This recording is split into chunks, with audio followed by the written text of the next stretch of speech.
Springs, New York, day 16.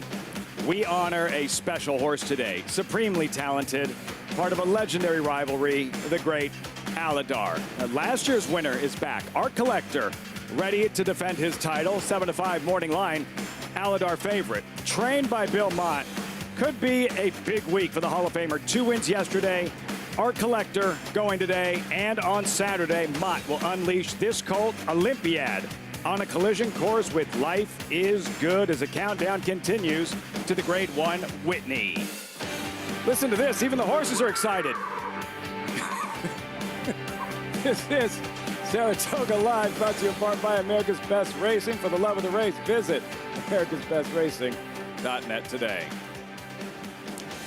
Just outside the paddock, welcome everyone, I'm Lafitte Pinkai. Lots going on today, the first of 10 races.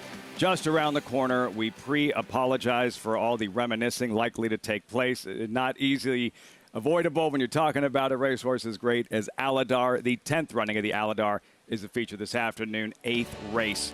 Later on, there's the field. Older horses, mile and an eighth, $135,000. Purse number 5, Art Collector. Can he go back-to-back, 7-5? Morning line favorite with Luis Saez in the saddle as I welcome in my co-host, champion jockey Richie Migliori. Andy Serling, gentlemen, for someone who's never heard of Alydar, Andy, who was he? How great was Alydar? He was a Triple Crown winner if one other horse hadn't been born. That's what he was. He was an incredible racehorse, and because, you know, kind of like Easy Goer, later, because of Sunday Silence, not known as a Triple Crown winner, and I guess you could say him for Sunday Silence because of Easy Goer, but he was a remarkable racehorse, and while Affirmed used the Jim Dandy as a prep a few days later for the Travers, Alydar tried older horses, including J.O. Tobin, who a year earlier had beaten Seattle Slew, and perhaps ran the best race of his life. And I think one of the things that unites Richie and I is our love of racing in a way that we both remember where we were for these moments. And I can remember watching that race right around the 8th pole, behind the reserve seats, and seeing Alydar burst through on the inside for that win. And may have been the greatest performance in what was a career of great performances. My man Richie has a more personal Alydar story, yes? Yeah, so I was working for a veterinarian, Dr. Hemphill. One day a week, we'd get to go to the Belmont Park and carry trays for him. Alydar was being hosed. Charlie Rose asked if I wanted to give him a peppermint. I gave him a peppermint. Alydar proceeded to bite me on the chest, rip my secretary t-shirt, couldn't breathe. Worst I've ever been bit. Still have the scar. Imagine if you were wearing a Firm t-shirt. Oh, I wouldn't be here. Wouldn't be here today. Yeah, remember when we told you we wouldn't do too much reminiscing? We lied. Alydar, a little bit later on this afternoon. Today's race is brought to you by Claiborne Farm. That first just around the corner. Start of the early pick 5. Pick 6 gets started in the 5th. Featured Alydar, race 8. Main track fast. Turf courses firm. Temperature around 92 degrees. Your first friendly reminder of the day. Get signed up. Join us at Naira Bet. You're going to use that promo code TOGA200 and earn up to a $200 deposit match after your first deposit. Bet any track, anywhere, anytime. Join now at NairaBets.com to earn your $200 deposit match. Field for the first. Starting with 2-year-old fillies, but these fillies are for sale. $50,000 maiden claimers, 5.5 furlong sprint. Wow, Sicilian Grandma, 6-5 with about a minute to go as we welcome in Maggie Wolfendale to the show. Trackside. Maggie, what are these girls showing you as we get closer to post time? That I think we'll see Sicilian Grandma, Lafitte, your favorite, be able to sustain that speed a bit better, getting on a fast track and having her start underneath of her belt, because she's very sharp in here. She broke well in that debut, but just really never got a hold of that very sloppy track. Though I'm interested in a first-time starter, and that's for Jonathan Thomas. Down on the rail, you have to excuse me, my iPad is not cooperating with me today, but that's Lady Quinn, and she just looks fast. There isn't much pedigree to report home on, but she is wearing blinkers first time out here. Manny Franco gave her a brisk and aggressive warm-up in which she handled with the utmost professionalism. And you can see she's compact. She has that really strong hind end to her. And she's just suggested that she'll be going from that rail position. And you see the guys picking Sicilian Grandma. I have no problem with her, but I just thought a little better price on the one here. As number 3, Aquabella, she was your 2-to-1 morning line favorite, not taking much money, pretty cold for Todd Pletcher. it's actually, a little bit more of a turf pedigree. The Dam actually have to Opry, who won our Grade 3 with anticipation here. The Dam did win first out as a 2-year-old, and she certainly ran well on the turf. And I watched the turf breeze for this one 3 back. She just looked awkward over it, to be honest. And there really isn't much to her. I wish there was more substance. You can even see what I'm talking about through her flank and gaskin there, that she just lacks conditioning, and she is just not very live for a Todd Pletcher first-time starter. So she'll have to prove me wrong. Probably talked her right into the winner's circle. Little interesting long shot on the outside here is Benevolent. Why can I never say that? Benevolently. A daughter of Bellamy Road.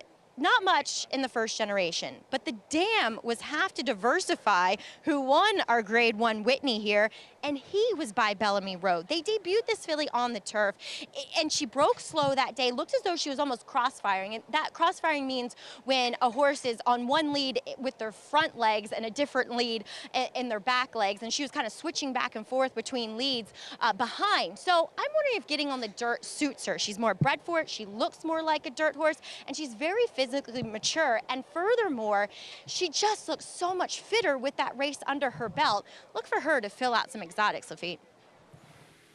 Biggest price on the board, 23-1 on the outside. Have all that information. Maybe you want to play the races, don't have past performances. You can get them at Equibase, free past performances, and all the stats, jockeys, trainers. Visit NYRA.com to download your free Equibase past performances today. At the gate, gentlemen, filing in. Well, I think one of the reasons Celia Grandma is heavily favored is that they're not betting the firsters, particularly the Todd Pletcher firster. But also, in watching her race, she didn't really handle the slop last time, and she kind of ran spots. And to me, and I picked her, I didn't expect this price. You're asking yourself, why did a horse debut a few weeks ago at Ellis Park and ran that badly? Why would you even ship this horse to Saratoga? Legitimate question. It's a good point. I just like that the mare's had 5 other foals, and they're all winners. So the mare's a producer, and you know that this filly should improve in her second start. Ocean Honey will take some coaxing with the apprentice, Jose Gomez. She's in. And towards the outside, the daughter of Bellamy Road, former Wood Memorial winner. John Embrial standing by with the call. First of 10 on a Thursday, Whitney week at Saratoga. For Thursday's opener. And they're off. And it is Girl Afraid out for the lead, along with Lady Quinn down at the rail. And Ocean Honey not far behind in third. The favorite, Sicilian Grandma, races in fourth. And then it's a break, 3 lengths. Back to Benevolently, running in fifth, followed by Maggie T. And farther back is Aquabella. Lady Quinn leads here by a half length. Girl Afraid on the outside, racing in second. It's 2.5 lengths. Back to Ocean Honey next and third. Sicilian Grandma is fourth. Now a half dozen lengths from the front. And the quarter went in 22 and 4/5 seconds as the field moves for the top of the stretch. On the outside, Girl Afraid. On the inside, it is Lady Quinn, and Sicilian Grandma is now coming on, and coming on quickly. On the outside, here comes Sicilian Grandma with a quick brush to the front. She has blown by the field here in an instant. It is Sicilian Grandma who has opened up here. Sicilian Grandma in front by 6 or 7 lengths. No doubt about it, winner as we get things started here. Sicilian Grandma won by 8 lengths. Maggie T came on to get second. Then it was Girl Afraid and Aquabella. In those Mike Dubb colors, Luis Saez, Sicilian Grandma by many in the opener. It was a tale of 2 horses, if you will. Sicilian Grandma was behind horses, getting the kickback, was not running a step, was going up and down. Luis Saez astutely angled her to the clear midway of the turn, and it became a different horse. She leveled off and found her stride. And you could just see it, you know? I mean, you and I sometimes will disagree a little on things, but you could just see it. This horse was not running inside of horses and the kickback and down there, and once she got outside, this race was over like bang. In a matter of strides. Yep. So is this something we've discussed, the kickback, main track races in the first few weeks of the meet? Can it change from day to day, be more severe from day to day as owner Mike Dubb makes a familiar trip down to the winner's circle at Saratoga? I think he knows the path to the winner's circle pretty well. You know, worn it. It can change from day to day, and you can see how covered in dirt she is. But it's been particularly severe this meeting where even older, more experienced horses are having, I think, a little bit of trouble running through it. I actually thought, I mean, I'm not disagreeing with you, but I think it's actually less than last year. I've seen more horses make runs from the back of the pack so far this meet than last year. But it feels like when they get in the clear, though, no? Yeah, but I'm not saying you're wrong. I just think it may have just been even more severe last year. And also, and you'll agree, younger horses being down there, I mean, they have no experience with it. No, and even if you've schooled a young horse in the morning, it's usually behind 1 or 2 horses, not a field of horses. And also, you're going slower. The kickback does not come back nearly as hard when you're going a quarter in 24 as it does if you're going a quarter in 22. Someday Mike Maker's going to figure this Saratoga thing out. We've got Someday. 1,400 horses here, I think, this year, right? I think they've all won. Were you the one who was telling me? Somebody was telling me he has a really, no, I'm exaggerating 1,400, but he came loaded for bear, but he needs to against Todd Pletcher and Chad Brown. Came out guns blazing last year, seeing more of the same this year. All right, so now we have a little more time to dive deeper into today's Alydar. The horse is actually running. Here's the field. Older horses who have yet to win a stake this year other than state bred. Mile and an eighth, $135,000 purse, number 5, Art Collector, as mentioned, last year's winner. 7-5 morning line favorite, and this is Art Collector's biggest win to date, Andy. Last fall's Woodward over Maxfield and Company. He was terrific last year. I mean, was he up there with the absolute best? No, he was a shade below them, as evidenced by his performance in the Breeders' Cup, and a mile and a quarter is probably a little bit of a stretch for him. But his previous 3 performances, including this win in the Alydar and the Charlestown Classic, he was against the track, a big inside track that day. He was very good last year. Okay, we can forgive his race in Saudi. It's just so bad to be true. But sometimes these horses come back and they just don't have the same mojo. That's the thing, Richie.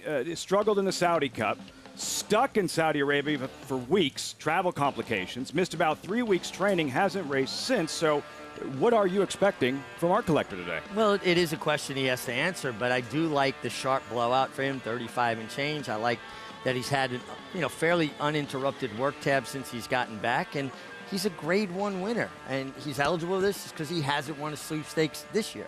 Bruce Lunsford's homebred Art Collector, one to beat in the Alydar. Then you have Masquerade. Ran in last year's Jim Dandy and Run Happy Travers. This was his second start this year, Richie. Masquerade in the fight of his life as a 2-5 favorite. And I love when a horse, though, shows that kind of tenacity. He didn't want to yield. He was unrelenting. And, we got to remember, Al Stahl, his trainer, this was the coming out party pretty much for Tom's Day Tot, a few years back. Well, he won this race impressively, and they were going to face Gunrunner in the Woodward, and then he had an injury, which kept him out for quite a while. Well, first of a number of issues, but that's a good point. And the thing about Masquerade, I think, is that he's not going to be compromised by the speed of Art Collector because he has plenty of speed, so he can stalk Art Collector. The other ones, they're a little bit compromised. Not only may Art Collector be better than them, but the others don't have that much speed. Are you more impressed that he won that race, Masquerade, the grit and determination, or on the flip side, does it bother you that he had to work that hard to beat that field? Well, it was his second race off a 9-month layoff, having run very, very well first time back. So maybe he regressed a little bit from that performance. And, I don't think Intrepid Heart is a danger to any Grade 1s, but he is a really tough old veteran that has run some very fast races. So it's not like he was running against a bad horse, even because that horse is not necessarily as good as the horse he faces today. I thought he ran fine in there.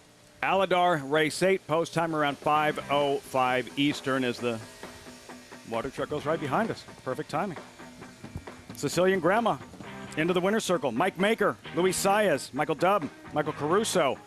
Sicilian Grandma making it look all too easy, graduating in her second career start. Winning owner Mike Dubb standing by with Maggie in the winner's circle. And Mike, at first I gotta say, I love the shades, man. Thank you. Appreciate it. Sicilian, go ahead. Credit to my wife. She's very fashionable, I must say. But Sicilian Grandma, is that a nod to your grandmother by any chance? Credit to my wife's mother. Love it. She was impressive today, Mike, just blitzing the field as she neared the quarter pole. Yeah, I think she enjoyed when she got the dirt out of her face, and that made the difference. Now, you'll also be well represented in the test. Coming up, Hot Pepper. She's been undefeated in 2 starts for you and Rudy Rodriguez with Luis Saez aboard. Talk about finding her and bringing her up north from Florida. Well, she raced down at Gulfstream, and we noticed her. Actually, Sean Pearl had pointed her out to me. And she had a few little issues. And in this world we live in, sometimes you have to overlook these issues and go with your gut. And this is one of the few times I was rewarded by going with my gut. She also worked out some gait issues I know that she had down in Florida, and she gets away quite quickly these days. Yeah, look, I like our post position. I like Louis Saez. He's the right pilot for her. Obviously, Brad Cox has the horse to beat in Matera, but we'll give it our best shot. That's why we show up. And you showed up well today, kicking off with a winner. Congrats here, and a well done to your wife for naming her. Thank you so much. Bye-bye. And for the glasses too, Lafitte. Always safe, thanking the wives. Mike Dub, one of my favorite races every summer, guys, the Longines Test on Saturday, the most prestigious race for 3-year-old filly sprinters in the country. Love the test. Actually, it was my last Grade 1 win up here. Flashing. Flashing. That's right. She also, I think she's your last Grade 1 winner when she won the Gazelle. the Gazelle late in the year. Yeah, when the Gazelle used to be a Grade 1, but the test was pretty rewarding that year because it was the first time she ever came from off the pace, and that was something we had worked hard in the mornings to get her to do. She was a very Cooperate. nice range. She's a Godolphin horse. A lot of people Godolphin, don't right? really remember that well, but she was a very good horse. And the test, it feels like you could say this about so many races at Saratoga, and we could all go down a rabbit hole on any of these races and spend an hour and a half talking about them. But, you know, people think of that great duel with Carson Hollow and you down the stretch in the test. And the test is really one of the most important races for 3-year-old fillies in the country. 7 furlongs, so you get a horse to cut back a little bit, but you get the sprinters stretching out. And it's a memorable race pretty much every year. Godolphin has a pretty good one this year. Materea, 2-5 on the morning line for the Longines Test, one of 3 Grade 1 races on Saturday. For today's program, we turn the page, race 2 at Izzy Spencer Farm. 2-year-old race of the day, home of North America's 3-time reigning champion, General Sire, Into Mischief. Field for the second. 2-year-old fillies, maiden special weight. These are the 2-year-old races we get excited about. 5.5 furlong turf sprint. You see the field and updated odds. Cowichan, 2-1 with about 22 minutes to post. When we come back, Todd Pletcher, how many 2-year-old races has he won at Saratoga? Saturday, he wants another Whitney. Life is good, 6-5. Morning line favorite. He's brilliant. He's special. American Revolution, Grade 1 winner. New York bred has a puncher's chance. And Happy Saver, Grade 1 winner, but he runs second a lot. The Whitney preview next on Saratoga Live. This proven son of Giants Causeway has sired 7 millionaires. With over 10% stakes performers, his recent top runners include Tarabi, placed in the Grade 1 Spinaway and Breeders' Cup Juvenile Fillies, Grade 2 winner Plum Ali, multi-millionaire Shivaji, plus these standout performers. Now his biggest book in the past decade will be 3-year-olds in 2022. A proven value sire, First Samurai, standing at Claiborne Farm. Bloodhorse Plus, available through bloodhorse.com, provides exclusive, timely, and unmatched content to subscribers, including Fox Sports, Bloodhorse branded weekly programs, a detailed stakes winners section, behind-the-scenes videos from Bloodhorse staff, on-demand access to deeper horse statistics, and a $5 monthly credit to equineline.com. Upgrade to Bloodhorse Plus today.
You're watching Saratoga Live. It's a gorgeous shot.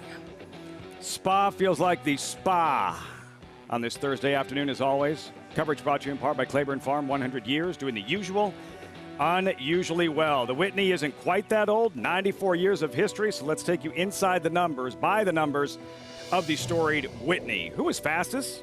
Multiple distances, multiple records. Mile and an eighth now. Lawyer Ron, 2007, 146.64. Biggest upset, one of the biggest ever. Onion defeating Secretariat in the infamous 73.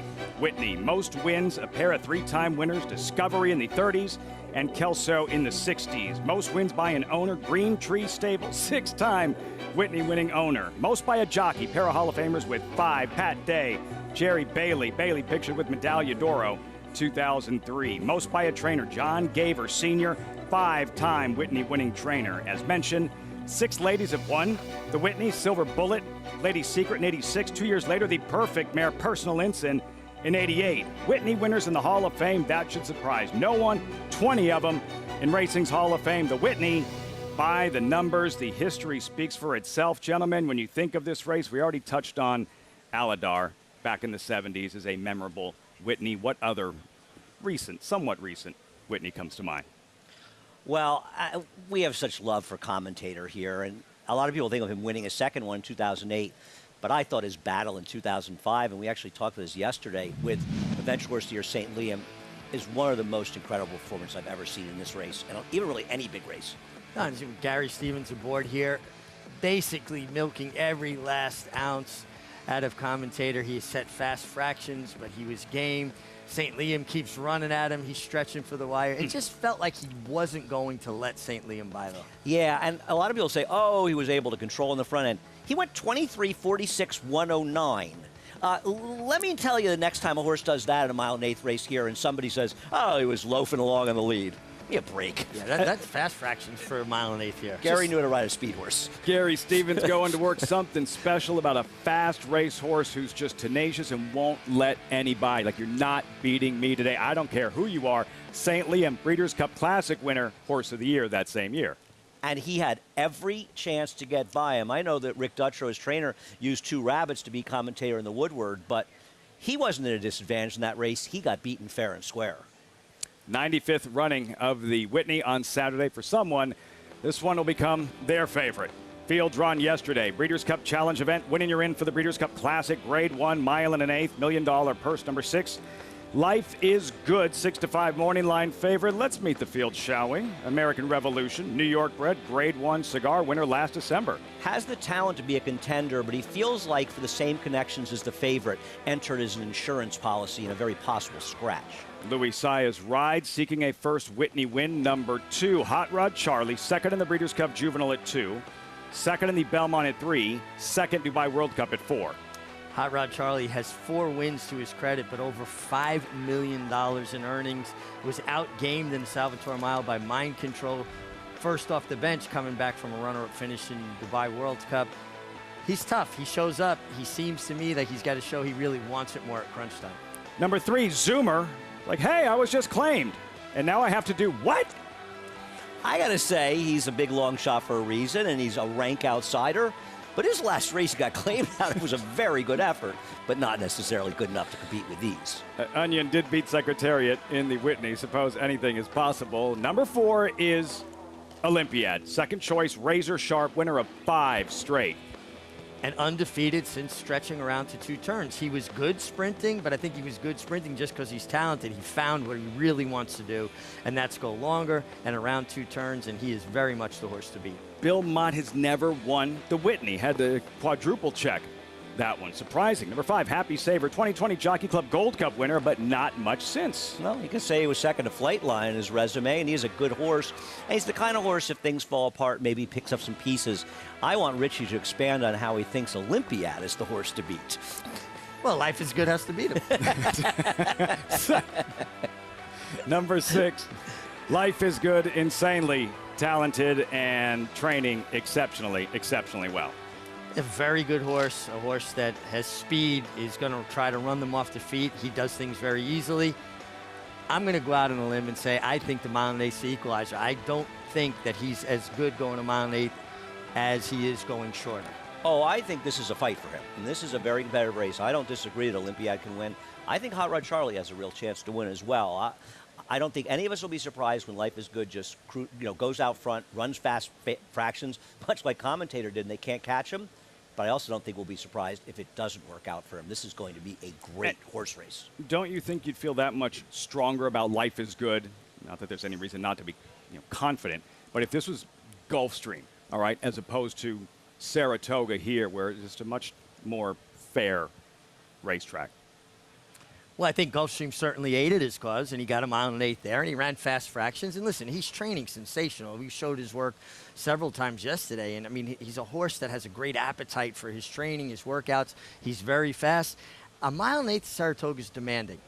And I'm not 100% convinced that he's not best up to a mile. He's good. He can win going further. He's proven that. I think Olympiad truly wants every bit of the 1 1/8, and that's who I'm going to ultimately select tomorrow, because I think Olympiad being undefeated around 2 turns, and that he has, to me, more natural stamina. And listen, with all due respect to Nick's Go, who was deserving horse of the year, he had kind of run his races, and he didn't really show up in that race. This field is a much more contentious bunch. The idea that horses like American Revolution, Run or Not, or Hot Rod Charlie are 9-2 and 5-1 on the line. They're very good horses. This is no cakewalk for Life is Good. Maybe he makes it a cakewalk, but I don't see it as being one either. Compact field of 6, no lack of star power. Saturday's Grade 1, Whitney. We turn the page to race number 2 here at the Spa. Spendthrift 2-year-old race of the day. Cowichan, pictured, who is the current 2-1 favorite. 2-year-old fillies, maiden special weight. 5.5 furlongs with a $105,000 purse. Maggie Wolfendale standing by in the paddock. Maggie, this much-needed paddock report, what are these freshman fillies showing you? Well, maybe, Lafitte, it's a negative indictment on the first-time starters that we see Cowichan in her 3rd career start taking all the money. But I do want to take a look at some of these firsters, namely from the ever-dangerous barn of Chad Brown in number 2. That's Private Credit, a daughter of Into Mischief. She definitely projects that physicality of that sire, and standing at Spendthrift. And looking at her pedigree, it's actually a little bit more of a dirt pedigree, as the dam she won on the dirt. This is her first foal, but the dam's a full sister to Pattern Recognition, who won the Grade 1 Cigar Mile, as well as another graded stake going a mile on the dirt. But watching her last breeze, which was over the Oklahoma turf course, she was on the outside of a 3-year-old French filly, Santa Julia, and she was going way better than Santa Julia, who has already won a race on the turf. She really flicks her toes like a turf horse. She looks like a turf horse here in the paddock. I like this filly. Maybe it's a little scary that she's 9-2 at the moment, but I've liked everything I've observed from her, like her workouts coming in here. She looks as though the 5.5 won't be too much of a problem. Maybe, yes, she wants to go a bit further than this, but she could win at this distance at first asking. Number 4, Alluring Angel, the British-bred filly by Fastnet Rock, sold for the equivalent of $67,000 at Tattersall's as a weanling to Larry Goichman here. Obviously, it's an all-turf pedigree. The dam was 1 for 7 on the turf while running in Ireland. This is her first foal. Watching her last breeze out of the gate, she was trying hard, but then she was off the bridle and kind of struggled at the end against a horse who we'll see a bit later in the New York bred turf race, the 6th race, and she may have been leaning out a bit. So I noticed that she's actually wearing a Houghton bit. As I talk about, it's that bit that trainers will put on their horses who have the propensity to want to lean in or lean out. And watching that last breeze, she looked as though she wanted to lean in. The rider had a firm hold of that inside rein, and the outside one was just dangling. So we'll see if that bit provides a straight running horse today. But she's the other one. Kind of her and the 2 Private Credit look a lot alike, despite not having any similar pedigree. But they look as though they should handle this 5.5 on the turf. They're fit. They're solid fillies. There's a lot of substance to them. As we move on to number 9, Illicit. Now, she was accompanied by the pony in here, but she has done nothing wrong whatsoever here for Kent Sweezy thus far. She did work 9 and 4. She was asked a little, but it was an impressive breeze because she did not look as though she was going that fast over the OBS synthetic surface. And the dam is half to a graded stakes winner sprinting on the dirt and turf. She looks as though she should be fine. This is probably the right spot for her, but fitness, looking at her, she looks as though she's going to need a start. Now, she's a generous 7-1 right now, but from watching Kent's horses through the years, and while he hasn't sent out that many two-year-old first-time starters, it just feels as though the few I have seen, they just need a start, and their second starts, they improve a lot. Lafitte? Andy's top selection, Maggie, 7-1 Illicit, third of 3 by Spendthrift Stallions. She is by Into Mischief. When we come back, National Museum of Racing Hall of Fame, the 2022 class to be inducted tomorrow, a highlight every summer. But when's the last time you visited? Because things have changed for the better. That's next. You're watching Saratoga Live on Fox Sports 2.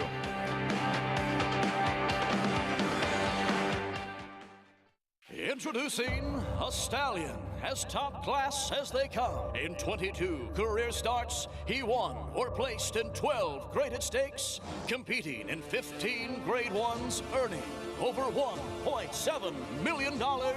His undisputed speed is evidenced by 7 100-plus Spire speed figures, a 3-time grade 1 winner, Raging Bull. Who you betting on? How about an app created specifically for horse racing? Naira Bets. We specialize in thundering hooves, fist pumping, and boosting your bankroll with robust weekly promotions. And offer betting tips from actual horse racing experts. Bet all day and night, nationwide. Get the action and thrill of horse racing with Naira Bets. Harris Farms, proudly standing Smiling Tiger, a triple grade 1 winner, defeating Breeders' Cup champions Dancing in Silks and Amazombie, a leading California sire with over $9.7 million in progeny earnings, with 94 winners in 2021 and graded stakes superstars like Spice Perfection. Spice Perfection wins the grade 1 La Brea. And Tiger Dad. Smiling Tiger, a leading California sire, standing at Harris Farms. It pays to be Cal bred.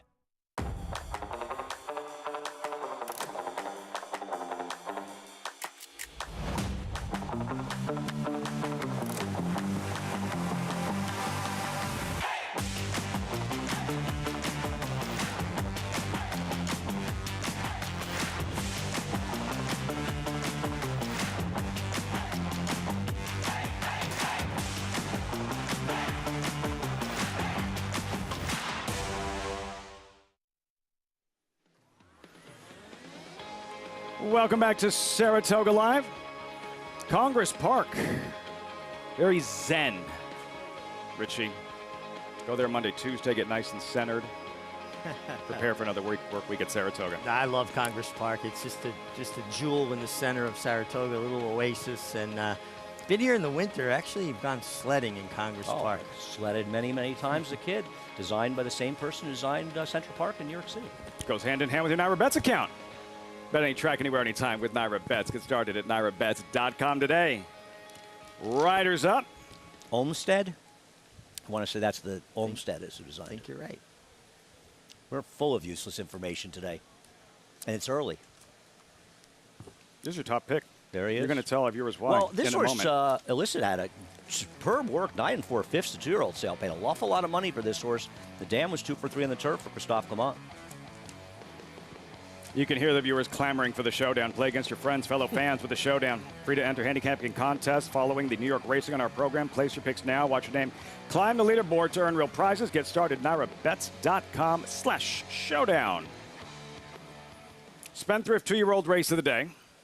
5.5 furlong sprint on a firm turf course. These 2-year-old fillies and Cowichan, the favorite, 2-1, 4 minutes out. Again, Andy going with Illicit at a price 6-1. Cowichan's a terrible favorite in this race. I mean, obviously, it's not like the 2-5 last time, which was absurd then. Leslie Ward's 2-year-olds aren't as good, and this horse will win if nobody in this race can run. And I'm just betting there's too much going on in this race with sharp operations and pedigrees to take a horse that has chances for Wesley Ward, her chances.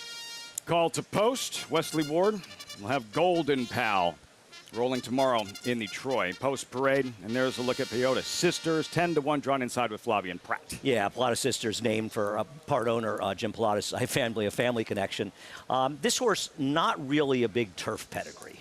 Private Credit, first of 3 by Spendthrift Stallions. Not a lot of turf pedigree on the female side, but does have a turf work, and Chad Brown doesn't seem to rely heavily on pedigree, more on how they move. Gustayama, Jose Ortiz, first-time starter. Well, I learned from Richie yesterday that Dave Donk and Jose Ortiz, they're the team. And this horse has a big turf sprint pedigree, a half division perfect. Alluring Angel, 4-1. More on her in a moment. Then the favorite, Cowichan, overseas, Stone Street Purchase. She's raced twice. She's had her chances. I prefer others. Gormley-esque, Luis Saez looking to sweep the early double. Yeah, not taking much money, but trained by Wayne Candelato, who's closing in on 3,000 career victories as a trainer. Tattered Heart, first-time starter by Quinteros, 15-1. Yeah, first-time starter, again, not taking a tremendous amount of money, but does have a work over the turf. And I find that's important. I like when horses have that experience. Number 9, Illicit, Andy's top pick. Oh, skittish there on the track. Well, worked a very impressive 9 for a 5th-year-old sale, which certainly had a big part of the purchase price. And I'm going to hope this one is live today, taking some money.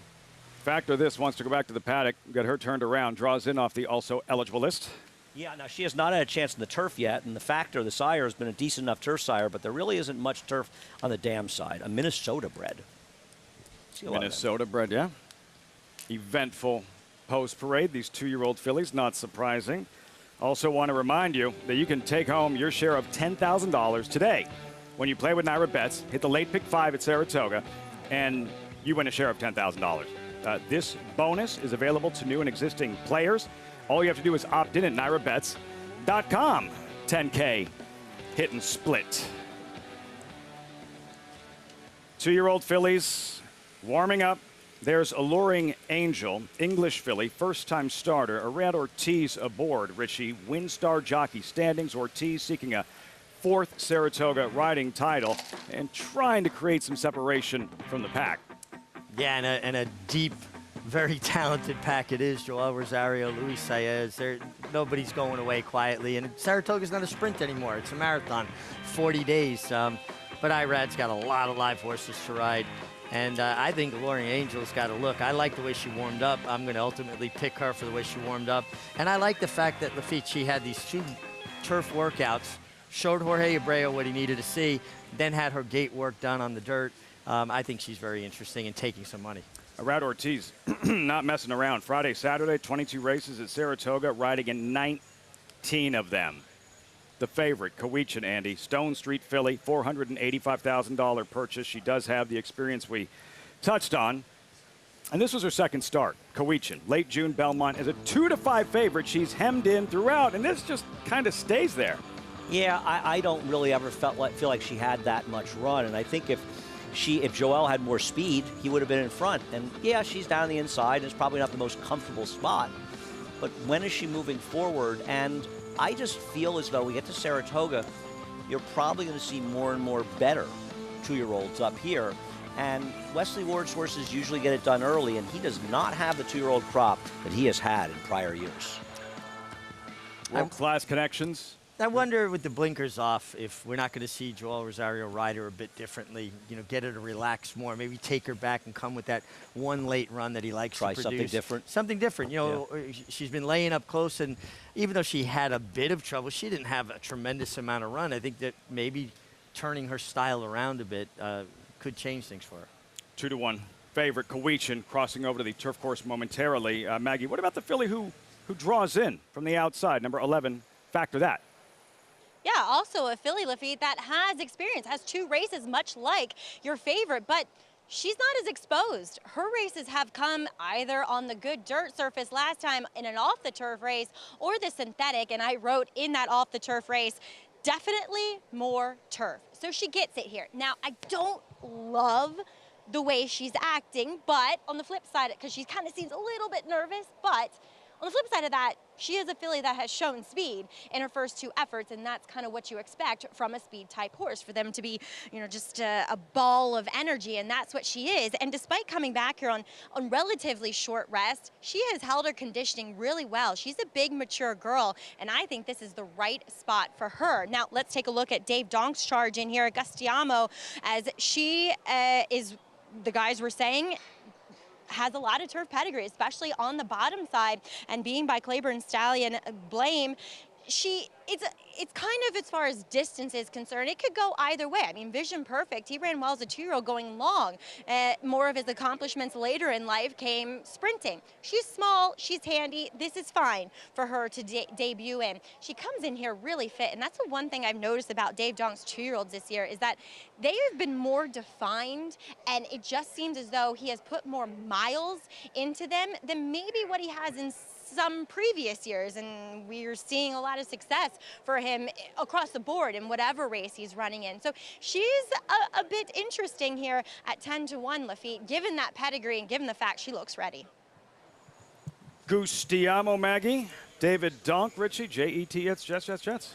Well, listen, Dave's been having a terrific run at Belmont and certainly here in Saratoga.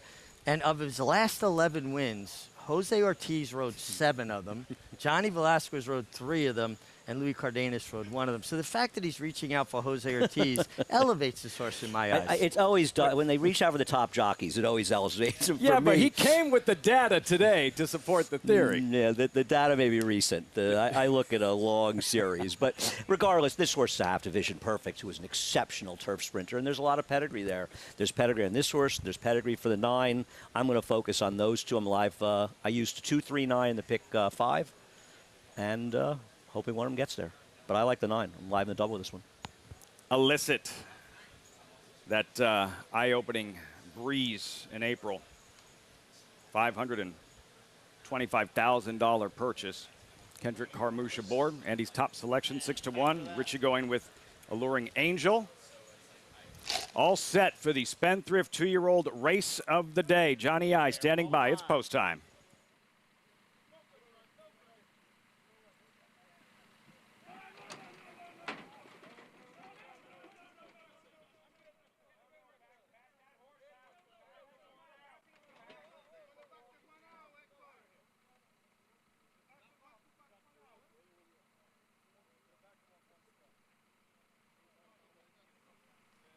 Number 1, Pelota Sisters, has been backed out of the starting gate. Rider is off.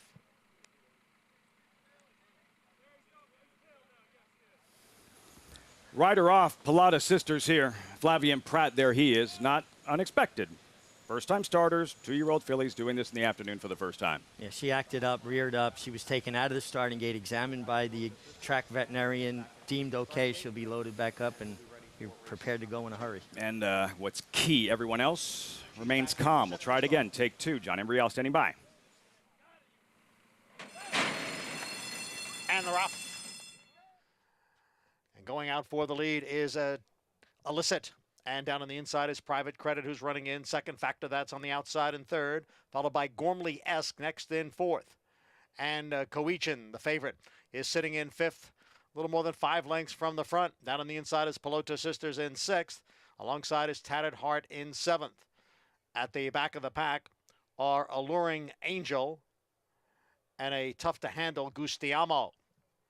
As they go around the far turn, it is Illicit with the lead here by a length. Factor that on the outside, runs in 2nd. Private Credit is down at the rail, followed on the far outside by Gormley-esque, and then Coichin. On the inside is Pelota Sisters. The field is moving down for the 8th pole, and it is Illicit who has built the lead here. Illicit's in front by almost 3 lengths, but Coichin is coming on late here. And on the far outside, Alluring Angel, who is so far back. Alluring Angel from well off the pace to win first time out under jockey Erod Ortiz Jr. Alluring Angel with an impressive stretch run. Electrifying acceleration from the first-time starter, Alluring Angel, for Jorge Abreu, Erod Ortiz in the second race. It's Saratoga, Richie. Well done zeroing in on this filly. I'm waiting for a price to reveal itself. think she went off about 4-1, but she was well back, and Irad started to ask her midway of the far turn, and she was kind of running with the emergency brake on until she got out in the clear, Andy. And once she got clear, no horses in front of her, she leveled off, really dropped her head, and came running, ran down the favorite, Coetian, who they did take back and come with a run, but Joel Rosario got out Joel Rosario. Well, he just lost to a better horse. And Jorge Abreu's had a lot of success with his first-time starters. And this one had the pedigree, and this one ran. I thought I was sitting great with the 2 and 9 coming in the stretch, but ultimately not quite good enough to get there. But Alluring Angel was. Lawrence Goldman on the way to the winner's circle, winning owner. Goichman, 4-5-2-1 at 4-1. Alluring Angel. Turning it on in deep stretch. Private Credit comes up small late. Illicit ran well, Andy, the favorite. Coetian here strikes the front, but in an instant, Alluring Angel is buyer. Yeah, Illicit was fast. She just didn't have the stamina. It's interesting. Jorge Abreu and Larry Goichman have another first-time starter in the 6th race today. It'll probably take a little more money, and that's LaChase. Has a big pedigree on the dam side. A Half to My Heart belongs to Daddy, Scuttlebuzz, Runway Rumor, and this one's an Oscar performance, his first crop. So they may have 2 2-year-olds that look pretty good after today's over. Something to be excited about with Alluring Angel in the Spendthrift 2-year-old race of the day. Alluring Angel turns it on late. Richie pegged this one on top. She delivers in a big way. 4-1, Arad Ortiz. All smiles after that one. 4-5-2-1. Results following the second at Saratoga. Much more on this Thursday edition, Whitney Week at Saratoga Live. Stay tuned.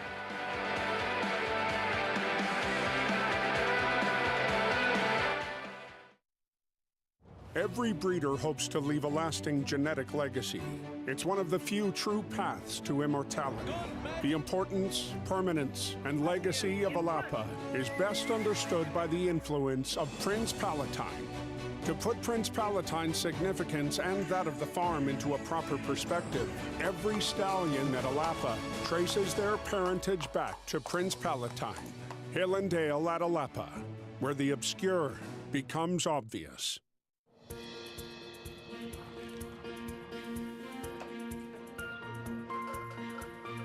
We take pride in what we do. I'm an assistant trainer. Carpenter. I'm a peace officer. I'm a jockey.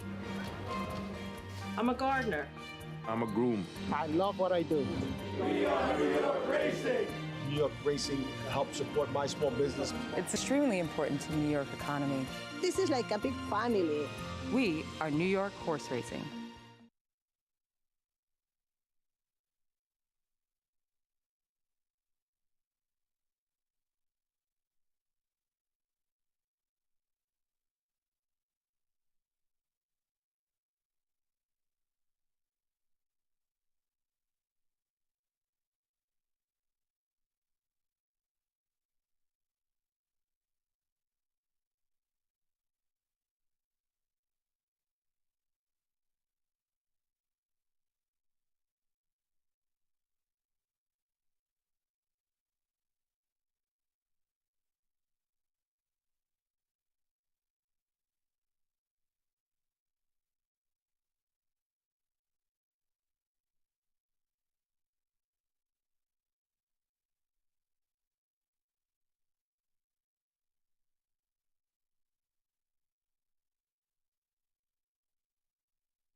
You're watching Saratoga Live, as always, brought to you in part by America's Best Racing for the love of the race. Visit americasbestracing.net today.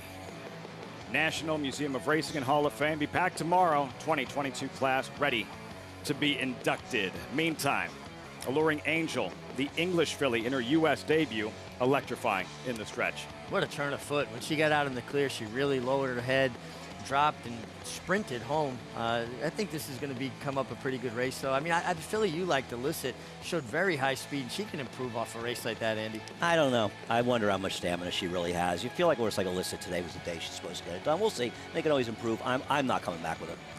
Kowichin, ambush late. Maggie like Private Credit, completing the trifecta, and Maggie standing by with Larry Goichman, winning owner, Alluring Angel, in the second at the spot. Maggie. Thanks, Lafitte. And Larry Goichman, I must ask you, you picked this gal up, Alluring Angel, at the Tattersall's sale, but as a weanling, talk about how difficult it can be at times to buy a weanling, judge how good they're going to be, and boom, she delivers at 2.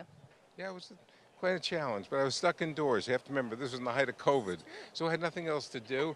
And, you know, not many people were buying horses then, and I love the pedigree, and I love the way she walked, and I said, I'm going to take a shot.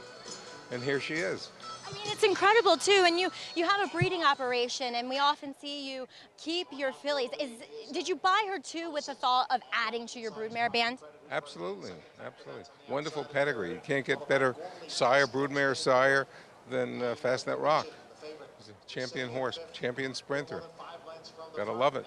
You know your pedigrees very well, and you'll send out Le Chase in the 6th day. Elusive Rumor. Talk about a good broodmare. She has thrown nothing but runners, and I find it interesting, as you usually keep your fillies, you've kept this colt. We think he has talent, and you know, I wasn't going to give him away, and we're going to find out. Hopefully, don't know what to expect today, but I think he'll give a good. He'll do well. I hope. We've gotten off to an auspicious start, winning this second. So congratulations with Alluring Angel, talented filly. Very much. Appreciate it. Larry Goichman, a figure in the New York breeding program for quite a while, and I think we did pick up a somewhat demure vibe that Le Chase can run, Lafitte. Something to watch for later in the program, Maggie. Alluring Angel, though, in that performance, the way she closed in the stretch. It's only one start. You do have to look at the pedigree. Late running sprinter, or is this a filly, do you think, that will improve with distance? I think she showed so much brilliant speed, and people say speed, she came from behind. Well, she showed speed. Just the latter part of the race, she sprinted home. And looking at her from a physical perspective, I think she looks more of a sprinter type. Her pedigree kind of agrees with that as well. Just because a horse has a huge closing kick doesn't always translate to going further. I agree. He agrees. Good enough for us. Race number 3 here at Saratoga. First of 2 races out of the Wilson Chute mile on dirt allowance.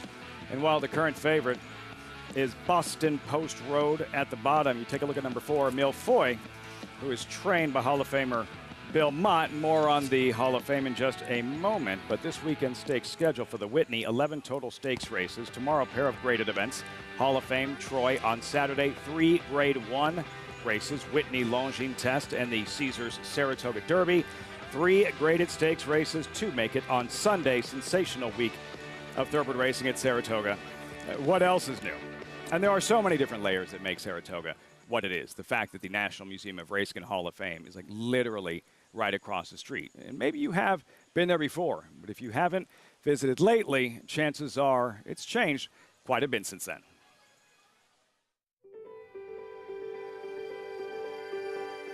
We looked at the Hall of Fame, the whole team here, and it was sleepy. So we needed to have them more interactive and lively.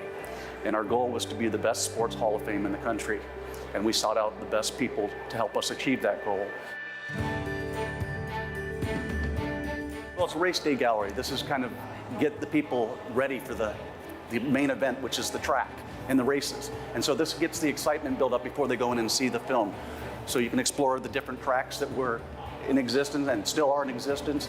You get to see the winner's circle, you know, get your picture taken with a horse, do a race call. You can explore the plaques. You can go to the interactive jockeys and trainers and see their quotes, see their photos, see their videos. And you really get a feel for who they were, because a lot of these people have passed on. And you see their races come to life. You could spend all day in there. And I think we've accomplished our goal of being the best sports Hall of Fame in the country. And I'm very proud of this team.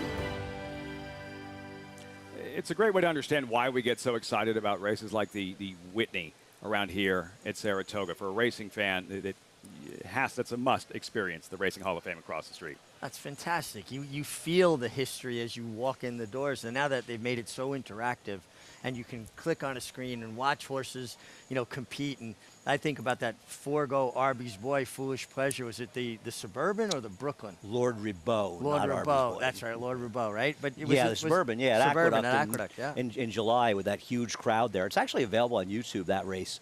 I think I put it up on Twitter recently. There's that great picture of it at Aqueduct, right near where our First Four studio is. Three noses on the line there. Yeah, Foolish Pleasure getting the win. 2022 class to be inducted tomorrow afternoon at the National Museum of Racing and Hall of Fame. This year's class, no-brainer, right at the top: Beholder, Superstar, Tepin, Hillsdale, Great Mare, Royal Heroine, trainer Oscar White, and the Pillars of the Turf: James Cox Brady, Marshall Cassidy, and James Benali Hagen. Start with Beholder, Andy, three-time champion, the only Breeders' Cup Juvenile Filly winner ever to capture the Breeders' Cup Distaff. Is that right? I did not know that. She had a terrific career. Her race in the Pacific Classic at Del Mar was the best race she ever ran. It was an absolutely incredible performance by her. And her race, Kentucky Oaks, which she lost, where she actually finished second, was an incredible performance behind Princess Silmar, who probably would have been a deserving champion that year. I always kind of hoped they would have shared it. But even though she lost that Kentucky Oaks, she ran very well, and she just had a long, great career. And I think we know the guy who's in that picture. One of the best races you'll ever see, that edition of the Distaff. Songbird on the inside with Mike Smith, Behold on the outside with Gary Stevens, two Hall of Fame riders pulling out all stops. That was as good a horse race as you'll ever see. Incredible record. Big part of the story, owner, breeder, B. Wayne Hughes, visionary, passed away last August. You only wish you could have been here for this, how proud he would have been.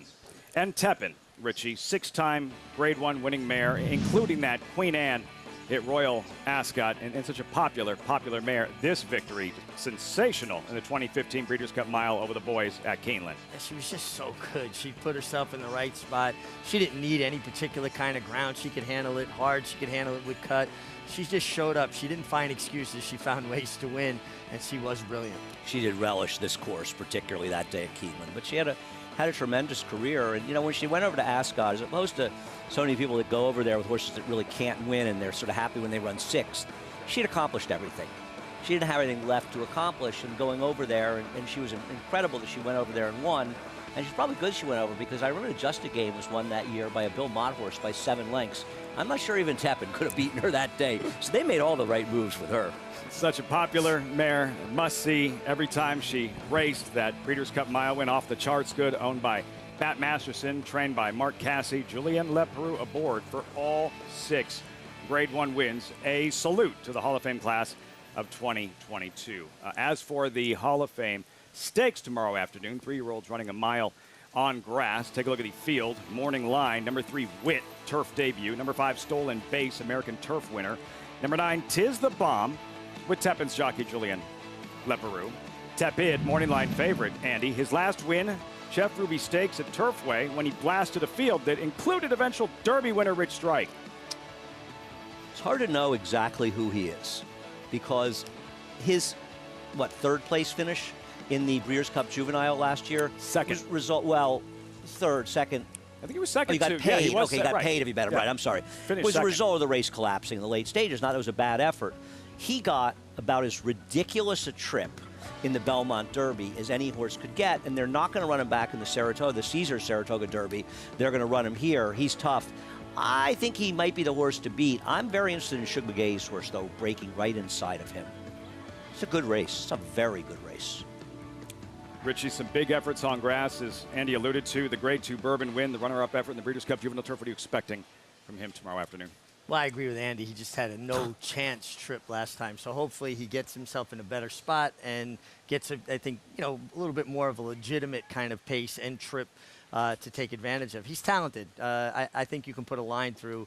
And I'm not one that always puts line through races, but that race, I think you can put a line through. There were 2 particularly bad trips in that race. One of them is running back the Godolphin horse in the Caesar Saratoga Derby, but Tis the Bomb had just an absolute no-chance trip. But I think Shug's horse inside of is improving. I liked his effort behind Jerry the Nipper, the older horses, and I imagine he's pointing towards the West Point for Todd Pletcher and Mike Rapoli. I think he's going to be tough, but there's a lot of places to go in here. That kind of race with a 7-2 morning line favorite. Exciting addition of the Grade 2 Hall of Fame Stakes, co-feature on the eve of the Whitney. Just getting started on Saratoga Live. When we come back, horses in the paddock for the third. Chad Brown, he'll be in the Hall of Fame someday. For now, working on a 5th Saratoga training title, the defending champ and current leader, saddling a live filly in the third. Boston Post Road, currently 9-5. Eclipse champion Run Happy, the #1 second crop dirt sire of last year, is back and showing a new dimension with winners on turf, dirt, and all weather. A record-breaking sprint champion, Run Happy is also siring winners at all distances, from 7 furlongs to 1.25 miles. A sire whose runners can carry his speed over all distances and all surfaces.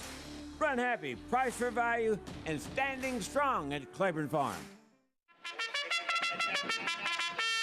Monmouth Park's 50-cent Win Early Pick 5 is one of the country's earliest Pick 5s, making it the perfect way to get your wagering day started. With a 12:15 post on weekends and 2 p.m. start on Fridays, the Win Early Pick 5 is home to 6-figure pools and a low 15% takeout. Start your day winning early. Play Monmouth Park's Win Early Pick 5. Win early, win often. Liam's Map, a 2-time Grade 1 winner with 6 consecutive triple-digit buyers, including a 114 to win the Breeders' Cup Dirt Mile. He's already taking the lead as a sire with Grade 1 winners Basin, Wicked Whisper, Colonel Liam, and Juju's Map, plus multiple 6-figure yearling sales and 2-year-old sales up to $1.2 million. Proven on the track, proven in the sales ring. Liam's Map, only at Lane's End. Racetrack Television Network brings you every race, from every track, on every screen, every day. With monthly packages starting as low as $5, RTN gives you great value and access to more live HD streaming and race replays than anyone. Visit RTN.tv today to sign up and watch on almost any device, including Roku and Amazon Fire. RTN has packages that start at $5 per month.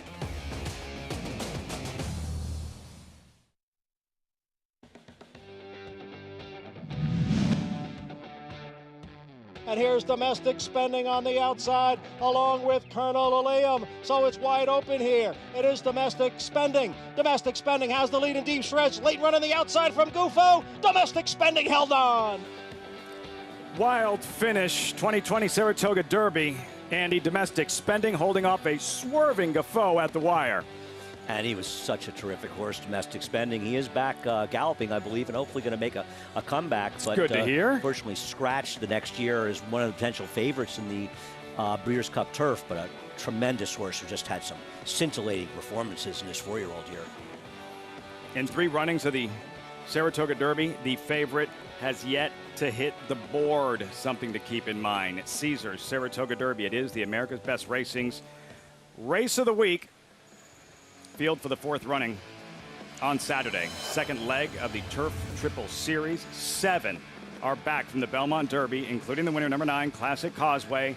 3 Europeans, including the 2-3 finishers, Nation's Pride and Stone Age. Let's revisit closing weekend Belmont Derby. Andy, Classic Causeway in front, Irish Colts chasing, Nation's Pride and Stone Age. I was vociferous in my dislike of Classic Causeway's chances, and I couldn't have been more wrong. If he wins the Saratoga Derby, I will be shocked beyond belief. Listen, even more than last time? Yeah, because under the most optimal circumstances, he won with an 89 buyer. The pace was honest, I'll give him that, but Emmanuel's going to be in. Emmanuel had to be scratched from this race, and Emmanuel has speed. Now, I don't know, does he have as much speed as Classic Causeway, but Nation's Pride, the trip he had was just ridiculous, with a wide trip and legitimate trouble in there, and it seems hard to believe he won't turn the tables today. Listen, I was wrong last time, and I'm going to be wrong again if he runs well in here. I know Kenny McPeak has big plans. He talked about the arc for him. My guess, though, is that reality may intervene this weekend. I think Nation's Pride will be tough. In Annapolis for Todd Pletcher, he was impressive at a mile, and I'm not convinced he can't go farther. I think he's better than this horse for Todd. And Richie, the Pennine Ridge early June Belmont Emmanuel is stealing this one in his turf debut. Yeah, but I think that's it. You know, pace makes the race, right? He got to get very comfortable, and he went gate to wire, half in 51. Shouldn't get that kind of pace with Classic Crossway in there, right? No, he's not going to. And also, it's a better field. You know, Unanimous Consent, who was one of the favorites, he had an issue coming out of the race, and he hasn't started since then. I don't know how strong that race ultimately was. I think the Nation's Pride is going to be very, very tough, assuming he rebounds William Buick coming in for the mount. I don't discount Stone Age on the outside, and I certainly don't discount Annapolis for Todd Pletcher. He's a good horse. He's got to stretch to a mile and a quarter. I don't see why he should have a problem doing that. But I think Nation's Pride out of the Belmont Derby is the one to beat in the Caesars Saratoga Derby. And I like William Buick coming here to ride him. He's had success with him in Europe, and he has been so impressive to me. To me, he is the now rider in Europe. 3 Grade 1s on Saturday, Caesars Saratoga Derby. Among them, there's Boston Post Road. Horses in the paddock for the 3rd. Quality, allowance optional claimer, 1 mile out of the Wilson Chute. Maggie Wolfendale standing by. What are you noticing from Boston Post Road, our current favorite? Lafitte, this is actually the first time I'm laying eyes on her. I have not covered her races, her race that took place at Belmont, as she did come back off that extended layoff and get the job done impressively. She's beautiful. She's elegant, but big in the same respect, you know, fairly light on her feet, and has a wonderful disposition. I really like what I'm seeing from her. Now, this is the first time in a year and a half that she's going to step foot on a fast track. All of her subsequent 3 races after her debut have been on wet tracks, but I don't see why she shouldn't be even better and improve moving to the fast going. And last time she kind of stuck down on the rail. She does feel as though she could be best when she controls, and a horse that I'll get to momentarily could be a thorn in her side, but at least she's drawn to the outside. She's put in a little bit more of a more comfortable position as WW Fitzy. We'll see what happens with her, but if she runs her last race, which did take place at Churchill, she will win here. And she did get away awkwardly that day, but showed that she can still rate effectively and win. Now, she does feel like a filly that you want to get away from the inside, away from the kickback, and away from other horses. You want to have her clear for her to do her best running. Now, I did see her 3 starts back when she was eased, and you know, I talked to Jay Provenzano, the owner, Flying P Stable, and he said David Cohen just felt as though she was spinning her wheels and that she wasn't going to get a piece of it, so let's protect her and use her for the next race, which has worked out well, 2nd in a win.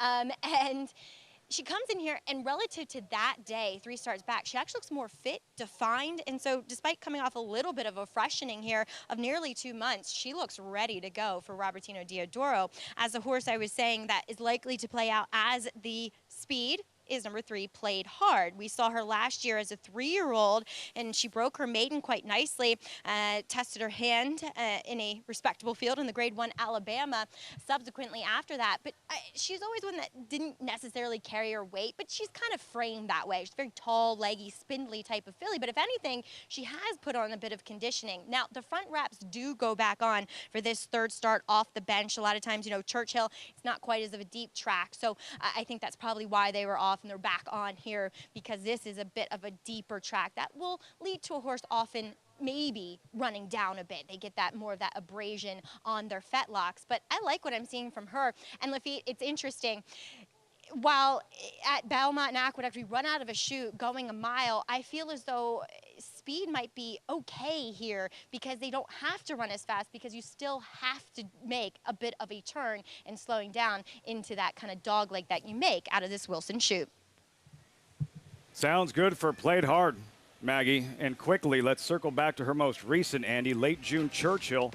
Played Hard is in front, odds on 2-5, but she's not home yet. No, and I think losing at 1-5 in 4-horse fields is not a good sign, especially if her horse is coming back as the favorite against a tougher group of horses in here. The winner came back to win at Indiana, or Horseshoe Indiana, and I just don't think that Played Hard has shown in her 2 races this year that she's refound her very best form from last year. Now, maybe it will come around, but I'm wondering if she's a horse that was just better as a 3-year-old, Richie.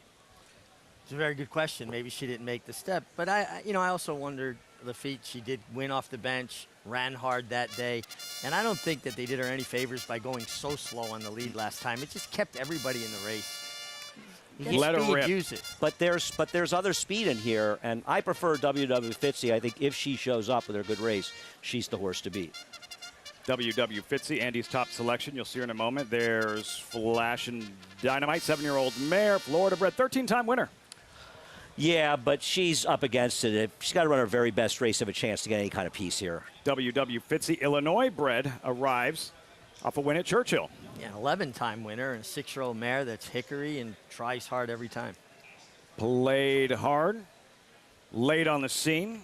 Quick filly, Kentucky connections, Rigney Racing, trainer Phil Bauer. There she is, and Tyler Gaffleone. She's probably the speed of the speed. We'll see how aggressive Ricardo Santana is inside of her. And if she finds that last year's form, she's good. But I don't like her losing that last race in a Forest Field at a short price. I hear you. 9-5 favorite. And then Milfoy, second to Malathot in the Demoiselle, feels like ages ago. Yeah, showed high speed, too, back in the slot. Last time had no speed. Where she be today, probably stalking. How is she 3-1 in here? She hasn't run a competitive race in forever. Juddmonte filly, then Boston Post Road has the right people in her corner. Yeah, and a filly that, with Chad Brown at the helm, but her best race was in off-going. She is 1-for-1 on a fast track, though. Yeah, I think she's taking all this Chad Brown money in here, and that one figure that makes her a contender two back, and it does. I'm a little skeptical of an off-the-turf, muddy sealed track fig. Now, maybe as Maggie was talking about, she'll want to get back on a fast track, and that'll help her. I'm skeptical, and I won't be shocked if she wins, but to me, she feels like the third likeliest winner at best here. And, it's just the curse of success. A Chad Brown horse that's an underlay. You're seeing an awful lot, not surprisingly. Headed over to that Wilson Shoot, first of two races, back-to-back out of the Wilson Shoot. Third on a Thursday, and a $120,000 purse for this one. Get involved. Join today. Sign up at Naira Bets. You're going to use that promo code TOGA200. Earn up to a $200 deposit match after your first deposit. Bet any track, anywhere, anytime. Join now at NairaBets.com to earn your $200 deposit match. That's a great picture. If we get that up for a second again, actually, of the gate, because it shows you with only 5 running here, they're starting all the way in the outside of the gate, Richie, and giving them a lot of room to come over, depending on how many horses are in there. It's fascinating. Yeah, and you can see the way they've angled that temporary rail out of the gate to kind of almost level it off into that little bit of a dog leg. And, I've really been impressed with the shoot because I've gone out there and I've listened, and it's been quiet, meaning no riders are yelling at each other, crowding each other. We've seen a little bit more race riding going on as they've gotten more comfortable with it, but especially the first couple of starts, guys were really kind of looking after each other. And a lot of people in racing were extremely skeptical of this, and what I said was, if Glenn Kozak did it and he thinks it's a good idea, I'm ready to take more than a wait-and-see approach, and not surprisingly, it's been a success. It's made things more interesting, added a new wrinkle to Saratoga, and it's completely different than that non-shoot when you were riding in 1992, assuming one of your 500 injuries. I actually won a race, running a mile here, but it wasn't a shoot. It was basically just the way they parked the gate on the outside fence, and it was a roughly run race, and it really wasn't a fair race. This is completely different, and I think, they've done a great job with it. But also, I know that somebody's smiling down upon us. Bruce Johnstone was really a big fan of this and wanted to see it come back. The late, great Bruce Johnstone, who it's hard to say enough nice things about Bruce. And we're running the Bruce Johnstone, the race named for him, in the shoot later this meet. Can't wait. Just a great, great guy. Too much of a gap. Too much of a gap between 7/8 on the main track, mile and an eighth. Nothing in between. Now this option exists. A mile, Boston Post Road. First race on a dry track since her debut, as Maggie mentioned. This is her second win, Andy, off the turf, muddy track, Belmont, early May, and she is in control from the very beginning. Yeah, I mean, this was not the strongest of groups here. And listen, she ran a figure that makes her a big, big player in here. The problem is she's never run any other race like it. And listen, she's also been on wet tracks before and not run it, so it's not like one wet track race, one aberrant figure. Sure. So she does have a good race in her somewhere. But I don't know, it just feels like the 2 and 3 are more accomplished for horses at the same price. Is that fair?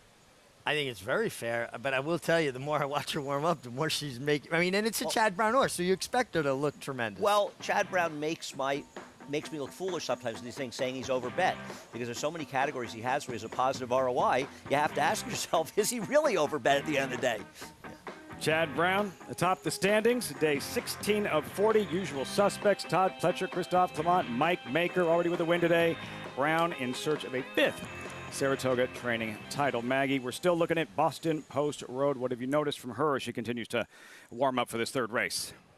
Well, exactly what Richie just said. I loved her back in the paddock, and it spilled over to the track. She's just an effortless mover. She's really making an excellent impression on me, and I'm willing to forgive her for that sloppy track race last time out at Monmouth. I just never thought she was in a comfortable position, and maybe now drawn to the outside she will be. Now, also want to mention Milfoy, who has done well since the last time I saw her, which albeit was nearly 2 years ago, and moving well, has really filled out across her hind end. But I agree with Andy.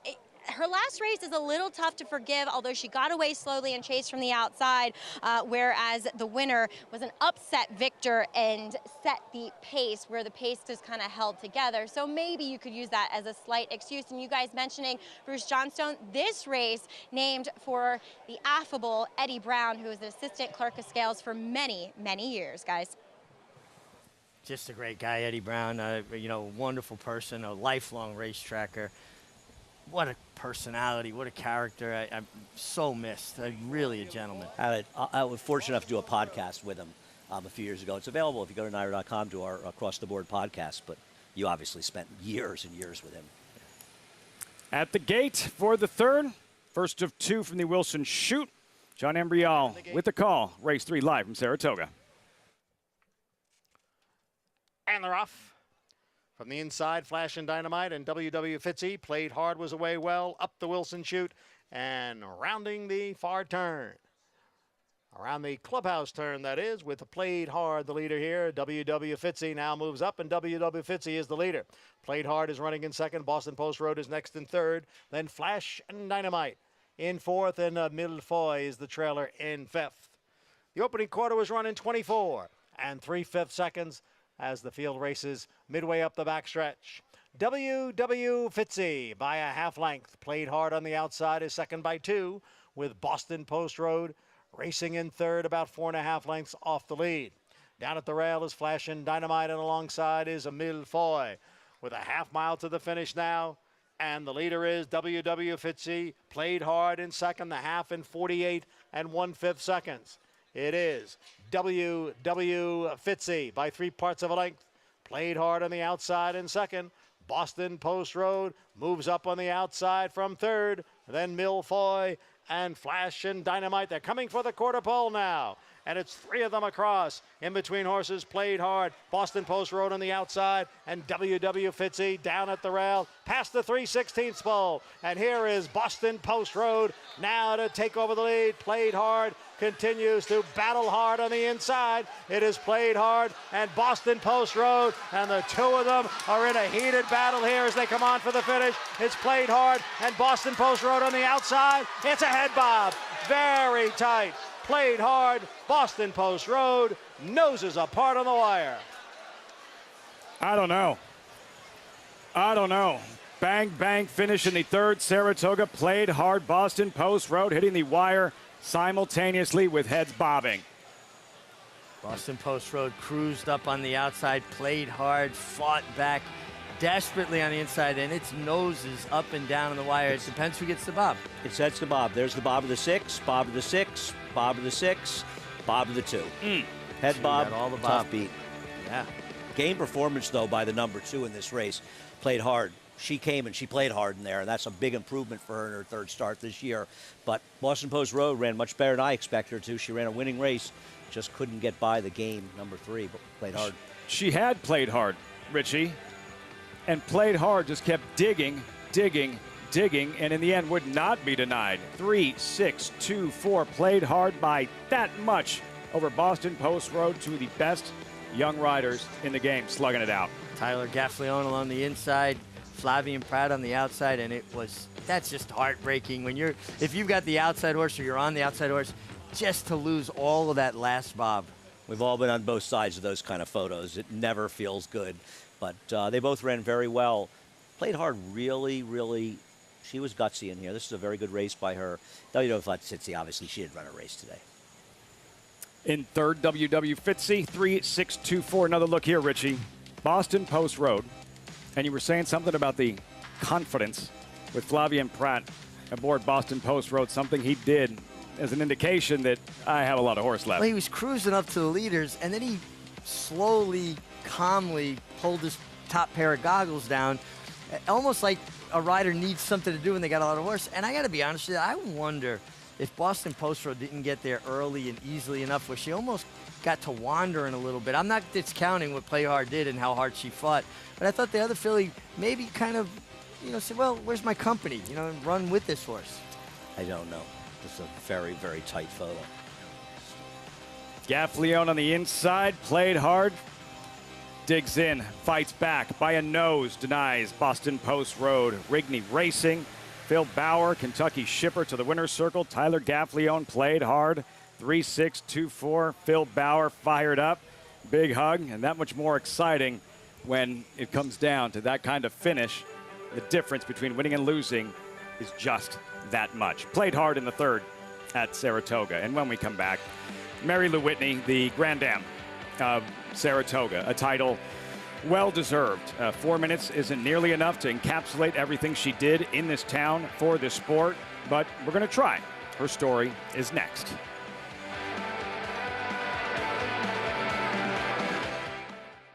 A Grade 1 winner of nearly $2 million, Silver State hails from the sire line of legendary Claiborne stallion Danzig. And his second dam is full sister to Kentucky Derby winner Monarchos. After winning the Oaklawn Handicap, Silver State defeated Knicks Go in the Grade 1 Metropolitan Handicap. On the board in 12 of 14 starts from ages 2 to 4, his career included a 6-race winning streak. Grade 1 winner Silver State, standing at Claiborne Farm. For over a century, success starts at Saratoga. As America's #1 ranked yearling sale by percentage of Grade 1 and graded stakes winners, Saratoga is the can't-miss event of the summer. One catalog of selected yearlings offered over 2 electrifying evenings. Recent Grade 1 winners include the brilliant Flightline, Bleecker Street, Maracuja, and Queen Goddess, plus new Hall of Fame inductee Tepin. The Fasig-Tipton Saratoga sale, August 8th and 9th in Saratoga Springs, New York. Where will you be?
Thrilling third race at Saratoga.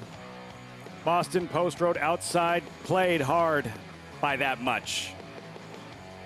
As always, our coverage brought to you in part by Naira Bets. Bet any track, anywhere, anytime with Naira Bets. Run happy photo finish by a flared nostril, played hard over Boston Post Road. Exciting. Never looks as close as it was. But this one was closer because it was just a coin flip. Whichever one won the bob. Whoever's head was down at the right moment, right. And that's, played hard, got it. But she fought for it. Let's give her credit, too. They both ran very well. Yeah, they did.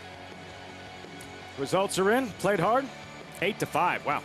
At post time, 5:40 over Boston Post Road. Frustrating loss. W.W. Fitzy completing the top 3, 3-6-2 in the third. Down to Maggie in the winner's circle.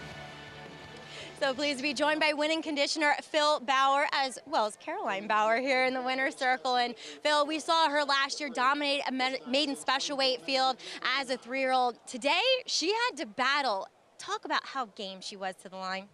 Yeah, just, I mean, she left everything out there today, it seemed like. We thought we were beat, but she fought back. And a little disappointed in her last run at Churchill. We thought that was a graduation day, but, you know, she came up here. She loves it up here. She's doing great, so we were excited about today. And you know, the 6-horse was a curious horse on paper. They thought a lot of her based on what they've done with her, especially coming from that outfit. So pleased that we got her nose down first, and hopefully, you know, we holding our impatiently waiting to try some black type this year, and I guess that's the next step. Because I see you creeping in, Richard Rigney. I can't thank Philip enough and our crew. They did such a great job with Played Hard, and it's been very exciting.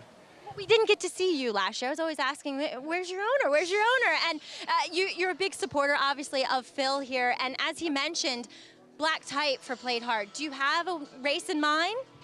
I think we're going to go black type in her next race. That was something we talked about, and she needed to win this race before we were to go to a stake race. So we're going to check it out and see what we think. Rated placing. So we need a stake win now, and you know, Richards, he plays all parts of the game, so the breeding side's a big deal. So we're excited that this one, when she's done with us, we'll go home and hopefully produce more runners like her. Getting a big win at Saratoga too. You got to be pretty happy. Absolutely, it's been so much fun. I love being with Phil too. Phil, we see. Couldn't be a better partner.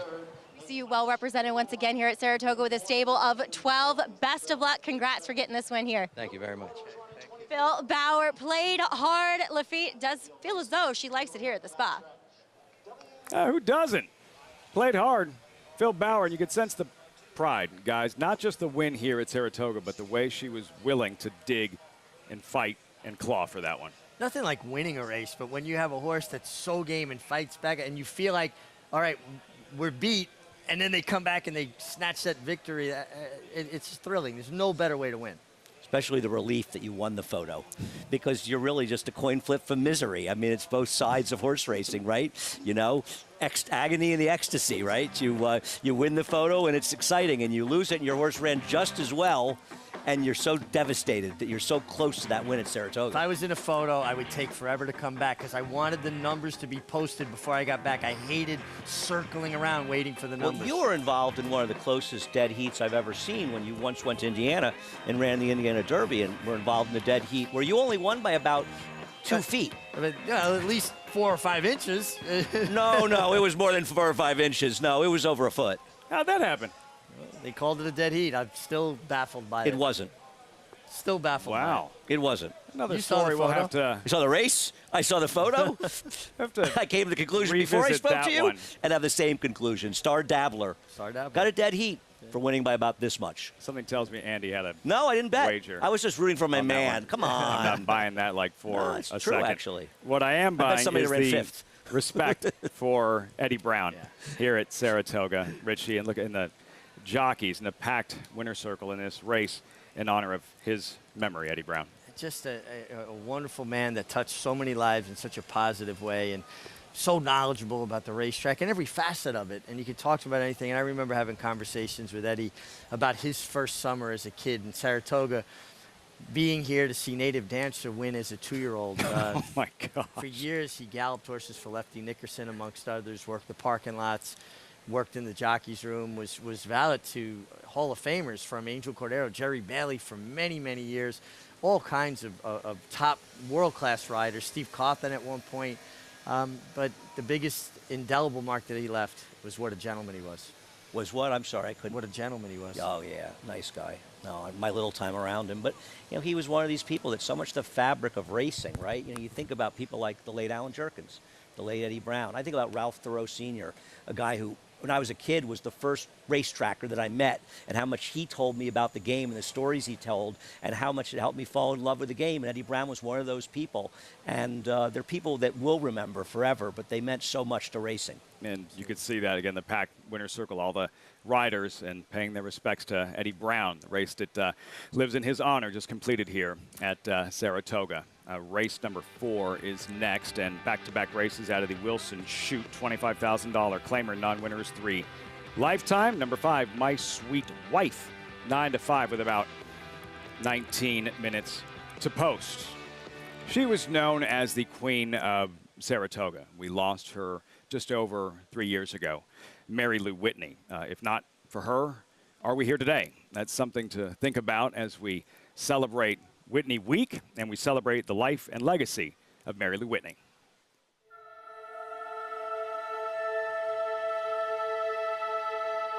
Mary Lou did wonderful things when no one was looking.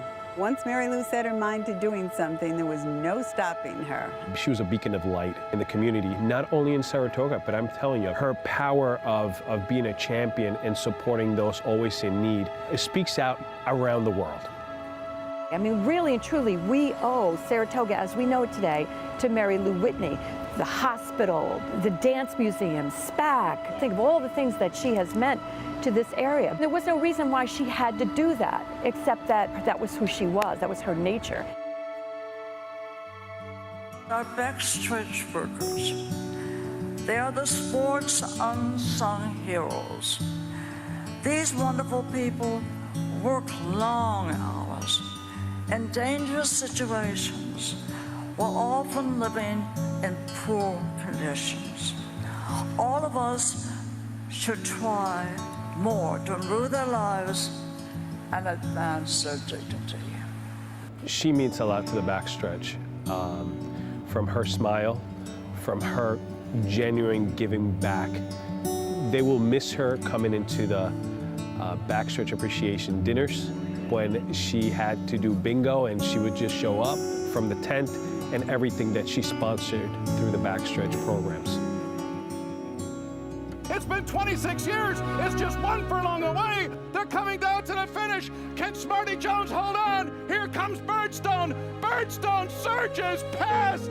Birdstone wins the Belmont Stakes. I'm sorry that Smarty Jones couldn't win. We kept saying to Prado be second. In victory, and a lot of times you get defeated, but she was so great in victory, and she felt sorry. And she really did, which is amazing. It shows you the spirit she had. And little Birdstone digs down. The cliff's edge could not get to him in the darkness at Saratoga.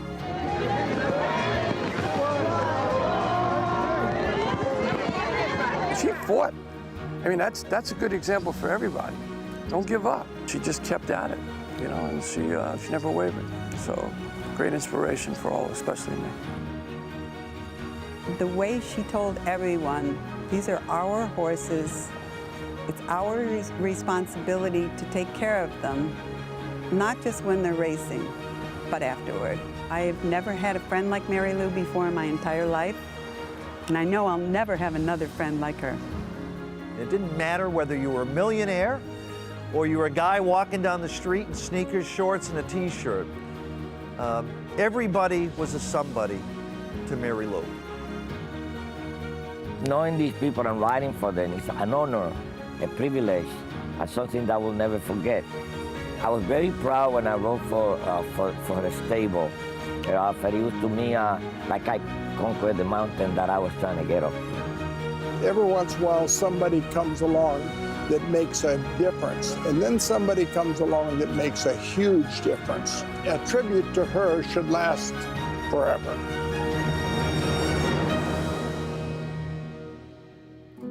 To all Saratoga, thank you for my wonderful life. May God bless you, and may God shine His love on Saratoga and on this track.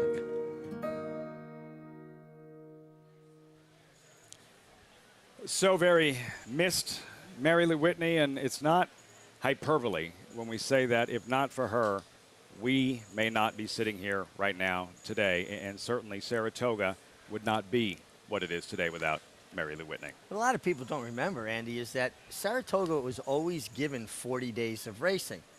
They deferred 16 of those days because the handle was better downstate. It funded the other 24 days. Mary Lou's efforts to make this town a destination place, to pick up the people of Saratoga and what she's meant to this town. And I love to see her colors still racing under the banner Mary Lou Whitney Stables under the stewardship of John Hendrickson. It means a great deal. Well, she convinced the socialites to come back to Saratoga. I mean, she really meant a huge amount to this town, but also this great love for Saratoga. You think of the native dancer statue, which is the foot of Union Avenue, right at the top of the park. You see as you leave, you drive down Union Avenue. Imagine you come to town for the first time, you drive Union into town, and you see that statue. That comes from Mary Lou, and philanthropic, but also just, her party. She just had fun. She had a sense of fun. Yep. The town loved her. She loved the town, and she said so many good things about Saratoga and was a huge, huge part of this town. I agree. This town would be different if Mary Lou. It's like It's a Wonderful Life moment. If she hadn't been born, yeah. It's hard to know what Saratoga would look like. And that didn't feel coincidental last year with the fans back at Saratoga for the first time in nearly 2 years. Packed house opening day, her colors in the winner's circle, following the Schuylerville with Pretty Birdie. Fitting one of the biggest, most important races anywhere, known as the Whitney. There's the field for the 95th edition. Mile and an eighth, $1 million purse. Todd Pletcher has 3 in the Caesars Saratoga Derby, has 3 in the Whitney. American Revolution, Happy Saver, and the big gun Life is Good. Go back to his comeback race, the John Neighbors last month at Belmont, Andy. Life is Good doing what he normally does, dominate. The horse outside of him, Speaker's Corner, had won 3 straight races, including the Grade 1 Carter, in devastatingly easy fashion. Look at this poor guy. You can see he's just like breaking his heart out there as he's trying to keep up with Life is Good, who has that brilliant speed, but the stamina to carry it further. He just runs so easily. And while Richie and I both think there is some possibility he's vulnerable in this race, neither one of us are not thinking it's going to be easy. This is a serious racehorse. Hey, I thought, Richie, you boiled it down very well yesterday. Like, brilliant sprinter speed, and he can carry it route distances. Yeah, I mean, when a horse is that fast and then they can show the stamina to get further distances, it makes them doubly dangerous. I'm a big fan. I just really wonder if Mile and Eighth isn't stretching to his outer limits. Even though he did it at Gulfstream very well, Saratoga's a little different. If that's the case, enter Olympiad, Andy, a machine around 2 turns, as seen in the Foster at Churchill Downs. I promise you he won the Foster at Churchill Downs. He's been perfect around 2 turns and 4 straight graded stakes wins for Hall of Famer Bill Mott. The reality is there's a strong argument he could already be a Grade 1 winner, and that around 1 turn. Because if you watch the replay of his Cigar Mile, he actually ran extremely well in that race and could have won under different circumstances. But at the end of the day, he's just gotten better and better for Bill Mott. And his last race was his crowning achievement, a tremendous performance with a Beyer figure of 111, just 1 point below the number that Life is Good ran in the neighborhood. See, I told you. You won the Foster. You're like a seer. There it is. You really are. It's incredible. Your brilliance never ceases to amaze me. I mean, that's a good horse, American Revolution, chasing him as well. Bill Mott's never won a Whitney. I was talking to him about it yesterday. He never won a Travers, never won a Whitney. And that's about it. He's the record holder of the Woodward. He's won 5 of those. Where was Cigar in 95? Why didn't he run in the Whitney? He had run a long, long extended campaign, and he was up here training, but Bill gave him a little time off before he brought him back in the fall. Pointed to the Breeders' Cup, so, the best way to get At there. Belmont, So he needed a little break at some point, but not very many omissions from Bill Mott's resume. Youngest trainer to ever be inducted in the Hall of Fame. How tricky for Junior Alvarado, because he doesn't want to be in a position of chasing Life is Good, but at the same time, you don't want to let Life is Good get that far away and build that cushion. That's the tight rope he's got to walk. You don't want to let him get away too easy, but you don't want to engage him too soon. I mean, he's the one that's probably going to be in chase mode. You see anybody else, Andy, who can run with him? Well, run with him? Or at least make him do some of the dirty work. Charlie is faster than he is. I mean, Hot Rod Charlie would be much more forwardly placed, I would think, than Olympiad. I also think you have to be careful about taking Olympiad out of his game too much. Maybe you think back to the Quality Road Blame Whitney of a number of years ago, where Quality Road, much like Life is Good, had that speed, and he also had the ability to carry the distance. Blame didn't have that speed, but Blame just sat back and he made his run and hoped it worked out, and he was able to run him down. I think with Olympiad, you want to be careful. You don't want to hurt him by being too close in there and playing the other horse's game. I think you have to hope the chips fall You got the better horse. And hope Hot Rod Charlie at least makes him run to the turn and not just gallop to the lead. I think it would be a mistake with Life is Good to go 24, 48 and let the others in the race, as you like to say, use that speed, make them chase to have to even keep up with you. Yeah. Make them play your game. I'll never understand guys that want to allow the closers into the race and then out-close the closers. It's just not a great strategy. I think you use the thing that has made you successful, and if you're fast, that doesn't mean you have to send one. No. Just allow them to use their stride. I don't see them slowing it down a lot with this horse. I think you got to let them run. Special horse, special edition of the Whitney, 95th edition on Saturday, one of 3 Grade 1 events. 4th race today, not a Grade 1 event. $25,000 restricted claimer. They're going right back to the Wilson Chute, non-winners 3 lifetime. Horses in the paddock, fillies and mares. You're looking at Alpine Queen, co-favorite at 2-1. Maggie Wolfendale standing by with this race for Paddock Report. Maggie. Lafitte, I definitely don't have any problems with your dueling favorites. My sweet wife, though, I do think she's a little bit more of a turf horse. So Alpine Queen feeling like maybe the most reliable favorite. But let's take a look at the other Michelle Nevin horse, who does switch from turf to dirt as well. But Voice of Spring, number 1 in here, is a more established dirt horse. Yes, ability is a big question mark, as she only has one figure that is a bit of an outlier way back when last year when she broke her maiden with a 71 Beyer. But I did notice that Michelle changed a few things with this filly mare now. She looks more fit than she ever has in previous efforts, and now she is on a steady running regime, whereas there's so many lines in her form going back a ways.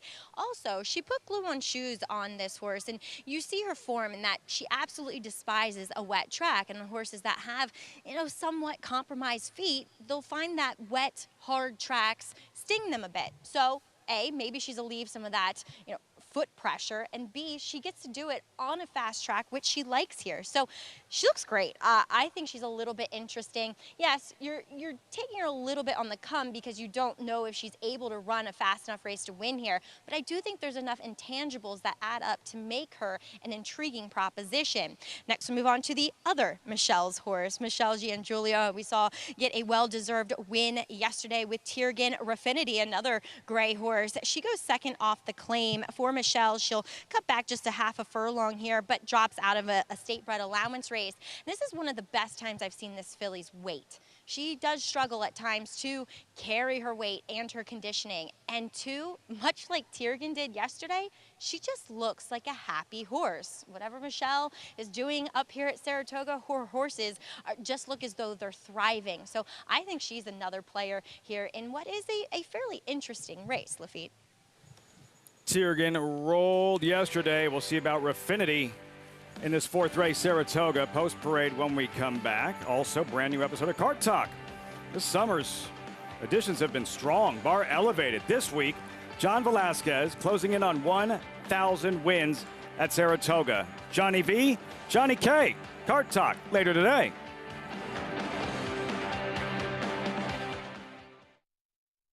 Consistently versatile with 24 Grade 1 winners on every surface from 6 furlongs to 1 1/4 miles all over the world. Switzerland in the Dubai Golden Shaheen. Switzerland wins. Olympiad gets the gold in the New Orleans Classic. Charles Fight running on. Mason in front. Charles Fight on the outside. At the wire. Photo for the win. All purpose, all places, all power. Spitestown. Who you betting on? How about an app created specifically for horse racing? Nairo Bets. We specialize in thundering hooves, fist pumping, and boosting your bankroll with robust weekly promotions. And offer betting tips from actual horse racing experts. Bet all day and night, nationwide. Get the action and thrill of horse racing with Nairo Bets.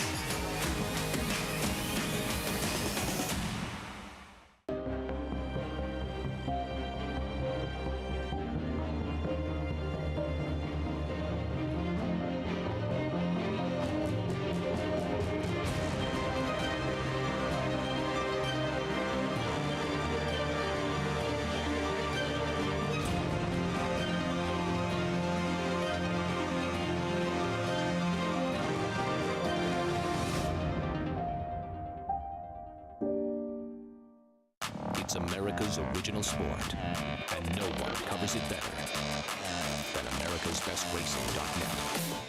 From the sport to the lifestyle, the best races, horses, and destination venues, cocktails, gambling, fashion, and more. America'sBestRacing.net is a sport for you. Live it, love it, bet it.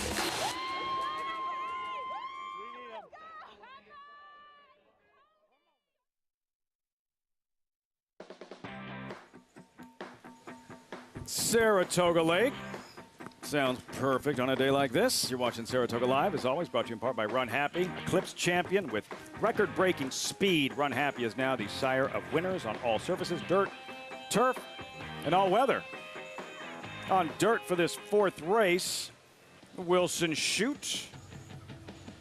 That's where it all starts. Scratch number 3, Valorant, field of 7, post-parade moments ago.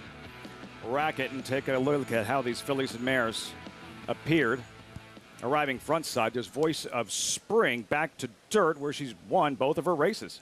I'm not sure why this one's taking so much money. Her recent dirt form is abysmal, but maybe she'll wake up and find her prior once good form. Luis Saez aboard. Stormy Cat Lady, easy win at Belmont in June. Yeah, beating easier, though. This is much tougher. Valorant out. Tactical range in. First half of the claim, David Donk. Yeah, you don't see Dave Donk claim a lot of horses. The first time off the claim for Dave Donk, but he goes to Louis Cardenas. It's not Jose Ortiz, so this one can't win. My Sweet Wife, second at 2 for Michelle Nevin, first half of the claim. Source broker maiden here with a nice figure 2 years ago, and I think Michelle Nevin and Jimmy Riccio, a very astute claiming owner, wanted to bring this one back to the dirt, which might be the best surface. You saw Alpine Queen, first after the claim, Antonio Arriaga. Here is Raffinity, and Maggie liked what she saw in the paddock. I mean, she drops back to level they claimed her from. Her win was against a subpar field. Exfiltration outside sharp, 1-2 straight, then hit the sidelines for about 6 months. Yeah, it was claimed for $16,000 off of Horatio de Paz when last cited. Would have to get better. I believe the winner of this race will be ridden by somebody with the last name Ortiz. Going out on a limb. It's helpful. I mean, Alpine Queen, you've got Antonio Arriaga off the claim, and there you go. What are you getting? 2.5 plus 2.5 to 1. Which is a bigger price than the Braves will be against the Mets in those series. You think of the Mets a little sweep just to, close in the Dodgers? When are they playing, by the way? Mets Braves, big Mets, 5-game series. Mets Dodgers. Mets Braves. Mets Dodgers may have a problem. I think the team out in Southern California made a pretty big trade. You're not at all nervous about Soto going Not to the this Padres? year, but for the next 5 years, yes, I am very much. Thank you very much. Get back to the racing, shall we? My Sweet Wife, first half of the claim, Michelle Nevin. Let's go way back. As you touched on, Andy, the summer of silence, COVID summer of 2020. My Sweet Wife's maiden win right here at the Spa. She just ran by this field, got a 70 buyer that day, and she won her next start in a wet track with a 78 buyer, and well, she bombed in the tough Cumley. Jimmy Riccio, who's the owner, and his son, of course, had been the agent for Jose Ortiz Jr., and Jimmy's been around. Richie's ridden for him for a long, long time back when he rode. I think you would agree that he is one of the most successful claiming owners in the game. He doesn't claim that often anymore, but a very, very shrewd guy. He goes back to your days with Pete Ferriola. Yeah, won a lot of races in those colors, and they were very good playing the cool to see him again, isn't it? Absolutely. I know, and I'm a big fan of Jim, too. But I think their idea was, this horse, maybe he gave up on dirt a little bit soon with her. She might have found the right spot. With more on the favorite, here's Maggie on My Sweet Wife. Yeah, she probably did. If they were going back to the dirt at any point, this is the spot to try it with her.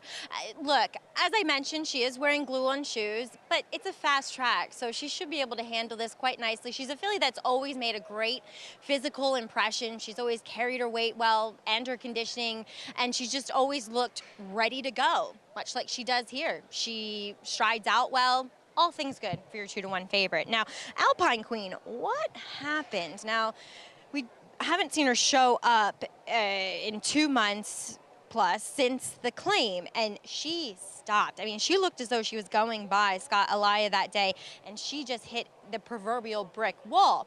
Now, she's always one that has carried her weight well, and Antonio Arriaga does great work in these types of situations, I should say. First off the claim, especially going longer, and the mile here out of the Wilson Chute makes sense. I just have a bit of a tough time trusting her off of that last effort. Maybe it was a track as she gets back to a fast one today. Lafitte? Maggie, thanks so much as they are making their way behind the Wilson chute in the starting gate. Andy, what are we looking for early on? Speed, race shape. I mean, you look at this field, and you would imagine Raffinity with Manny Franco will probably be somewhat aggressive. I think Alpine City Queen will be sitting kind of close with the 6 with the 8. Exfiltration. Maybe, yeah, probably the 2 of them. And probably the 5 My Sweet Wife. Jose Ortiz is going to take his time with this one and hope she can make that big run because she has less speed than the 6. I believe it'll come down to these 2 horses, the 2 favorites. We'll see if it plays out that way. You went with Alpine Queen? I went with Alpine Queen. Antonio Arriaga does a great job. A guy who doesn't have a lot of horses. They get a lot of individual care. Especially routers. Raffinity made a great impression. That's Maggie's selection. On the racetrack, I almost swayed to her because she warmed up so well. Just a restricted $25,000 claimer, but an interesting one. Several runners debuting for new barns. Wilson chute moving into line. Raffinity steps forward. John Ambrial with the call. It is post time for the 4th live from the Spa. They're all in the gate. And they're off. And there goes Tactical Range out for the early lead. On the inside is A Voice of Spring. And My Sweet Wife is there as they go into the clubhouse turn. And now moving up is Alpine Queen. And on the outside, it's Exfiltration. Exfiltration has taken over. Alpine Queen runs in second. Raffinity is next in third. And then down on the inside is My Sweet Wife. The favorite is running in fourth. On her outside is Tactical Range. Next in fifth, it's 2 lengths. Back to A Voice of Spring. And well back in the field is Stormy Cat Lady. The quarter 24 and 2/5 seconds. Exfiltration leads by 2 lengths. And then it's the 2 grays, Raffinity and Alpine Queen. They are heads apart, second and third. And then it is Tactical Range who is running in fourth. Farther back, My Sweet Wife with a lot to do here after a half in 48 and 2, midway on the turn. And there goes Alpine Queen coming on through now to grab the lead as Exfiltration drops back. On the outside is Raffinity. And then comes Tactical Range, followed by My Sweet Wife, and then Voice of Spring and Stormy Cat Lady. 3/4 and 1:14 and 1 as they come through the stretch. It is Alpine Queen, the leader here by 4 lengths. Alpine Queen is in front. Tactical Range giving chase in second, but it is Alpine Queen in command here with less than a 16th of the finish. Alpine Queen. And another win for jockey Irad Ortiz Jr. Tactical Range, long shot was second. My Sweet Wife came on to finish third. Chalk up another one for the leading rider, Irad Ortiz, Alpine Queen, making that one look rather easy in the end. Well done, Richie. He's always traveling in behind them, Andy. He had so much horse, and then when the hole presented itself at the 3/8 pole, he just let her slide on through there and won as much the best. I'm shocked she wasn't favored in this race. I mean, one of the reasons I picked My Sweet Wife, I thought I was being kind of clever with her, and I thought she'd be that time maybe the 3rd choice, Valorant scratched. Never imagined she'd be favored over this horse, and this is one of those cases where the value is really with the winner. First after the claim, Antonio Arriaga. The players group come on down to the winner's circle. Alpine Queen, star jockey Irad Ortiz, 6'4", 5'7", 18 to 1 shot completing the exact Tactical Range. But no match for the winner, Alpine Queen, by several results. When we come back, you're watching Saratoga Live on Fox Sports 2.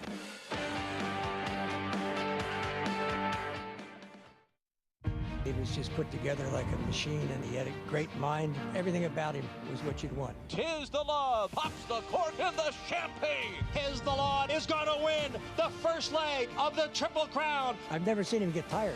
Respect the law. Tis the Law. His structure is just perfect. His bone is perfect. He's left the others behind. He's going to win the Run Happy Travers. He's everything you would look for in a horse. Launch your thoroughbred ownership experience with Flying Partners Racing, a New York and Florida-based racing partnership with winning percentages over 20% at Belmont, Lone Rock to win, and 25% at Saratoga in 2021. Ice Princess.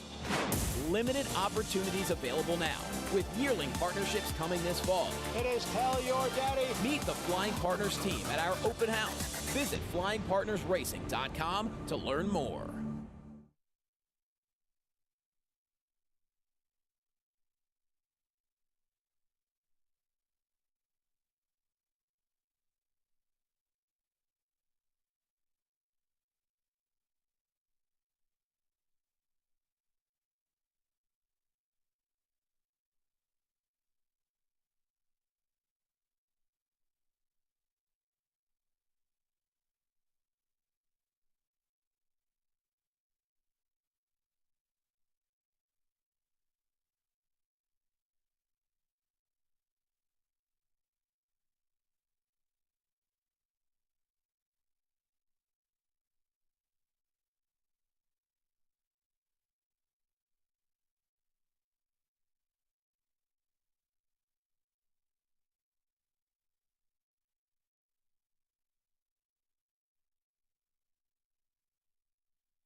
Pick 6 is next at Saratoga. Welcome back to Saratoga Live.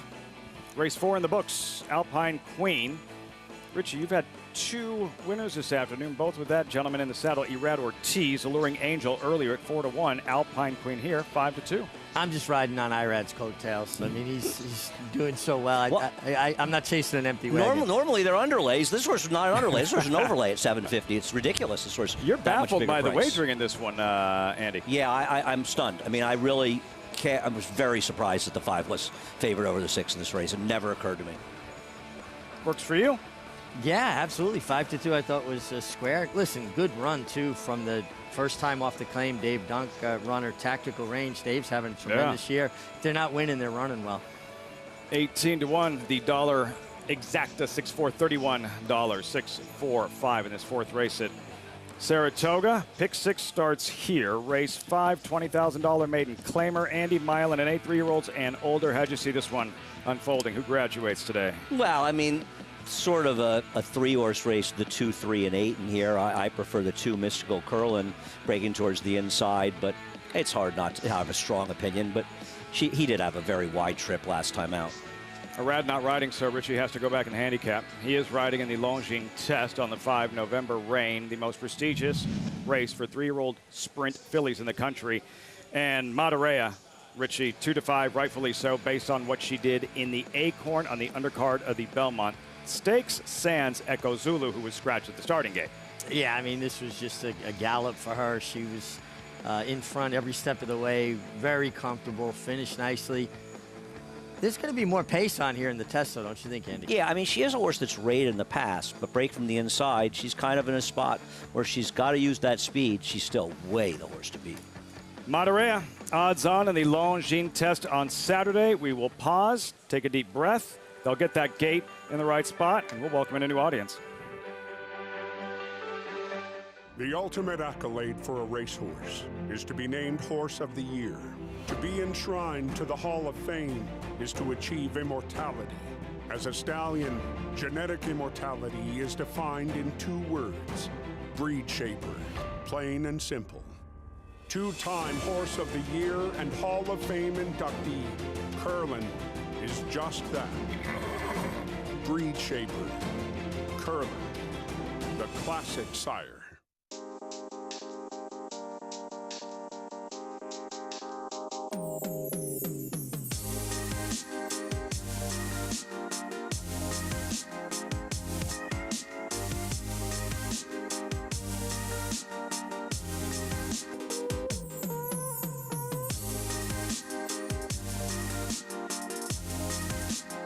Stay fabulous. Resorts World. The momentum continues for War Dancer as his precocious 2-year-old Power Attack wins his turf debut at Belmont. It is Power Attack who has a 4-length lead as they come down for the finish. As well as a 1-2 finish on opening weekend at Saratoga. As they come for the finish, Dancing with the Stars won it. Now with 28 wins in 2022 and over $3.5 million in prodigy earnings, War Dancer is a sire on fire. Join the momentum today at wardancerstud.com. Racetrack Television Network brings you every race, from every track, on every screen, every day. With monthly packages starting as low as $5, RTN gives you great value and access to more live HD streaming and race replays than anyone. Visit RTN.tv today to sign up and watch on almost any device, including Roku and Amazon Fire. RTN has packages that start at $5 per month.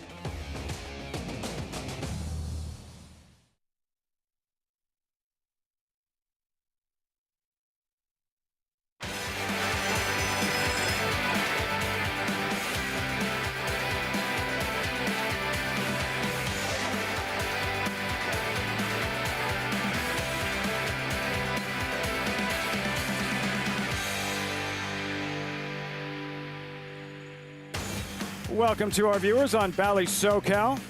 Saratoga Live is always brought to you in part by America's Best Racing. For the love of the race, visit americasbestracing.net today. Whitney week on a Thursday.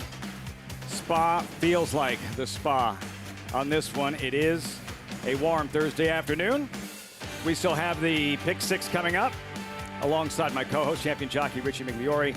Andy Serling, the featured event a little bit later on. 8th race is the Alydar. For those of you just joining us, here's what you missed.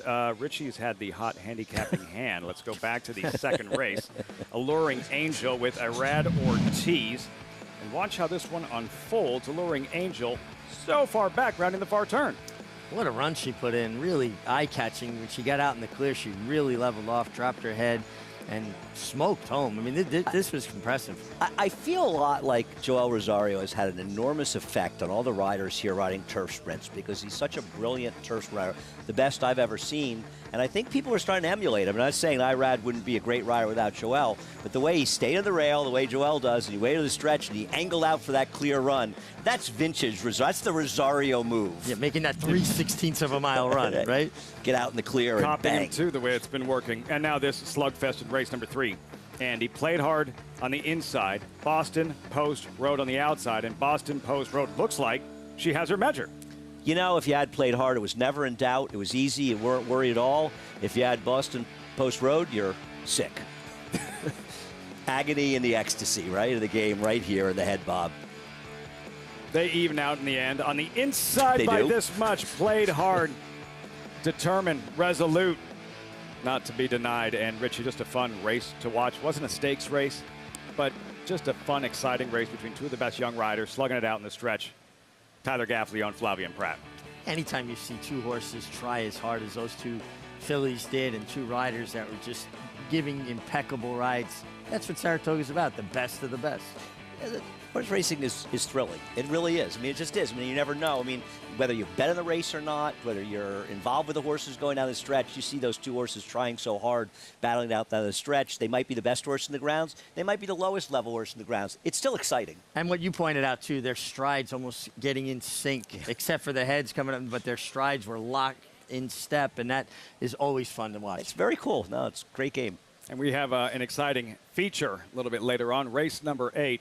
The Alydar, in honor of one of the most exciting thoroughbreds over the last, 50, 100 years, we'll call it.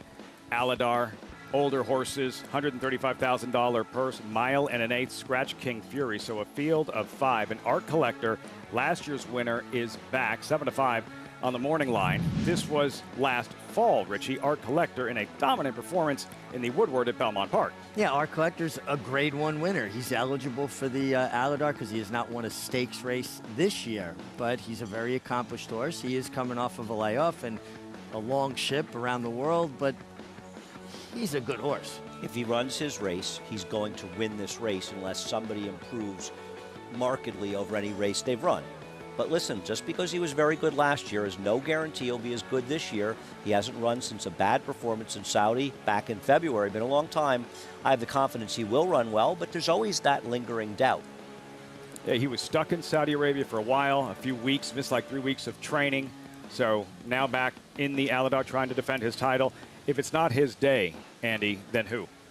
I like Mystic Knight as the other horse in there for Chad Brown. He run a race a long time ago back at Aqueduct where he actually beat the bias. A slow-paced race on an inside speed track, and he was wide the whole way and made a huge run to beat a Rodriguez horse, get a 99 buyer. And that's the kind of race I remember saying, this could be a stakes horse. Stops and starts, not being able to put it together, but he seemed to be putting it together for Chad Brown. And I think Chad's finally got to say, you know, he's got no conditions left. He's got to run a race like this. Can he finally make that step forward? And I don't know, the way Chad Brown's barn has been going, especially this year, particularly with dirt horses, I won't be surprised if he does take that step forward. Leading trainer thus far is Chad Brown. That's the featured event, the Alydar Race 8 on a 10-race program at Saratoga. You know what all great athletes should have? Should all carry big sticks, Richie. There's Man O' War's. The Man O' War pole weighs hundreds of pounds. The story behind the Man O' War pole when we come back. You're watching Saratoga Live.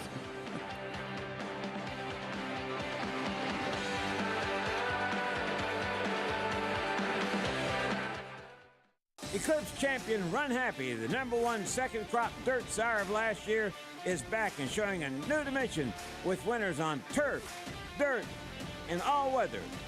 A record-breaking sprint champion, Run Happy is also siring winners at all distances, from 7 furlongs to 1.25 miles. A sire whose runners can carry his speed over all distances and all surfaces. Run Happy, price for value, and standing strong at Claiborne Farm. Who you betting on? How about an app created specifically for horse racing? Nairo Bets. We specialize in thundering hooves, fist pumping, and boosting your bankroll with robust weekly promotions. And offer betting tips from actual horse racing experts. Bet all day and night, nationwide. Get the action and thrill of horse racing with Nairo Bets.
Surrounded by benches and flower pots, it weighs 300 pounds, is constructed from yellow pine, and has a ball at its apex covered with gold leaf.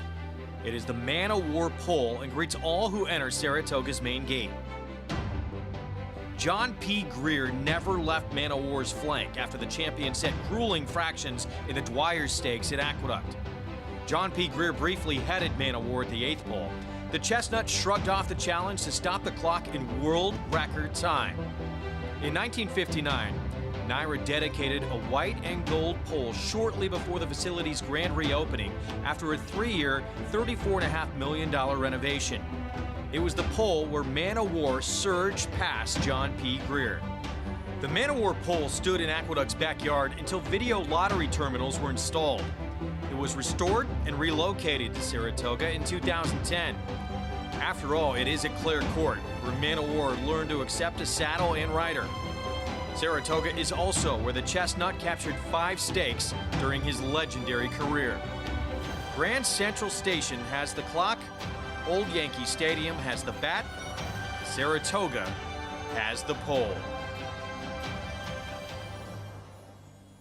It's a great, great piece. Just another little part that makes Saratoga, Man o' War, one of the greatest racehorses of all time. It's just phenomenal. I love all the history that abounds in this place. And John P. Greer, I remember that race well. He had him until the 8th pole, and then Man o' War finally got the best of him. You were third in there, I think. You filled out the try, right? Actually, I read an account of it that was really great, and that Man o' War was inside of him, and as they were running down the backstretch, everybody was panning back for John P. Greer.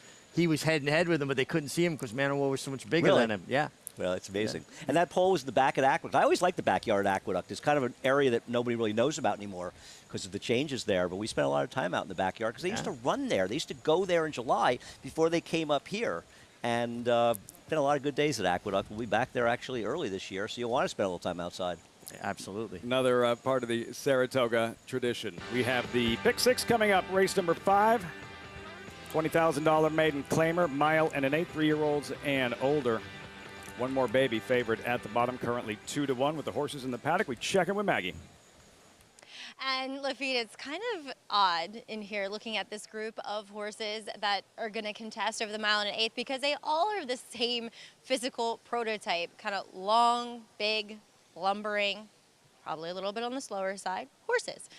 So it's tough to kind of distinguish between them all, but we'll start with number 2, Mystical Curlin, who does return off a somewhat short layoff. He does already have a start here at the meet, obviously, but going the mile out of the Wilson chute last time, he was wide around the dog leg, and then for the first half of that mile, he just looked headstrong.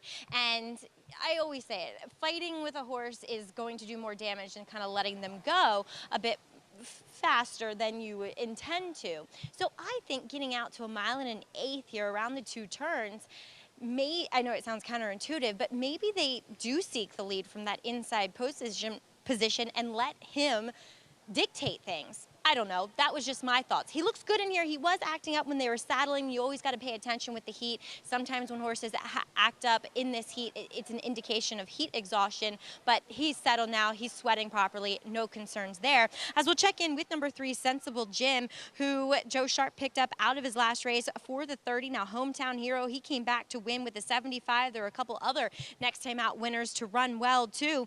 And though this horse didn't really show up at all, but he was kind of a bit of a wide trip throughout.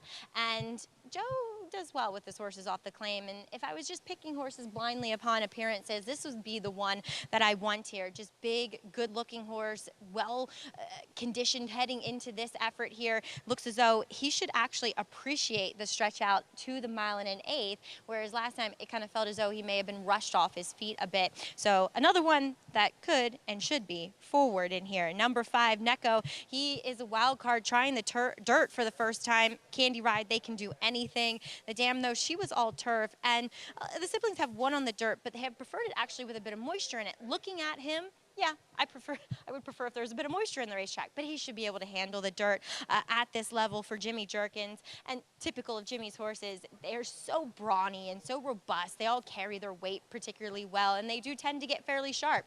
That's what I'm looking at here with Neko, but him and Sensible Jim making the best physical impressions, Lafitte.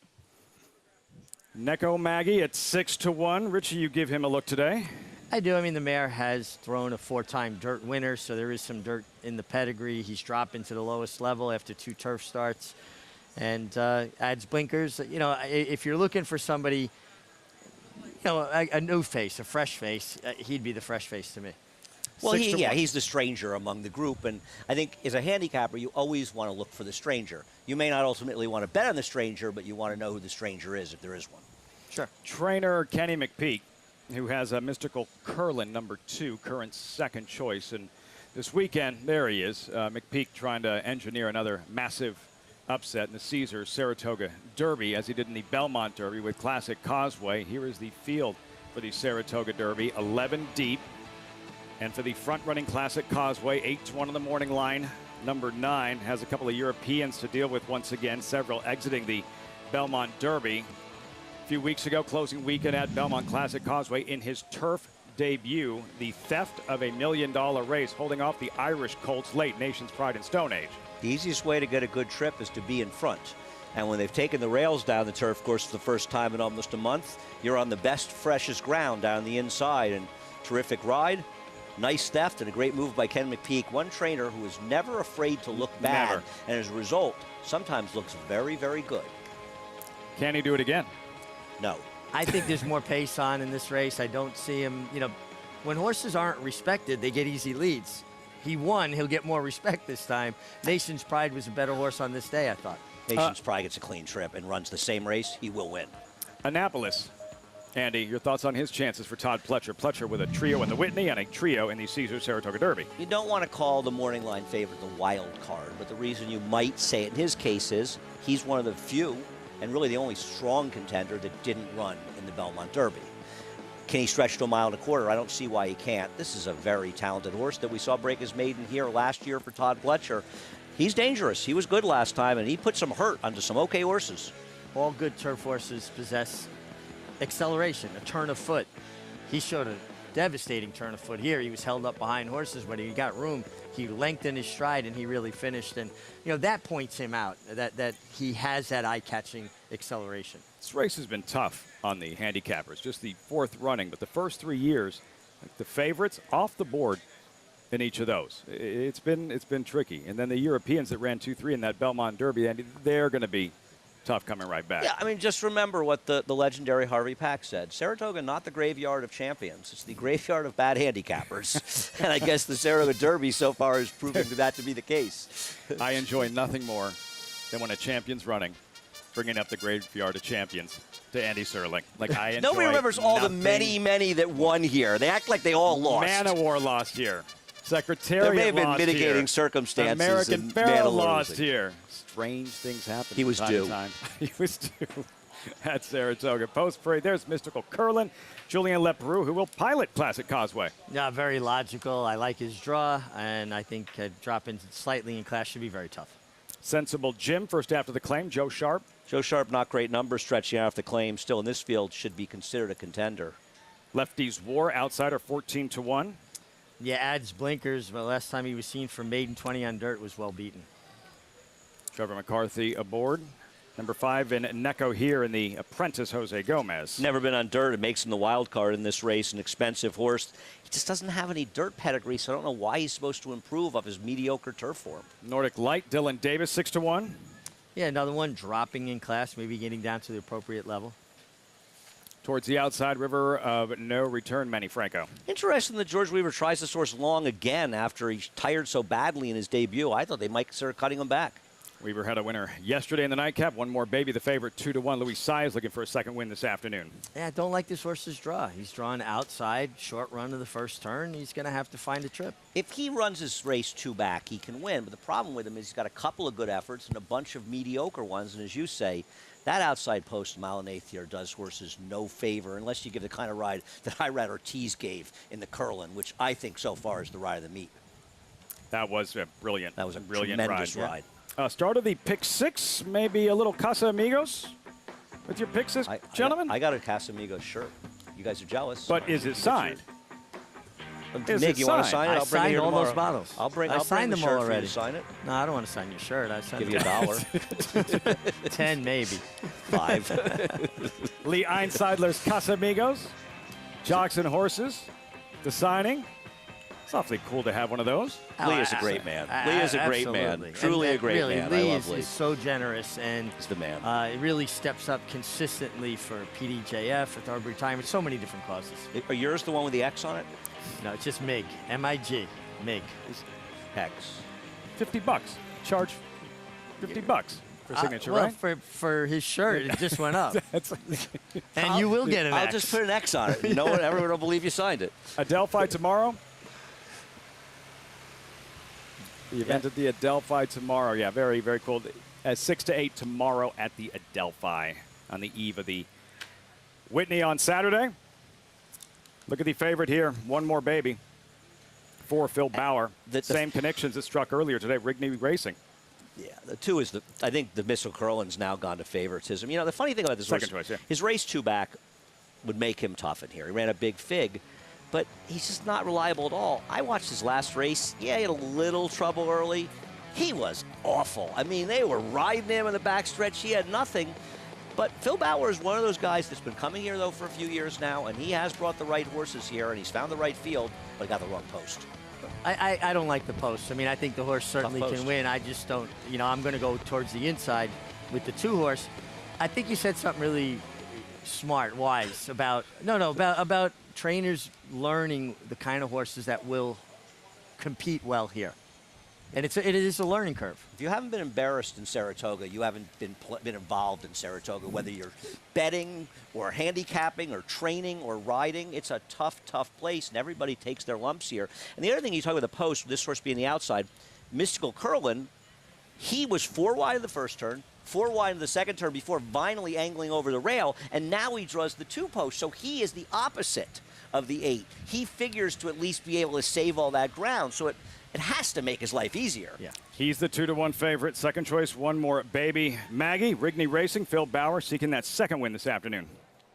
It's always sweet to win 2 on a card here at the spot, but I do feel as though the public has the right favorite in here in the 2 Mystical Curlin, because number 8, One More Baby, I agree with Andy, what happened last time, and furthermore, his chances are adding up, and on top of all that, well, he's kind of come out of it and he looks better now. When he first started off in his warm-up, I just didn't love the way he was moving. You know, he just didn't extend himself as much as I'd like to see. We'll see. I respect the connections, but I just preferred the 2 with regards to the 2 favorites. Now, number 7 in here, River of No Return. He was the one my eye kept going back to. I know he didn't do much running. Well, he did. He did show a bit of speed, to be fair, in that debut race, but a bit of a heavier built horse that he just looks so much more fit this time around. I think at a bit of a price, he could sneak in here, and it just feels like George has him more ready for this second start going the 2 turns. Lafitte? Looks the part, Maggie. 12-1, River No Return. Andy, another look at Mystical Curlin, now 9-5. Mystical Curlin is no superstar, but based on his last race and the post position swing, he's just supposed to get a better trip, and he's dropping down to the lowest level, and he's just very logical in there. You know, Maggie bringing up the 7, we talked briefly about him in the post parade. It's odd that George Weaver is bringing him back at 1 1/8. After the horse showed a little bit of speed in a fairly solid pace last time and then just backed up badly. You might have thought he might think, let me look for like a 7-furlong race for him or something, but he's running 1 1/8. It's probably a good sign. The question is, we don't have any proof whatsoever this horse can run at all. But he did attend, you know. At least he showed a little speed. He did show some speed. Do you think he'll show more speed today, second Well, start? it's tough. I mean, he may try to, but again, that he's post 7. He's got yeah, you know, you've ridden it, and you know how hard it is, how much faster you have to be to clear from an outside post. It's difficult because everybody usually comes out at trying to hold their position somewhat, and then you're hung 4 wide. Anybody goes, and you just can't get by them. Yeah. They go at all, and you can't. They hit the turn so fast, and you see it here over and over again. It takes a I mean, going to be a probably 5 or 6 horse field in the Whitney. Life is good as unusually fast, so he's likely to clear from the outside, but we're talking about an unusual horse. Sure. Early on, what are we looking for, Andy? Who makes the lead here? I have to think Julian's going to look to hold his position and try to beat the speed. I mean, Neko could have some speed, and One More Baby, Louis Saez, will look to be forward, but I just think with the inside position gives Mystical Curlin a real edge. Moving into line. Lefties Wars in. One More Baby to the outside. Johnny I standing by. Post time for the 5th Saratoga start of the Thursday pick 6. Ready for the start. And they're off. River of No Return and Neko. They're going out for the lead. Sensible Jim in the white blinkers now moves up down at the rail as they race into that clubhouse turn, and it is River of No Return who has the lead. One More Baby ranges up on the outside to grab second. And then at the rail, it is Sensible Jim. Neck goes in between horses. And on the far outside is a Nordic Light. Lefty's War is next in sixth, followed by Mystical Curlin in seventh. And the trailer is Question My Sanity in eighth. And the field has reached the backstretch after a quarter in 24 and 3/5 seconds. And the leader is River of No Return with One More Baby pressuring on the outside. River of No Return, 3/4 of a length. One More Baby runs in second. And then it is Nordic Light who is next in third. Down at the rail is Sensible Jim running in fourth. And then comes Necco, who's about 3.5 from the lead. Farther back is Mystical Curlin, followed by Lefty's War. Big break back to Question My Sanity, and the half went in 49 and 4/5 seconds. They begin the run now into the far turn. And up front, it is still River of No Return and One More Baby. They remain 1-2. One More Baby on the outside. River of No Return down at the rail. It's 2.5 lengths to a Nordic Light in third. Mystical Curlin has now moved into fourth, but is still 9 or 10 lengths from the lead and being asked for more. One More Baby has now taken over at the head of the stretch. It's One More Baby in front. River of No Return is back running in second. And then Nordic Light in third, followed by Mystical Curlin in fourth. The field is really spread out as they come down for the 16th pole. One More Baby pouring it on here at the end. One More Baby. One more win for jockey Luis Saez.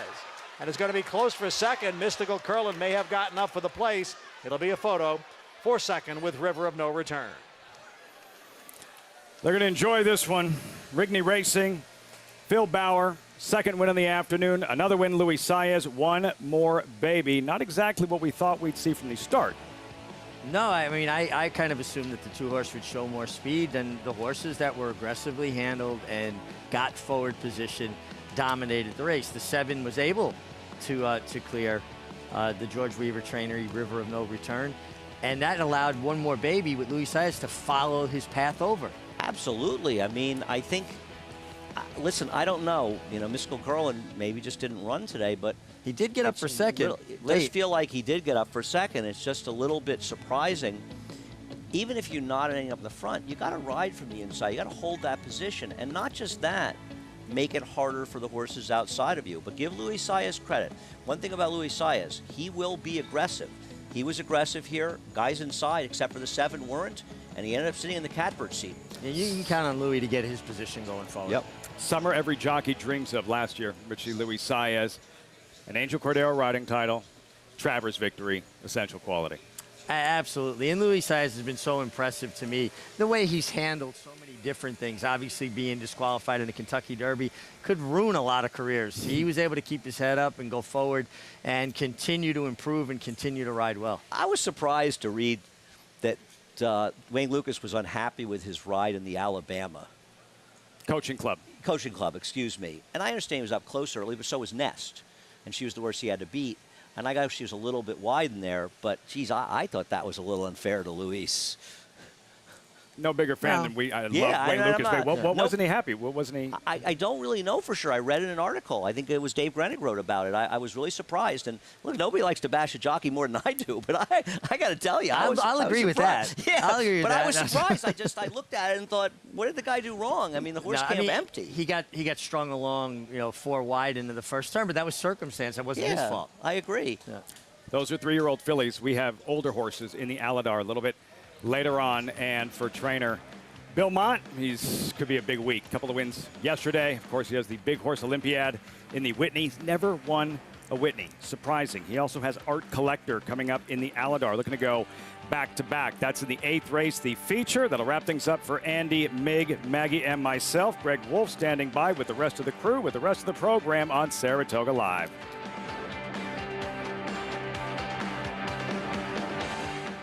Eclipse champion Blaine ranks among the nation's top sires at a fraction of the price.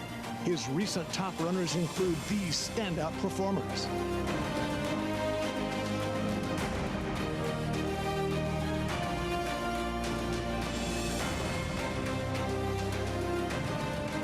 With With success on the track and success in the ring, this proven son of Arch annually ranks among America's top value sires. Blaine, standing at Claiborne Farm. If you're looking into racing partnerships, you should know they're not all the same. When you partner with Bond Racing Stables, you become a member of a growing family of racing enthusiasts, all guided by 3 generations of experience in thoroughbred breeding, training, and racing. Share in the excitement at Saratoga and Belmont Park, where we've graced a winner's circle with winners like Giacosa, who was bred, born, and raised here at our Song Hill Farm. Get more than just a partnership. Become a member of the Bond Racing family. 3 generations of thoroughbred excellence. Spun to Run.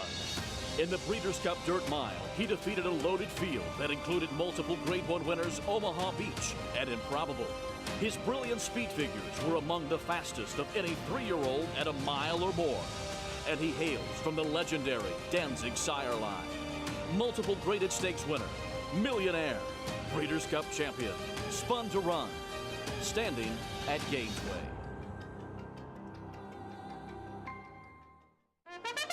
Now more than ever, it's time to get with the program because New York Reds start with an advantage. New York Reds run for serious green at Belmont and Saratoga. New York bred maidens run for up to $75,000 and allowance horses for up to $85,000. And serious New York bred owners can collect awards of up to $20,000 per horse per race in open company. So get back with the program. Seriously.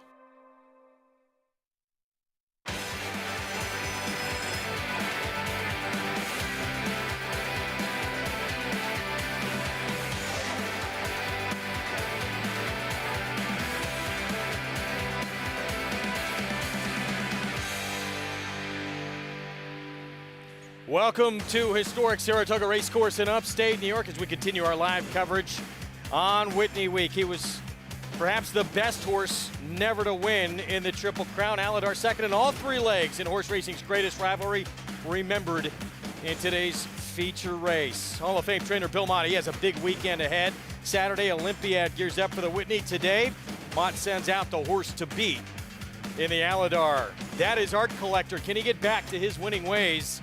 The former Grade 1 winner is the one to beat and the one to catch in today's Alydar. Welcome everyone to Saratoga Springs, New York for a fantastic Thursday card from the most competitive meet in the game here at Saratoga. Today's action brought to you by America's Best Racing. For the love of the race, visit americasbestracing.net today. Great to have you with us at historic Saratoga Racecourse here in upstate New York. Saratoga Springs, beautiful and warm Thursday afternoon as we gear up for a big Whitney weekend ahead. Hello everybody, I'm Greg Wolf. Great to have you with us here on FS2. Our feature race today honors one of the game's greats in here, who's Whitney when he beat older horses. One of the most dominant Whitney performances we have ever seen. Unfortunately, he came along at a time when he was upstaged in all 3 legs of the Triple Crown and horse racing's greatest rivalry against Triple Crown winner affirmed. The Alydar, our feature race this afternoon, and as we talked about in the opening, Art Collector, Grade 1 winner. He's won here. He won this race last year. And he will try and do it again, trying to get back to that very good form. With me, Hall of Fame rider Gary Stevens. On his A game, Art Collector is very good, and it looks like he's the one to catch today as well. Well, I don't even know if he's the one who's the one to catch. Just to his outside, Mask Parade. He possesses speed as well with Joel Rosario on. What Art Collector's got to do is get back to his recent form from last year. His last race last year, he didn't show up. Breeders' Cup Classic, he was beaten 14 lengths there. Then they took him to the Saudi Cup. Didn't travel well over there and finished far back in that race as well. He'd put together 4 straight wins leading up to the Breeders' Cup Classic last year. If the real Art Collector shows up today, yeah, he should be odds on. I just think that Mask Parade to his outside could be a thorn in his side. Yeah, that is for trainer Al Stahl. Mask Parade coming off the best performance of his career now in his 4-year-old season. I thought he was really going to blossom in a couple of those big races last year. The Jim Dandy, the Travers, did not pan out, but he's better certainly coming back now as a 4-year-old than he was at 3. Joel Rosario will ride, so we look forward to that contest coming up later on. Luis Saez collects his 2nd winner of the afternoon. You got to try and keep pace with the meet leader, Alydar Stakes Jr. He's got 2, and now Saez with 2 as well. One more baby. $7.80 for the win for Whitney Racing and trainer Phil Bauer. Yeah, Louis keeping him in his sights, so any one of these top 5 guys can get lucky, win 4 or 5 races in a patch and catch right up. So, but listen, Irad, he's got plenty of strength. He's got a lot of live horses, and he's been very, very consistent. All 4 of the top leading riders have been very consistent throughout this young meet. Look at today, what remains, presented by Claiborne Farm. We have our late pick 5 next, 21 minutes away. That Alydar, part of that sequence with Art Collector in the 8th. Let's head Paddock side now and welcome in Paul LaDuca and Jonathan Kinchin. Thanks, Gregor. As you can see, JK always in his usual gear. Myself, we get to no ties today, JK. We got a late pick 5 to get to, and I know you like this sequence a tiny bit. Are you going to single Art Collector? I'm not. I don't quite trust Art Collector. Comes in off a layoff. Yes, if he runs his best race, he's going to beat these horses.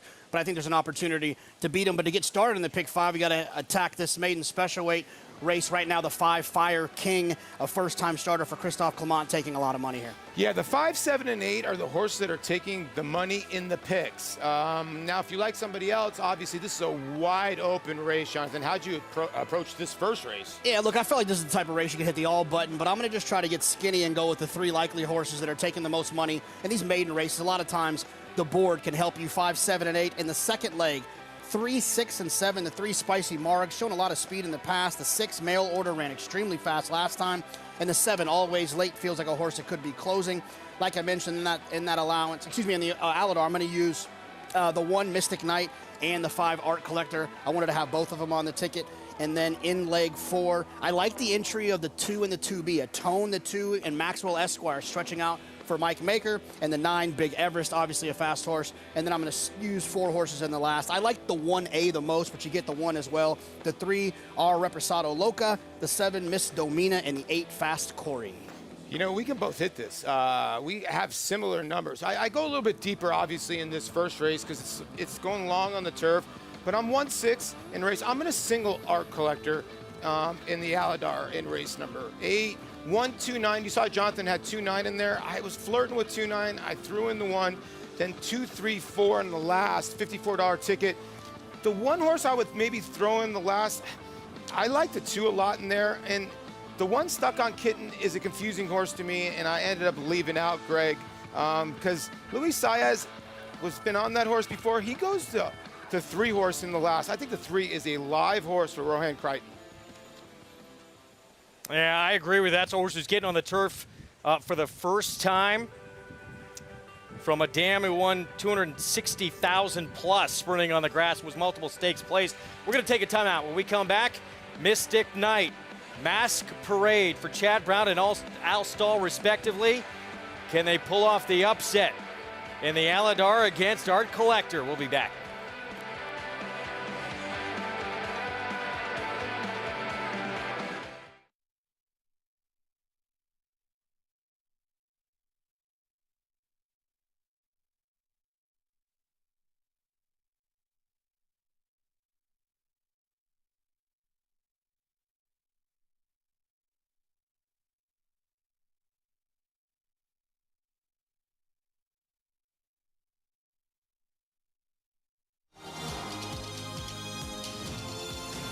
Well named.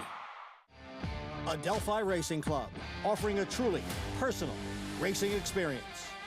Looking to own thoroughbred racehorses and win at the highest level circuits? We're not just a syndicate, and our members aren't just investors. We are partners. Experience the Adelphi difference. Join the club today. Contact us to get a taste of the Adelphi experience and come hang with us this Saratoga meet.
Silver State is a son of Heartspun out of an Empire Maker mare named Supreme. He was bred by Stone Street, was a $450,000 yearling.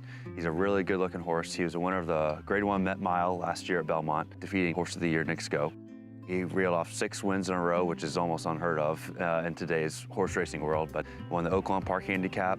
Best win was in the Grade 1 Met Mile at Belmont Park, and he is breeding his first book of mares currently this spring. It is Silver State at the rail. Mischievous Alex on the outside. It is Silver State who has the lead. Mischievous Alex, by my standards, out in the middle of the track. They're coming down for the finish in the Hillendale Met Mile, and it is Silver State to make it 6 in a row. When I saw him in the Paddock Met Mile day was when he really kind of sold me on his looks, and I'd kind of been, yeah, he's a nice horse. And when I saw him in the Paddock, it was like, okay, he'll work.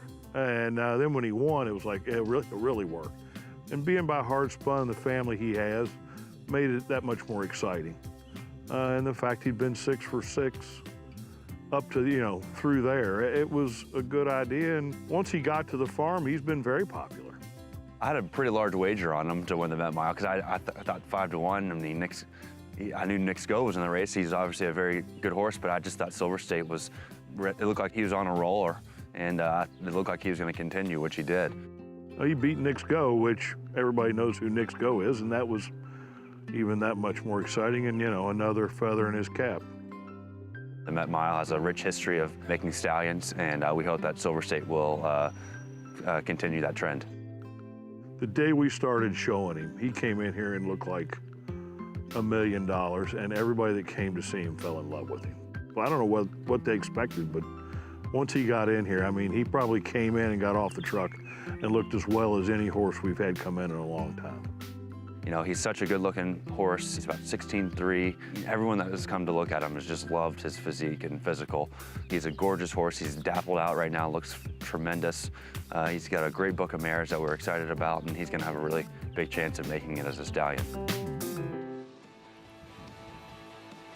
Another great addition to that impressive stallion roster at Claiborne. You cannot tell the history of this sport without telling the story of Claiborne. 100 years of doing the usual, unusually well. Getting set for this late pick 5. Begins on the grass at 1 mile and a 16th. And right now, you look at those who've run already, Gary, and those who've run the best on turf. New York Panther, the 8, for Todd Pletcher, ran the best on grass. I know stretching out, but a little chilly on the board right now. He is a little chilly, but he had those 2 sprint races. He hit the gate in his first race, coming out the side of the gate, broke a little awkwardly, and then came back favored in his second race, finished second that day, but looks like a horse that definitely wants to stretch out. It was 7-2 a moment ago. Actually, he's come down to 3-1 now. Let's check in for the first time on our late show coverage with Maggie Wolfendale. And Greg, we'll take a look at some first-time starters. Actually, one that I'm surprised is the favorite, and one that I'm surprised is not taking as much money. But we'll take a look at the gelding. That's number 2, Secretary of War, a son of War Dancer. Now, the dam was winless, is half to Arcanova, who was more successful on the dirt, albeit, but did handle the turf. So there's pedigree there, top and bottom, for this horse to be successful in this spot. And let me tell you, as a physical, he is the most well-suited to going long on the turf. I mean, he's tall, he's leggy, and I'm wondering that a lot of times they geld horses because they just become too big too early. So they want to lighten them up a bit and maybe not necessarily stunt their growth, but just make them more resilient as racehorses, a little easier on the wheels, so to speak.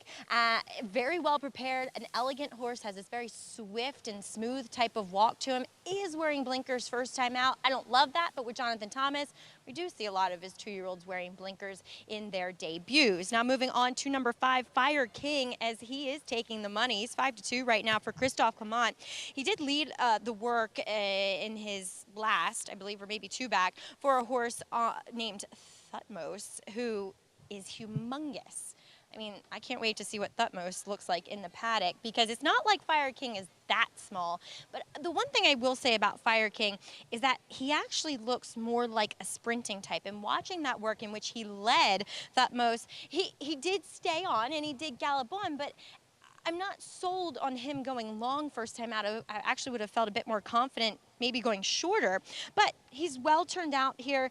He does have a bit more developing to do, but he could still be effective in this first race. Now, number 7, La Chase here for Jorge Abreu was certainly flattered when his workmate won impressively in the second race. That would be Alluring Angel, and she was sprinting and he's going long here, which I totally get, because in their last breeze out of the gate, while Alluring Angel broke well and was steady on the bridle, once they hit the turn, she was done, whereas he just kept going. And he's well suited to these conditions, as he should be. This horse has a lovely pedigree, Oscar performance, and on the bottom, the dam has produced stakes winner after stakes winner on the turf. Scuttlebuzz, My Heart Belongs to Daddy, Runaway Rumor. And what I found interesting is that I interviewed Larry Goichman after the win with Alluring Angel, and usually he keeps the fillies and sells the colts, but he kept this colt because he does believe that there might be some talent there, as we'll head across the paddock. Thank you, Maggie. I'm just glad that you helped me and Paulie pronounce the 7's name. La Chase. Yes. Père Lachaise, a sculptor way back in the day. He was noted for his nude statues in the late 1800s to 1900s. Okay. You think they would have had a statue of you? I don't think so. By the way, the money line are on the right. JK, explain those, please. Yeah, look, it's pretty simple. It's if you're betting, sports, you're used to seeing those money lines. We'll talk about the 7 La Chase here. 9-2 is the equivalent to plus 450. You bet 100, you get 450 back. Very simple in that regard.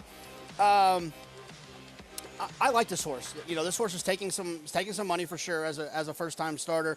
But I think the other thing that kind of got my attention, it seemed to be working well for Jorge Abreu. A sneaky good turf trainer here at Saratoga. And the last thing I'll note is that in the last year, Jorge's only used Flavian Prat 3 times. They've won 2 of those 3. Yeah.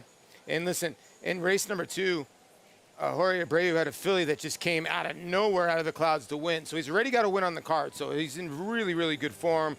The 2 Secretariat War, Maggie was talking about this horse is the gelding. Now, Jonathan Thomas owns this horse, too, as we're taking a look right now at the 8 New York Panther, who right now is your tepid second choice. Did you like his last effort, JK? Yeah, I thought he ran well enough. He got a nice speed figure that day, was going 5 furlongs. Gets a little bit of extra ground to work with here. And the other thing to add is that the horse that won this race wired the field. Anytime a horse wires the field and a horse is coming from kind of out of it, I give them a little bit of an upgrade, and I have no problem upgrading the 8 New York Panther. I will say this, though. The idea that just because he was closing here I agree. means that he's going to appreciate more ground is a misnomer. I trust that Todd's stretching him out for a reason. No, I think the bottom side of that pedigree is just Lemon Drop Kid, who won in a mile and a quarter, mile and a half. He was a long distance. So I like the one who me a tiny bit, just because when Rosario sticks after a bad race, he seems to be dangerous, and Michelle Nevin puts the blinkers on. Yeah, it took a little bit of money in that first race, but more importantly, as Texas on the silks.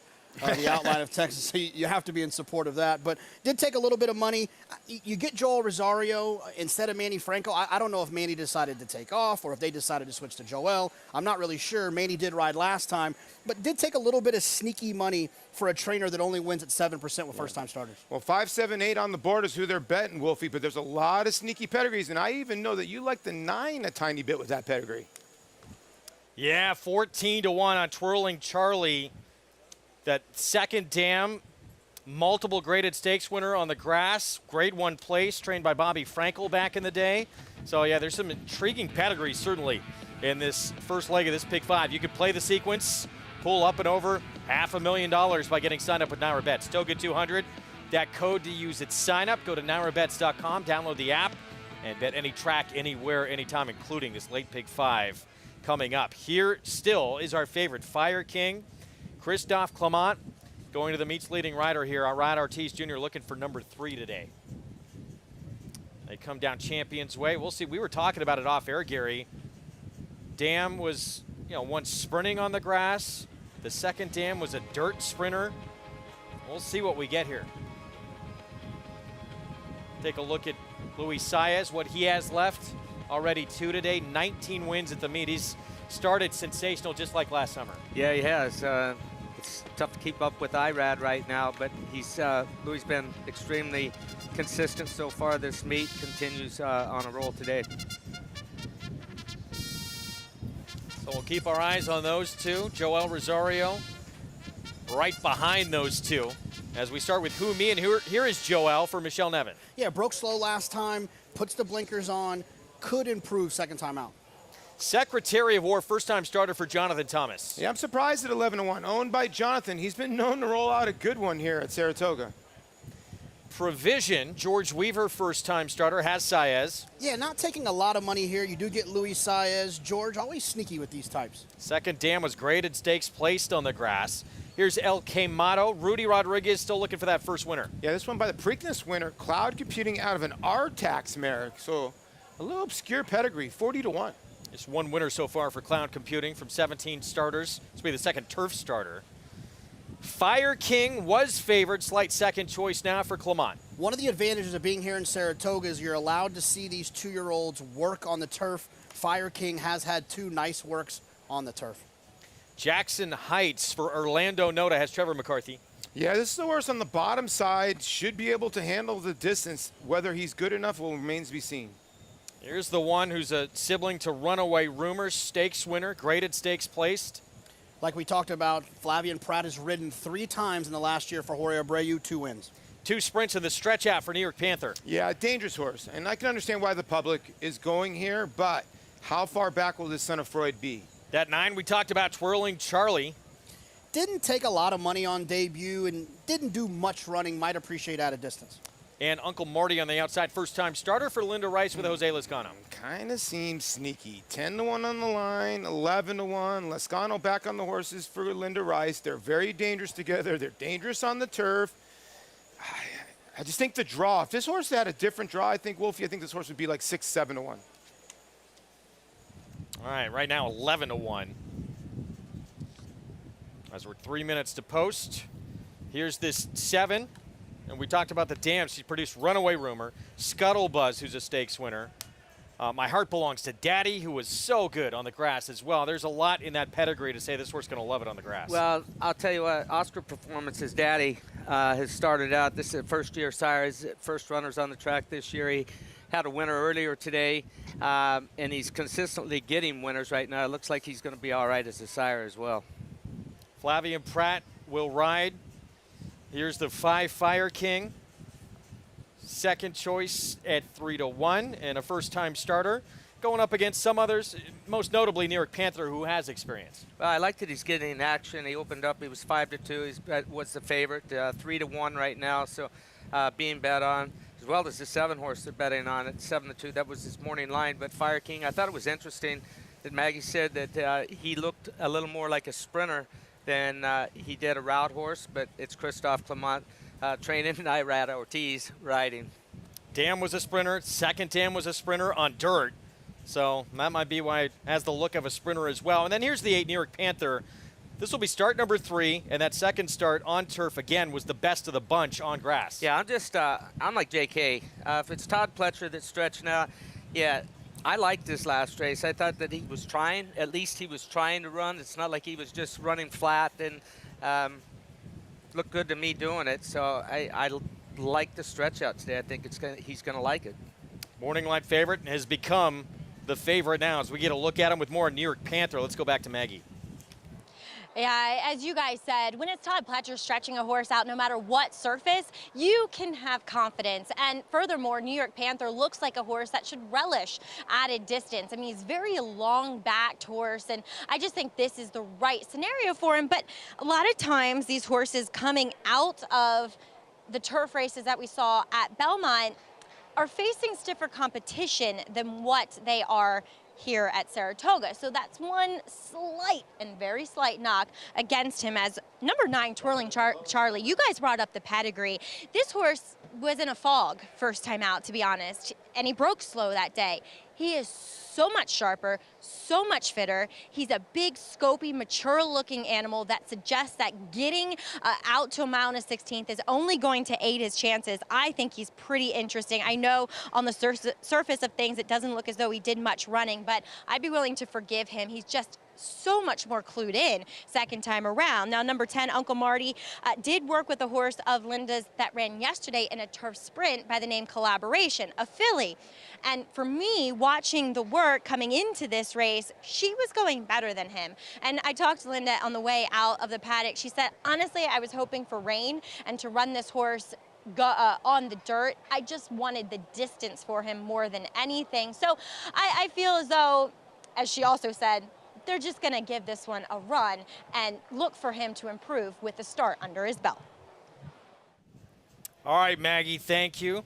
Post time coming up. Always dangerous. Our reigning Eclipse Award-winning rider, Joel Rosario, for Michelle Nevin. And there's pedigree here on the grass for this one. The second dam, 6-time winner on the turf of over $500,000. Graded stakes winner, Sellers Shiraz. Oh, what I like is that Michelle Nevin, when she adds blinkers or makes any kind of change with the horse and stretching out, there's a couple of changes. Between Joel Rosario, the blinkers going on, and stretching out to a route of ground, and entices Ron Anderson, Joel's agent, to ride. That tells me that she has told Ron, look, we're live in this spot. I'm not going to waste your time. His services, everybody wants them. So when Joel Rosario shows up anywhere, you got to pay a little extra attention. 8-1 here on this second-time starter. We'll get the stretch out and start number 2. But as we expected, it is New York Panther for Todd Pletcher, who is the favorite. Actually, now that switches as I say that. Back to the 7 now. This first-time starter with that big pedigree has become the favorite, Lachey's. So Flavien Prat, Jorge Abreu. And you thought with this pedigree would start getting more money, and now has become the one to beat. The late money. Indeed. There's Flavien Prat. Next door, wow, 3-1, somewhat enticing on New York Panther. Pick 5 pool, by the way, up and over $900,000. Good one to get involved in. It includes the Alydar and Art Collector later to come in our feature. Let's go upstairs. John Embriel to get us started. And Uncle Marty.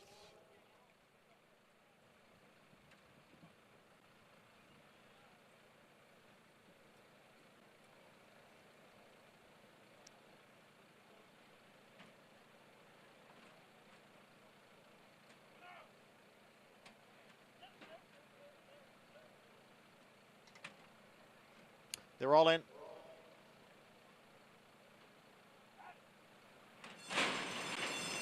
And they're off.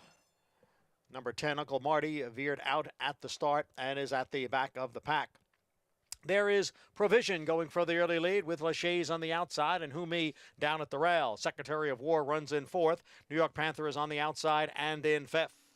And then comes Fire King, who's in 6th position as they go around the clubhouse turn. Humi has come away with the lead and opens up here by 3 lengths. Provision races in 2nd. And then Secretary of War running in 3rd. Lachey's on the outside in 4th. A little rough to handle there is Fire King, who's next in 5th. He was throwing his head around there. On the outside is New York Panther, next in 6th, with Twirling Charlie coming on through now to grab 7th.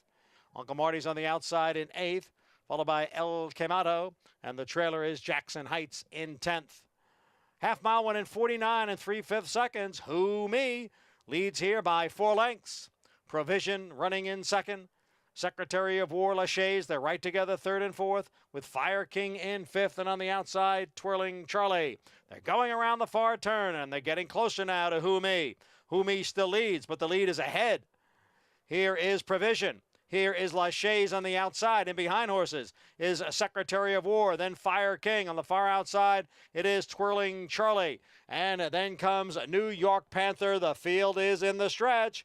It is Lachey's and Provision and Secretary of War now coming on through.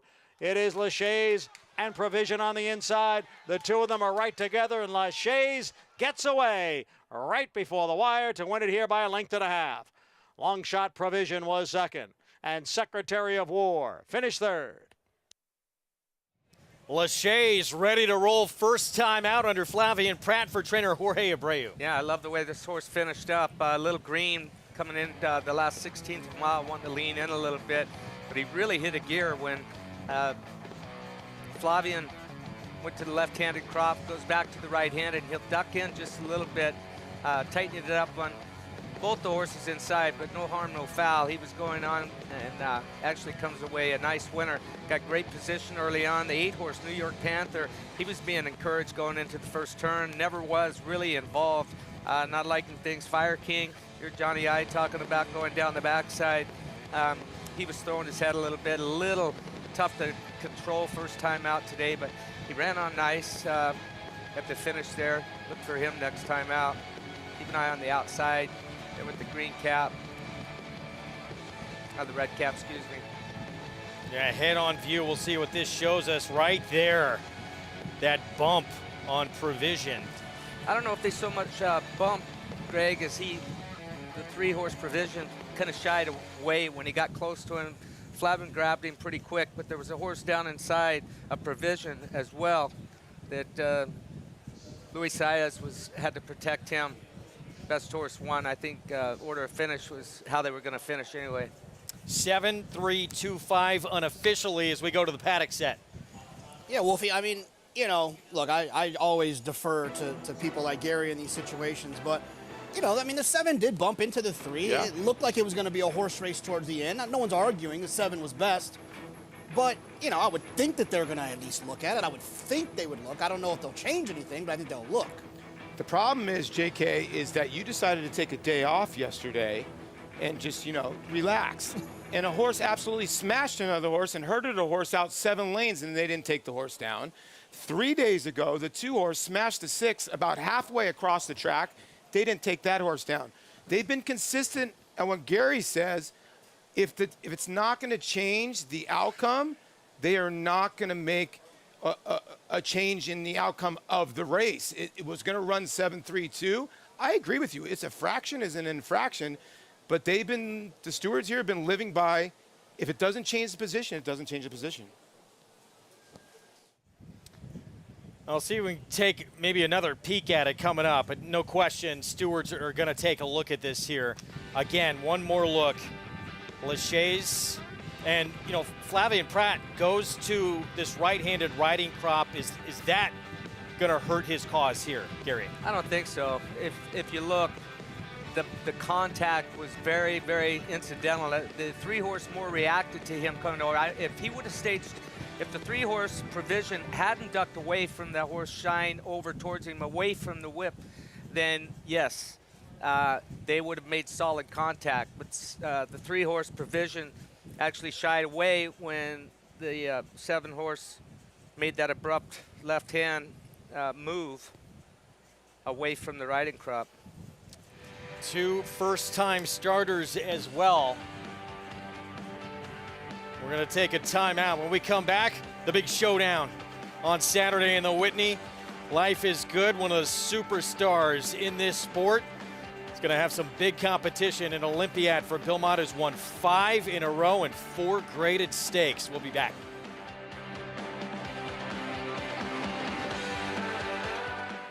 It's difficult to get a sire that can upgrade your mares like this stallion can.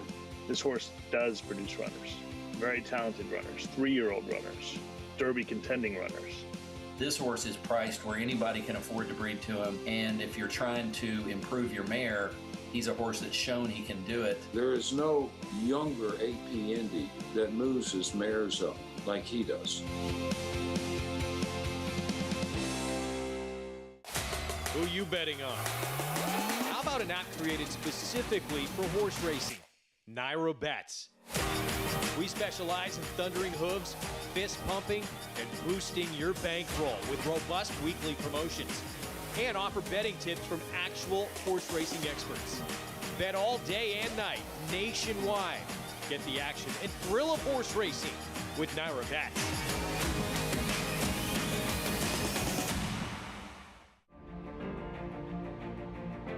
Idle, perfectly timed. Idle gets up under Joel Rosario to win the big cap. It's known agenda for St. Tobias Stable. Grace Adler, a scintillating performance in the TVG Del Mar debutante. And Clariere will win the cotillion. Down to the wire. Who's going to win it? It's Mala by a neck. Curling, the classic sire. Racetrack Television Network brings you every race, from every track, on every screen, every day. With monthly packages starting as low as $5, RTN gives you great value and access to more live HD streaming and race replays than anyone. Visit RTN.tv today to sign up and watch on almost any device, including Roku and Amazon Fire. RTN has packages that start at $5 per month.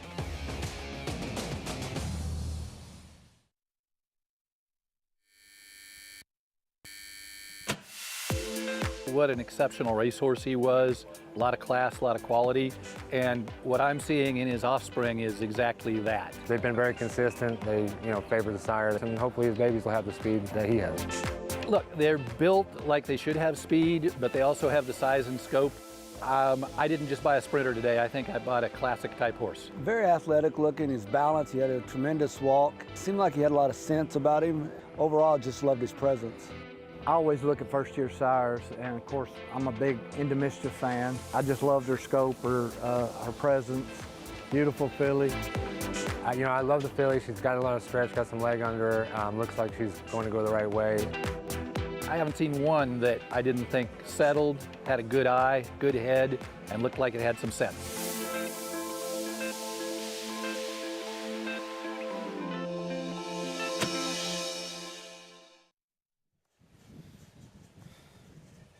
We're back on Saratoga Live, and as often happens up here in the Adirondacks, some weather passing through. We got a little thunder and lightning in the area.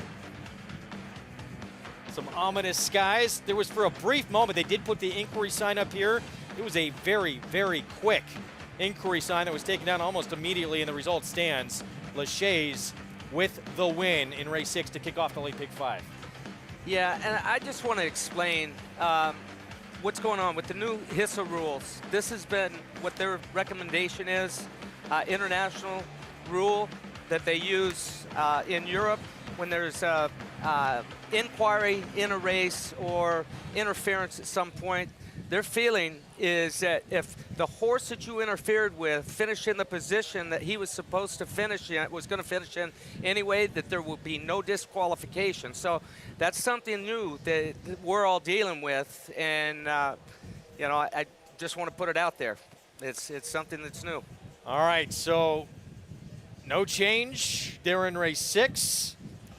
Let's set up the late pick 4. We're going to go 5.5 furlongs on the grass, an allowance optional claiming field, and it looks like a pretty wide open turf sprint. Right now the favorite, Bye-Bye, for Christophe Clement, who was a graded stakes winner, won the Grade 3 Soaring Softly back as a 3-year-old for Clement. Joel Rosario will be aboard as we take a look at our Week 4 stakes schedule. Still to come, our feature, that Alydar with Art Collector, Grade 1 winner.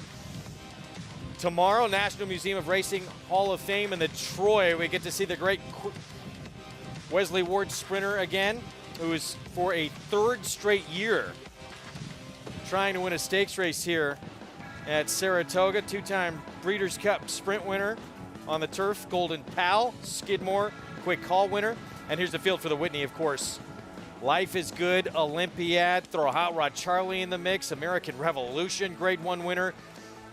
But everyone talking about the big 2 in here, and Life is Good, been sensational. We start with American Revolution, won that cigar, his big moment, guys. Yeah, and he ran extremely well on the Stephen Foster as well, going the 1 1/8. A talented horse, but does have to improve to beat the top 2.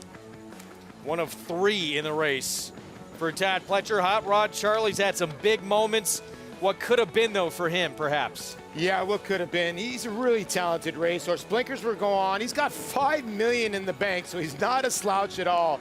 He's got 111 buyers in the bank. Can he bring his best? The son of Oxbow, who rode Oxbow to win the Preakness. Is he sitting next to me? Well done, Gary Stevens, for D. Wayne. Here's Zoomer, 30-1, Rosario aboard. I mean, I'd be shocked if he won, but if I owned Zoomer, I'd be running in the Whitney as well. Just to be part of it is a privilege. Olympiad, 5 wins in a row for Hall of Fame trainer Bill Mott. He's never lost around 2 turns. Yeah, you're right. And I think that's the key, Wolfie, what you just said at the end. He's never lost around 2 turns. He's won at Gulfstream. He's won at Fairgrounds. He's won at Churchill. He's run second here to Baby Yoda last year, so he's got an affinity for this racetrack. He's a dangerous horse that is on the come-up. The Todd Pletcher being dismissed a little bit. Happy Saver shows up in this spot as well. He chased Olympiad in that Ali Sheba. Yeah, you know, Happy Saver's the type of horse that can win a Grade 1. He has won a Grade 1 before, but it just needs to be a little bit of an easier Grade 1. He's got 2 monsters in here he's got to deal with. Just shy of $1 million in earnings, and that's how good this field is that he's not even being talked about, because partly this guy right here, Life is Good, just sensational for Pletcher. Yeah, he is, and they're going to be looking at his hind end for most of the race. His weapon is speed over speed over speed, and a lot of people are saying, well, he tanked in the Dubai World Cup. He got a time form rating of 124. If you want to put that into maybe like buyers, it's about 12 to 14. You could honestly say that he ran 108, 109 buyers, so he really didn't run that bad, and then he came back in the Nehrude, and he did this, and poor Speaker's Corners had to deal with him and the other freak that's over there in California. You know, we've been lucky in this division for the last couple of years. We've had Life is Good kind of in and out. We had Knicks Go. We've got Flightline. This is a freaky, talented animal, and Life is Good. And I'm not ready to give up on him on added distance races. I've got no problem with a 1 1/8 miles, and to be frank, I've got no problem with him at 1 1/4 miles. I think the circumstances of Dubai kind of got to him. You know, look, I think I'm hopeful at one point, fingers crossed, we'll see this horse, Life is Good, get in the gate with a horse like Flightline, and even a horse like Olympiad. It's going to be exciting to see on Saturday, but Life is Good is a special, special animal. In that Dubai World Cup, Todd Pletcher felt it was a very deep racetrack, which he's really not going to have to deal with here in the States. So he feels at 1 1/4 miles, he'll be a lot better suited to it here when that eventually does happen. Thinking, of course, Breeders' Cup Classic. His talent, though, is undeniable. So fast, and he does it so effortlessly, Gary. Yeah, this great breeze right here. 48-1 he goes, and looks like he's going in about 52. That's what he does every time he works. Just so professional. Todd Pletcher saying that they spend more time in the mornings trying to keep him relaxed than overdoing it. They said that when he sees another horse on the racetrack just for a routine gallop, that he goes after that horse. So try and keep him away from as much traffic as they can in the morning times, just so he doesn't overdo it. And his last work, his exercise rider felt it was the best work he has ever had. And this is an incredible workhorse. Had to do everything in her power to try and pull this horse up. He wanted to go around again. Well, he's not getting to show all that natural speed that he's got. He's got to save that for the weekend, and he's going to get to strut his stuff on Saturday. Thanks to XBTV for providing this footage for us. Just an incredible workhorse, and maybe the best he's shown in the morning in his career. That's saying something. As for Olympiad, this is him in his morning workouts. Worked 4 furlongs, 47-4. That was Sunday on that Oklahoma training track. Yeah, and you can see well out off the rail. That's to keep him relaxed so he doesn't overdo it.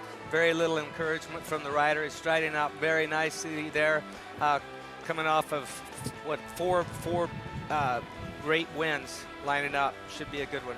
Yeah, 4 graded stakes. He's handled American Revolution. He's handled Happy Saver, among many others, but this is going to be certainly his toughest test to date, the likes of Life is Good. To learn more about graded stakes races, you can visit Thoroughbred Owners and Breeders Association. Go to toba.org today, toba.org today, and learn more about graded stakes. We're going to take a timeout in the action. We'll return. Speaking of Olympiad's Hall of Fame trainer, Bill Mott, coming up in this race, sprinting on the grass. Going to send out a filly who took a huge move forward last time out. That's Mail Order, the 6. Can she back it up as the weather certainly is blown in here to Saratoga Springs? We'll be back.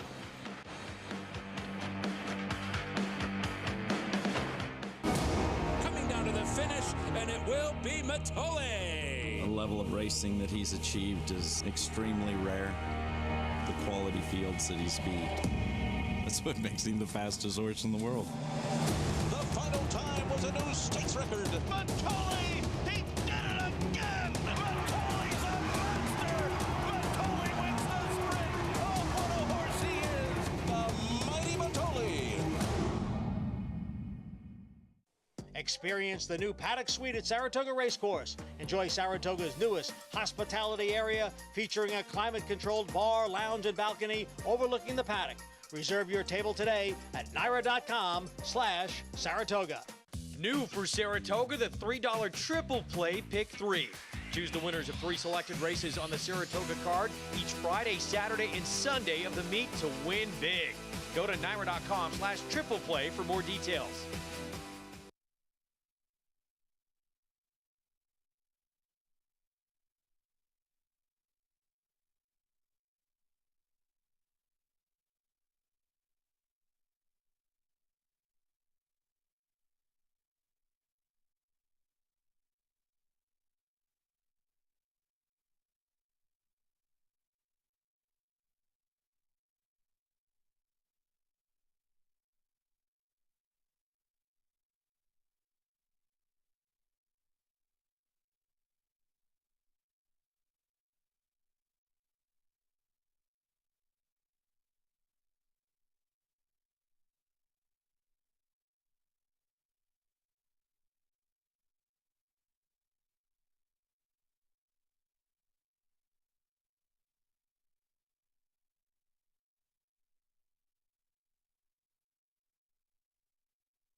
Back on Saratoga Live as we get set for the pick 4 coming up. Our program brought to you in part by that champion sprinter Run Happy, one of a kind, now standing in legendary stall number 1 at Claiborne Farm. As we get set for the 7th, let's head to Acacia Clement for the latest. And it looks, Greg, my timing is pretty good coming out here as it has started to rain in the paddock. But speaking to paddock judge Patrick Davis, we're getting the horses tacked up, and then we are going to wait for official word as to when they may be able to head out for this race. So in a holding pattern right now here in the paddock, and certainly we'll keep you apprised as to what the game plan is with the weather leading up to this next race. All right, Acacia, thank you. So, yeah. See if this can roll through as we take a look at this weather map and how long this thunder and lightning is supposed to last. Things can move through pretty quickly here. Yeah, they can, but it's rattling pretty good right behind us. They're not going to send these jocks out with any kind of threat, but it looks like it's hopefully going to be out of here soon. I'll protect them. Happy to leave us out here, though. Yeah. Approaching the 10-minute mark to post for this 7th. So we'll see. I mean, there's, in terms of the turf course, is this enough rain to soften things up here? No. It's enough rain to, as hard as it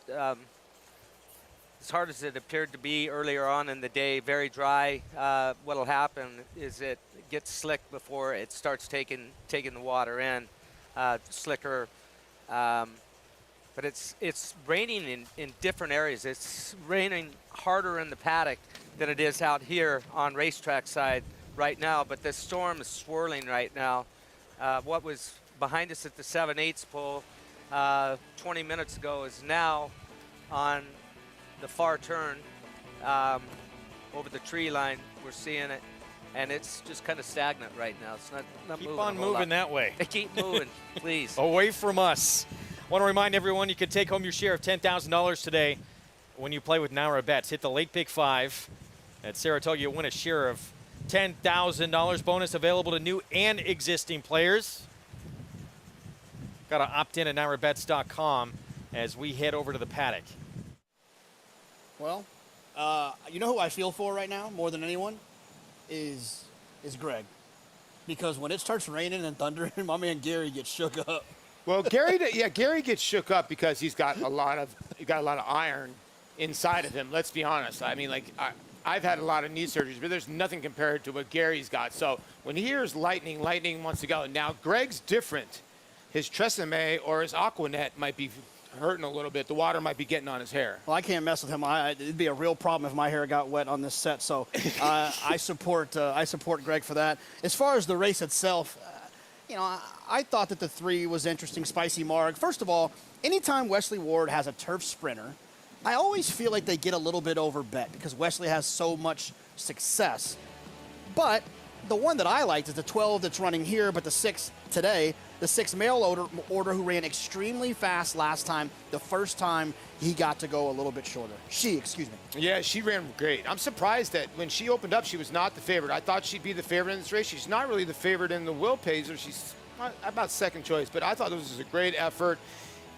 It's a really lifetime top, and it actually towers over this field. I think the public's maybe worried, was that her best effort? And maybe she's going to regress a tiny bit. But if you look at that last race, going the 6 furlongs, I remember she snapped me in a multi-race bet that day, and I was so frustrated. If you look back 2 races back, June 4th, in her 7 furlong race, she was in part of a very, very fast pace going 7 furlongs, and then she cut back. And if you look at her pace figures from that 7 furlong race, it does suggest that she was going to run near what she did based on cutting back. Now she gets to cut back even more. I think she could be tough in here. I thought this race was really just about 3 horses, the 167. The 367.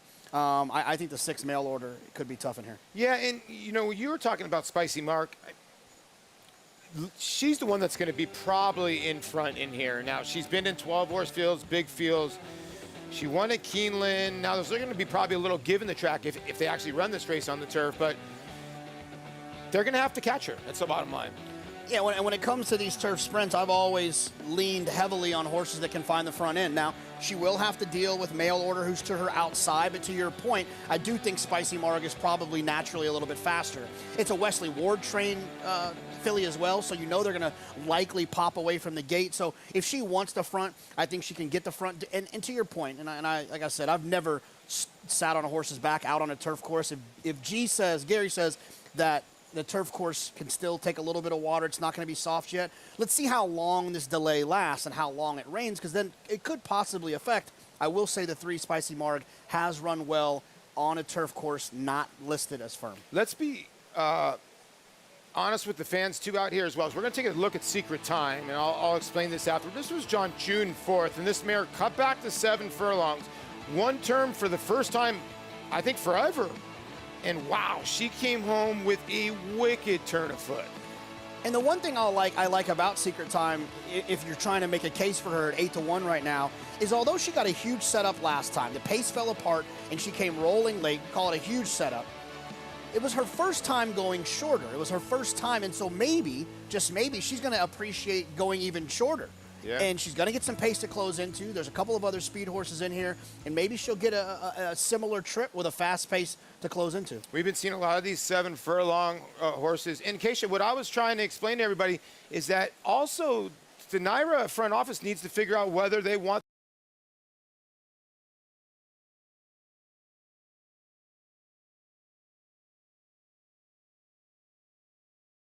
could have in the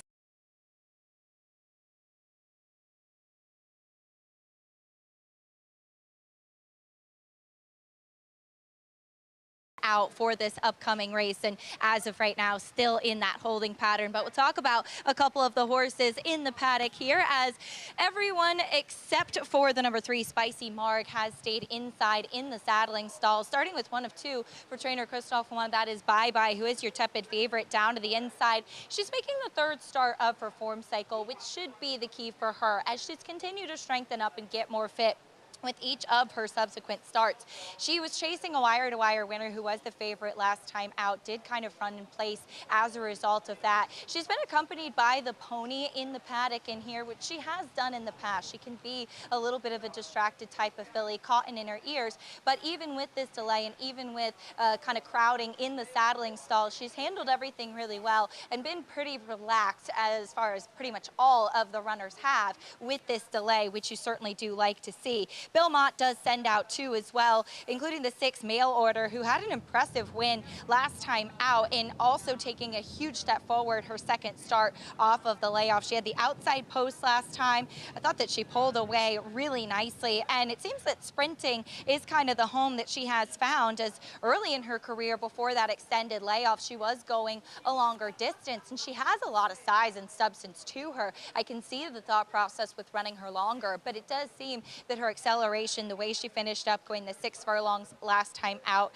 I am a touch concerned that 5.5 furlongs may be a little bit tight for her, but she's very fit now. She was a little vocal when she came into the paddock, which was kind of what she was back at the start in 2020 and 2021, but once they got the tack on her, she settled really nicely. But again, just such a big, solid type of filly.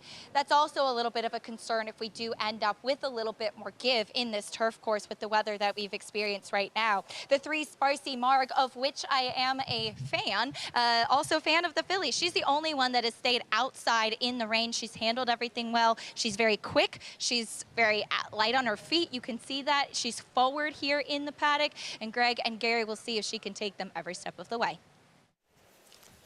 Yeah, she is very quick. Thank you, Acacia. 7-2. Still in a holding pattern here with that weather moving through. The rain definitely has let up. And we'll see that storm is moving kind of crossed through this entire racetrack and heading right over now where Jonathan's expected to have dinner tonight. Yeah. Even the birds are trying to hide. You know, and the guys were talking about you liking to, but you wanted to stay. I told you, let's get out of here. You were fine to stay. I was the one who wanted to try and escape this weather, but it looks like it is leaving us here pretty shortly. Yeah, we're going to be fine. We'll be just fine, Greg. I'm in good hands here. If you're not worried, I'm not worried. The little hairs on the back of my neck are not standing up yet. Your spidey sense not tingling. No, we're good. So 5-2 favorite here is Bye Bye. The interesting horse, obviously, mail order that 6 for Bill Mott. I mean, that was a monster effort and a huge figure that she earned last time out. It was such a big leap forward as well. If she could run that race again, she doesn't even have to improve. Everybody else is running for second in here. Yes. But it was a big leap. Can she do it again? Yeah, and look, she doesn't have as much early speed as Spicy Marg does. And as Paul pointed out, she's run on a turf course that was not fast or was not firm before and done well. So the question is, can mail order be 4 or 5 lengths off of Spicy Marg and shortening up to 5.5 furlongs close the gap? So hopefully coming out soon, and this thunder lightning passes on through. It's already making its way through the racetrack. Started. I'm directionally challenged. But it's headed toward Union Avenue and making its way away from us, which is good news. Of course, this week, not only about the Whitney, but about the Hall of Fame. And I know one that's very near and dear to your heart, going to be inducted in the Hall of Fame on Friday, the Great Beholder. Yeah, she performance that she put up when she beat the boys in the Pacific Classic was something that I had never experienced before from a horse, the show that she put on that day. People often ask me, what's the best horse that you ever rode? I hate comparing horses that I was fortunate enough to ride. I rode great sprinters, I rode great turf horses, I rode great fillies, I rode great colts, geldings. But on that one particular day, no horse that I ever rode would have beaten her on that particular day. No horse that I ever sat on. I got to experience something that I had never experienced before, and I never got to experience it again. Came close to it in that battle with Songbird in the Breeders' Cup Distaff in 2016. Both those mares put on a heck of a show that day. That was one of the great stretch duels in Breeders' Cup history. So thrilling. And we look forward to that, guys, certainly on Friday. No, it's always fun. It's what makes Saratoga so special. You know you're going to see superstars. You know that you're going to see young horses that could end up being great. And then you can hopefully say, I was there. You know, you're a Hall of Famer. You say, I was there when they ran for the first time. One of my favorites on that list, obviously, Beholder was one of them. But Tepin, what a cool horse she was. When she finally got to the turf, I underestimated her in the first part of her career, and then she smacked me upside of the head about 4 times, and I said, okay, I won't do that again. Yeah, I think she won her first time on the turf at about 11-1, and then they didn't give her any respect. She won about 6-1, and then she just went on an unbelievable roll. And she was the kind of filly, too, or mare that actually liked a little give in the ground. And for her to go over to England and beat them at their game on a heavy ground, I still don't think that will happen again today. She showed a lot of guts that day. It's still, to me, that was her best race, but she has so many great races and well-deserving to being in the Hall of Fame, and a great job by the Cassie. The two that really stuck out to me for Tepin were when she won on soft going in the First Lady at Keeneland, and then came right back and won the Breeders' Cup at Keeneland as well. She was so much fun.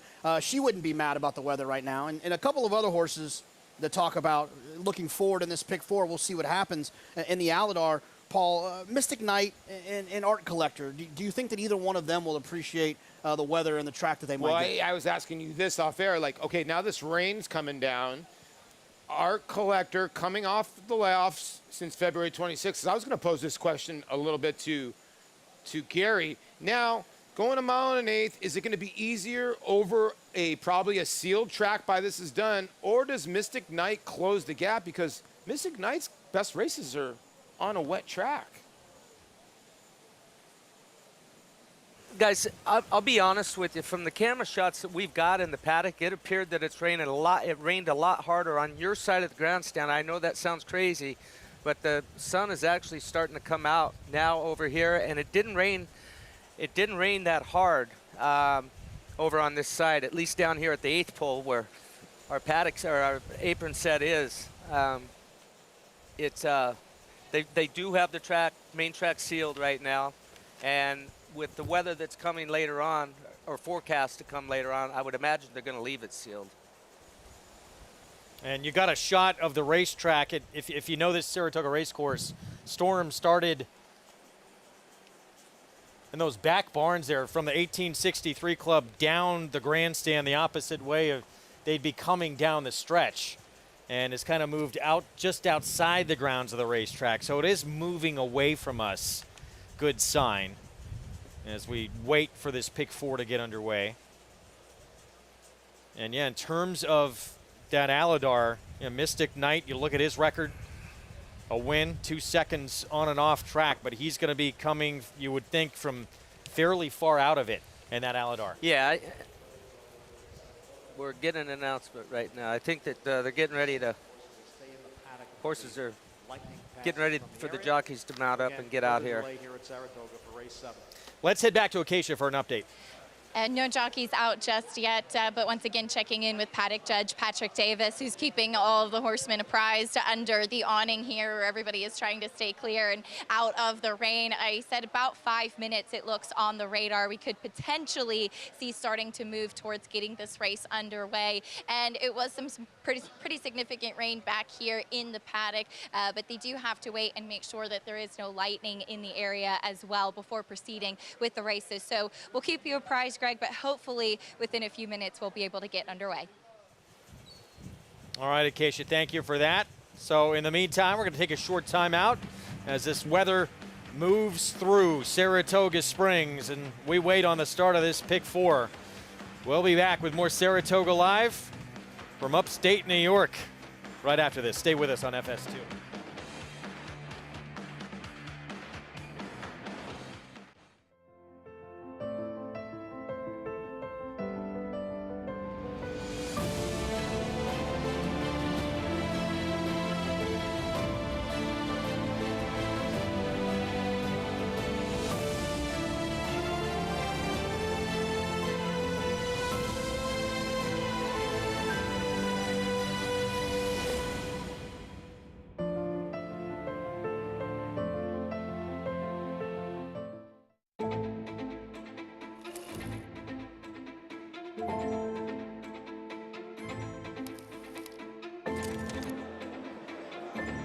Good morning, ladies and gentlemen, and welcome to the Keeneland September yearling sale. A terrific maternal pedigree, Grade 1 winners, and champions across the page. Life is good. Next go, Go to the back. Good luck. Eclipse champion Run Happy, the #1 second crop dirt sire of last year, is back and showing a new dimension with winners on turf, dirt, and all weather. A record-breaking sprint champion, Run Happy is also siring winners at all distances, from 7 furlongs to 1.25 miles. A sire whose runners can carry his speed over all distances and all surfaces. Run Happy, price for value, and standing strong at Claiborne Farm. Hello, you've reached the offices of West Point Thoroughbreds. Please leave your name and your number, and we'll get back to you as soon as we can. Okay, starting to move now. He's fourth. He's on the outside now. He's pressing him now. There's the 1, the 7, and the 6. He's on the lead. There's another horse on the inside of him. He's pulling away. He's going to win this race.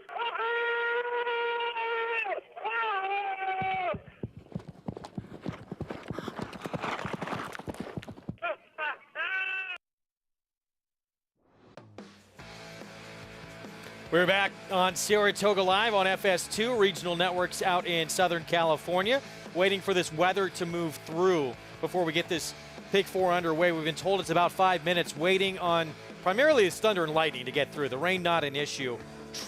Main track, by the way, has been sealed. They will open it back up later, as we've been told that track's only received about 2/100ths of an inch of rain, so should not be much of a factor. And hopefully we get back to business here shortly. And I would say that hasn't affected the turf course all that much. It really, I know it sounds weird, the people at home, we are only probably 3/16 of a mile from the paddock on the other side of the grandstand.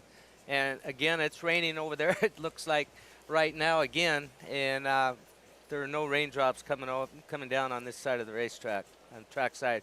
But we just had a big lightning bolt over that tree line. Right there, you'll hear it here in just a second.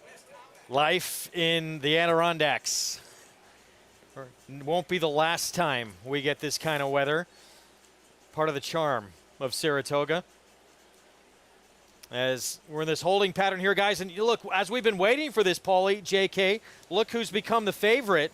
Mail order for Bill Mott coming off that monster effort. Yeah, maybe this is the horse that we sort of made the favorite. I think showing that last race. Yeah, 5-2. It seems reasonable, I guess. The 1's taking some money too. I know we both like that horse too. Bye. Are you surprised the 6 is the favorite? I'm not surprised. No, if you look at the Will Pays and the double, the 6 was likely always going to be the favorite. It's a nice, if you're new to this game, it's a nice little clue when the odds first flash on the board.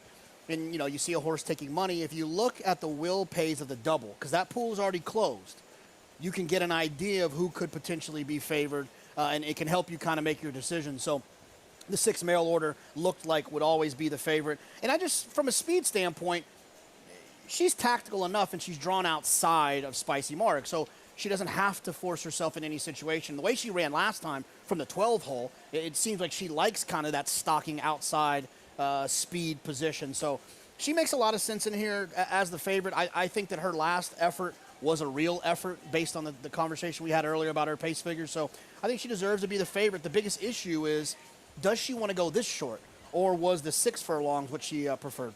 Well, another horse is the 7, who's taken money, Jose Ortiz, 9-2 for Billy Mott.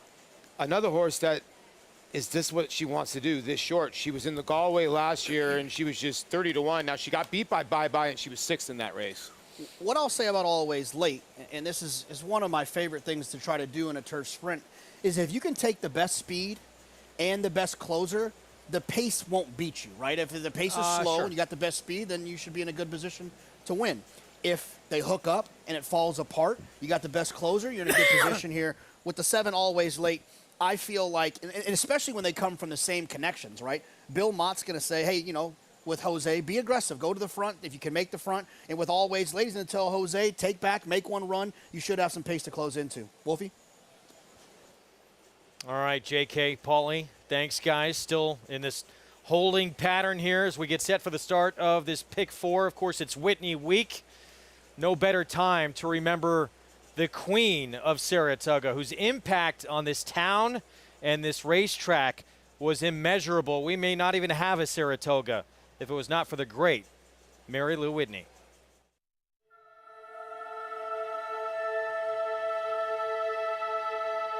Mary Lou did wonderful things when no one was looking.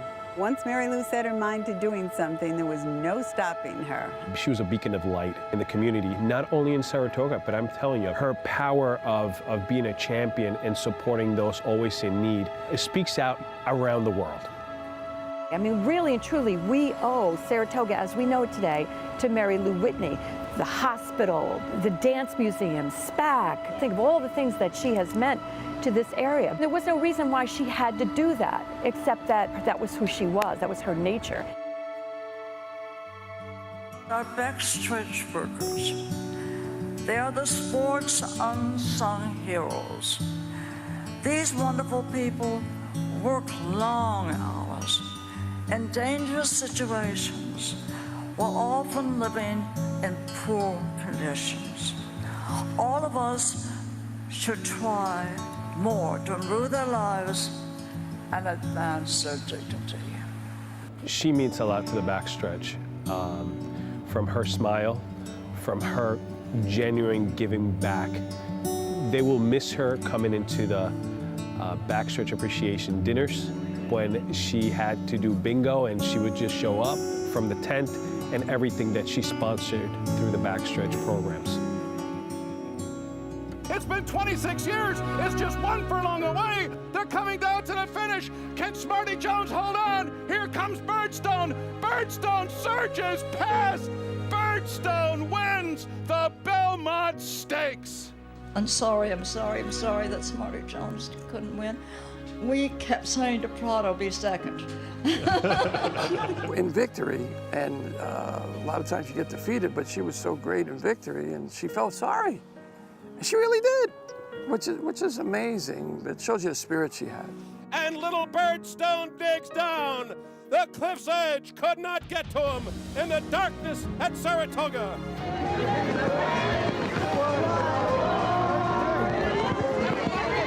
She fought. I mean, that's a good example for everybody. Don't give up. She just kept at it, you know, and she never wavered. So, great inspiration for all, especially me. The way she told everyone, these are our horses. It's our responsibility to take care of them, not just when they're racing, but afterward. I have never had a friend like Mary Lou before in my entire life, and I know I'll never have another friend like her. It didn't matter whether you were a millionaire or you were a guy walking down the street in sneakers, shorts, and a t-shirt. Everybody was a somebody to Mary Lou. Knowing these people and riding for them is an honor, a privilege, and something that I will never forget. I was very proud when I rode for the stable. It was to me like I conquered the mountain that I was trying to get up. Every once in a while, somebody comes along that makes a difference, and then somebody comes along that makes a huge difference. A tribute to her should last forever.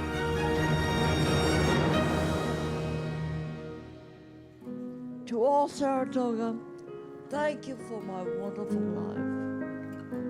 May God bless you May God shine His love on Saratoga and on this track.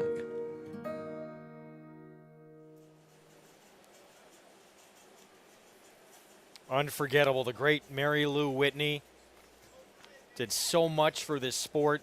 And it's hard to believe because this Saratoga Racecourse, not only the most competitive meet in the country, I mean, this, in terms of horse racing, this is a place you want to come to visit and be up. But there was a time when it was really struggling here, and it may have gone away if not for the efforts of Mary Lou Whitney. Yeah, if it wasn't for Saratoga Racecourse, I don't think we would have Saratoga as we know it today, obviously.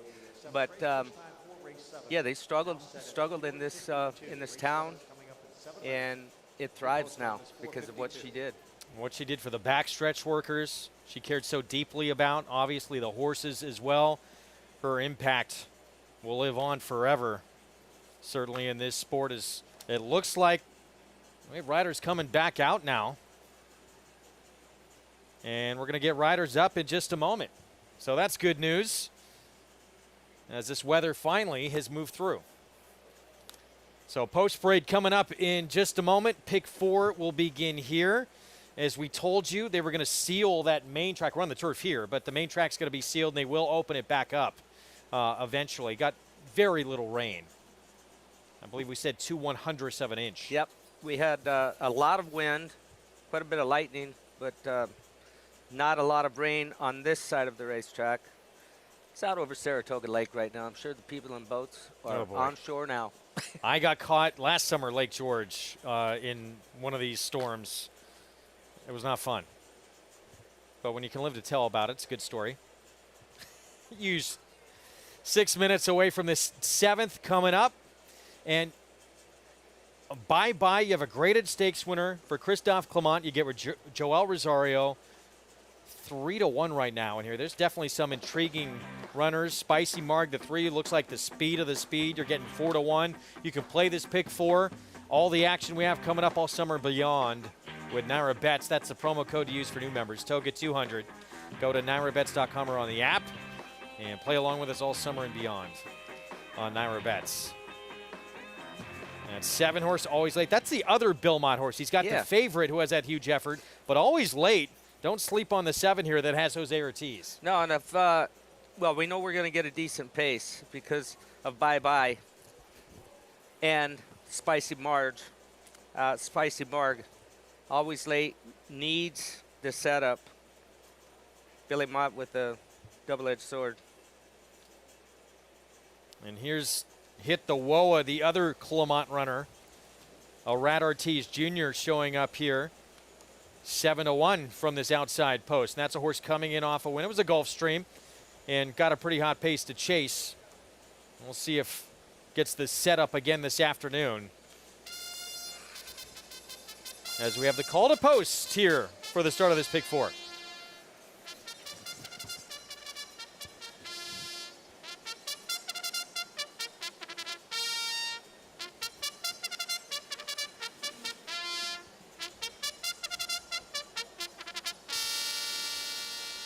What did we learn, guys, with that extra time here, handicapping-wise? Here's Bye-Bye to kick off the post parade.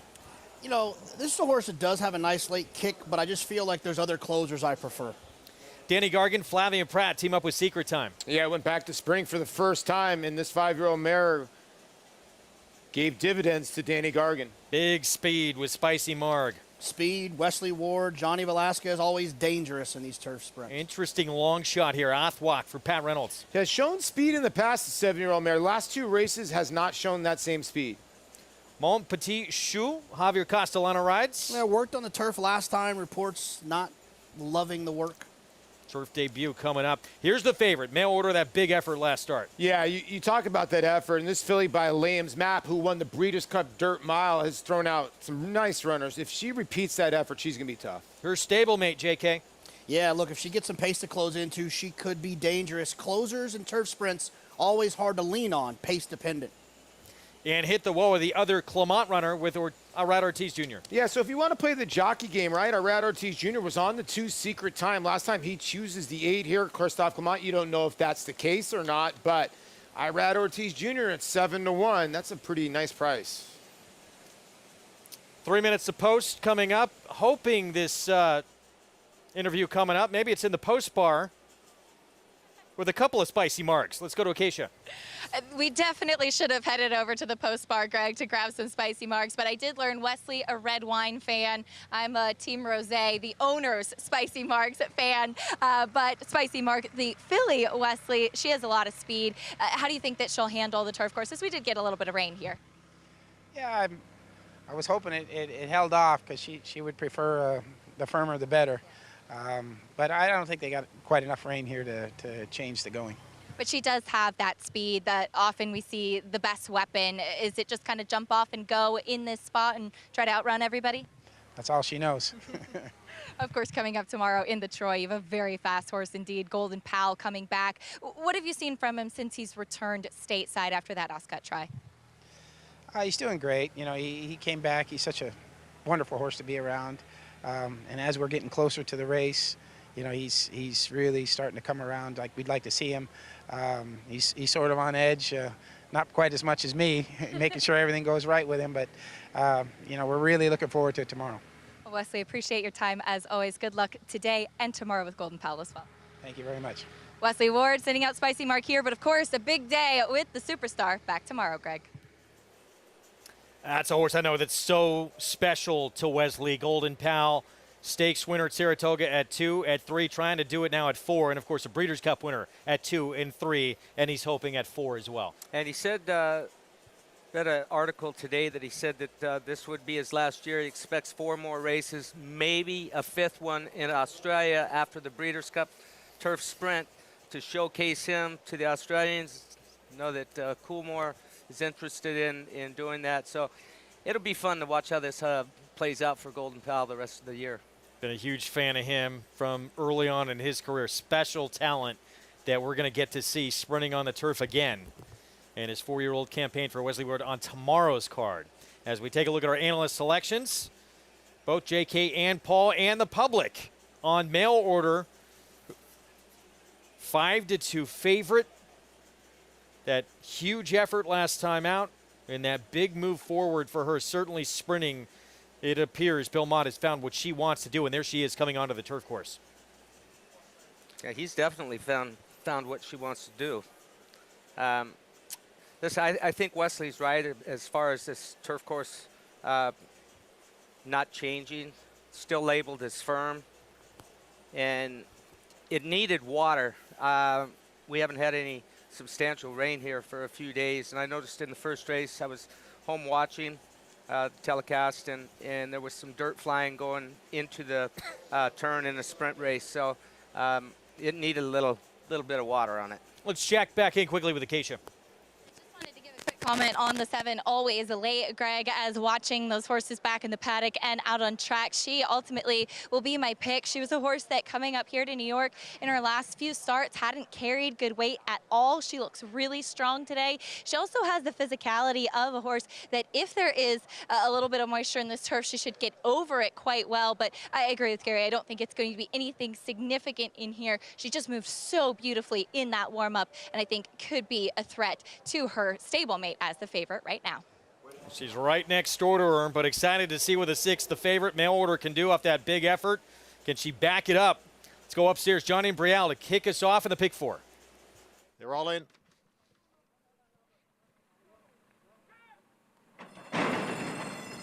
And they're off. And it is Spicy Marge quickly out for the early lead. And Othwa came away running in second. Mail orders on the outside next and third. Then Mon Petit Chou racing in fourth. Followed next by Hit the Woe in fifth. It's 2 lengths to Always Late, who's running in sixth. Farther back in the field is Secret Time. The trailer is Bye Bye in eighth. Up front, Spicy Marge shows the way here by a full length. And on the outside is a Mail Order, who is racing in second. Almost 4 lengths now, back to Othwalk in third. Mon Petit Chou is next in fourth. Hit the Woe now comes on through as the field comes for the top of the stretch after a quarter in 21 and 4. It is Spicy Marge holding on to the lead here with Mail Order driving on the outside. Farther back, it's Hit the Woe and Always Late as they come down for the 16th pole. It is Spicy Marge in front from the start. Always Late putting in a late run. Spicy Marge, Always Late. Spicy Marge holds on. Always Late, just a bit late. The final time was 1 minute, 2 seconds. Big late run from that other Bill Mott runner who Acacia had talked about, Always Late, but it's Spicy Marg who hangs on for the victory here under John Velasquez. Yeah, and Johnny rode a great race. When mail order came up, lingered up next to her around the turn, it looked like mail order was sitting locked and loaded to move by her at any time she wanted to. When she swapped into her right lead, Spicy Marg, she hit another gear and had just enough to hold off the other Billy Mott, Always Late. Able to hold off. That was a big late run, guys, from Always Late, but Spicy Marg able to get it done. Well, Wesley Ward's got a beat on his horses, doesn't he? I mean, he basically said, listen, I don't think, and a good call by Gary, I don't think there's anything wrong with the rain on the turf course. And 102 flat, 21 and change, 44. You just let Wesley's horses get out here on the front end. They're tough to run down. Yeah, they're dangerous, right? I mean, speed is dangerous. I always say speed of the speed in these turf sprints is something you can lean on. And I'll say with mail order, looked to be kind of fighting Jose Lezcano on the backstretch a little bit. Probably wasted a little bit of energy chasing a fast horse like Spicy Marg. So I would give mail order another shot, maybe in a different scenario. Always Late was running on late, but Spicy Marg went to the front with Johnny and advanced her position. I will say this, a little teaser here. I told Johnny, we did Cart Talk, which is going to air pretty soon. And I told Johnny, let's get a couple. I talked, you're 10 wins away. I said, maybe before this airs, you can pick up a couple and I can be wrong. Well, now he's 8 away, Gregor. So by the time we maybe get to Cart Talk, he might be 7 or 6. You never know. Incredible. Yeah, we look forward to that addition to Cart Talk coming up with the Hall of Famer he's eventually going to get there. 1,000 wins at this race course. Just an astounding number. The amazing thing about Johnny is, you know, he hasn't given up the chase. He's always setting new goals, and he loves what he's doing. Shows no signs of slowing down. You see the way he finishes on a horse. He looks exactly like he did 20, 30 years ago finishing. If you took video of him 30 years ago and put it side by side with what he just did there, you wouldn't know, other than the quality of the pictures, what year it was that he's riding. He just continues and shows no signs of slowing down. I have no idea when he's gonna quit doing what he's doing, because he loves it so much.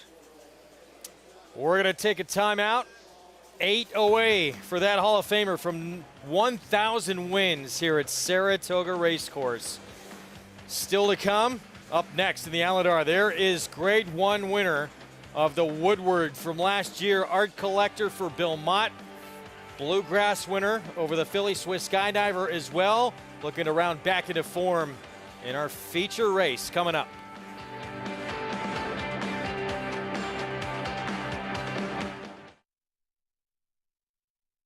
Maximum Security proves he's the real deal with a gate-to-wire win in the Florida Derby. Champion 3-year-old. Maximum Security has won the TVG.com Haskell Invitational. 11 triple-digit bias. Maximum Security, he smoked them in the Cigar Mile. Grade 1 winning 4-year-old. Maximum Security takes them all the way in the TVG Pacific Classic. Secure your mare's future.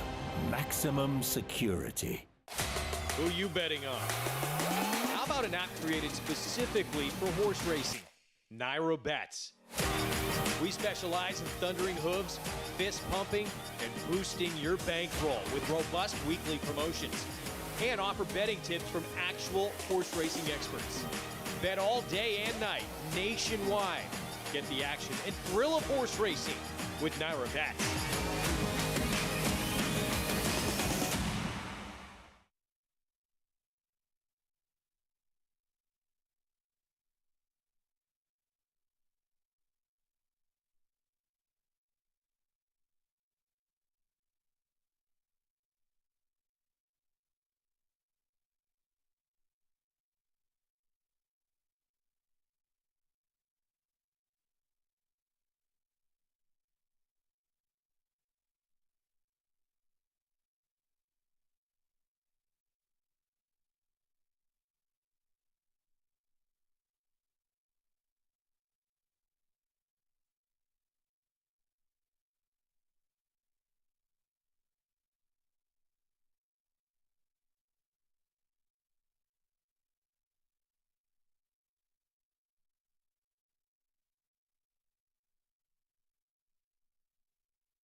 Welcome back to Saratoga Live as we got a chance to run this 7th race, and it was exciting as Spicy Marg took them every step of the way under the Hall of Famer John Velasquez. Johnny, I spoke to Wesley Ward before the race, and he said she only knows one thing, to use that speed, and that really boded well for her today.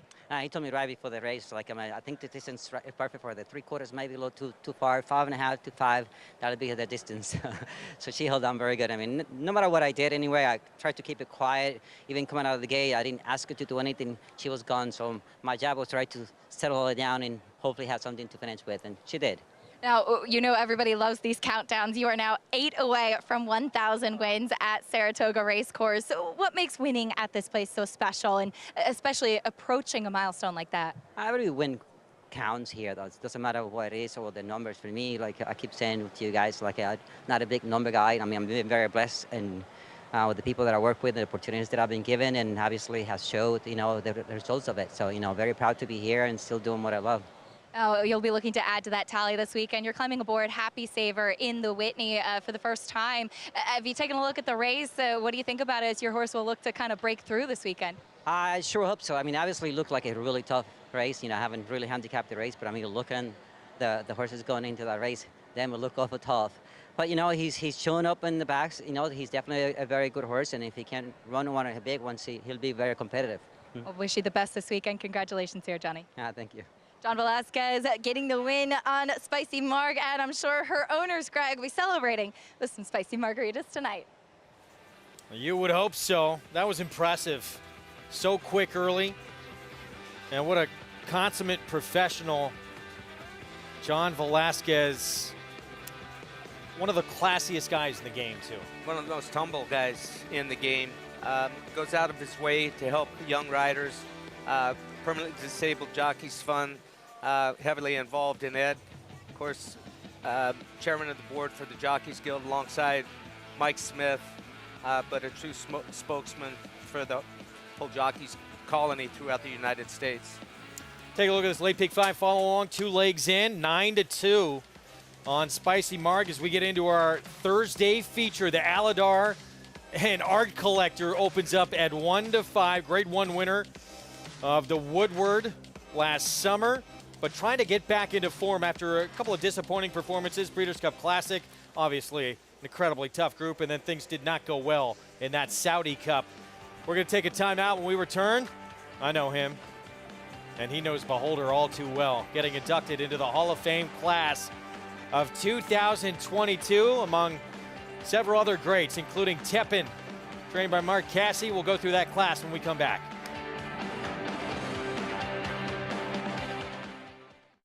Irish Hill and Duchess View Stallions, proudly standing the ultra-fast, multiple stakes winning son of Uncle Mo, King for a Day, the only horse to defeat 2019 3-year-old champion Maximum Security. Well, King for a Day was basically a clone of Uncle Mo. I mean, good speed, the ability to carry it over distance of ground, real professional horse and a really cool horse to train. Sire maker extraordinaire Uncle Mo, represented in New York by King for a Day. Visit ihdvstallions.com to book your mare today.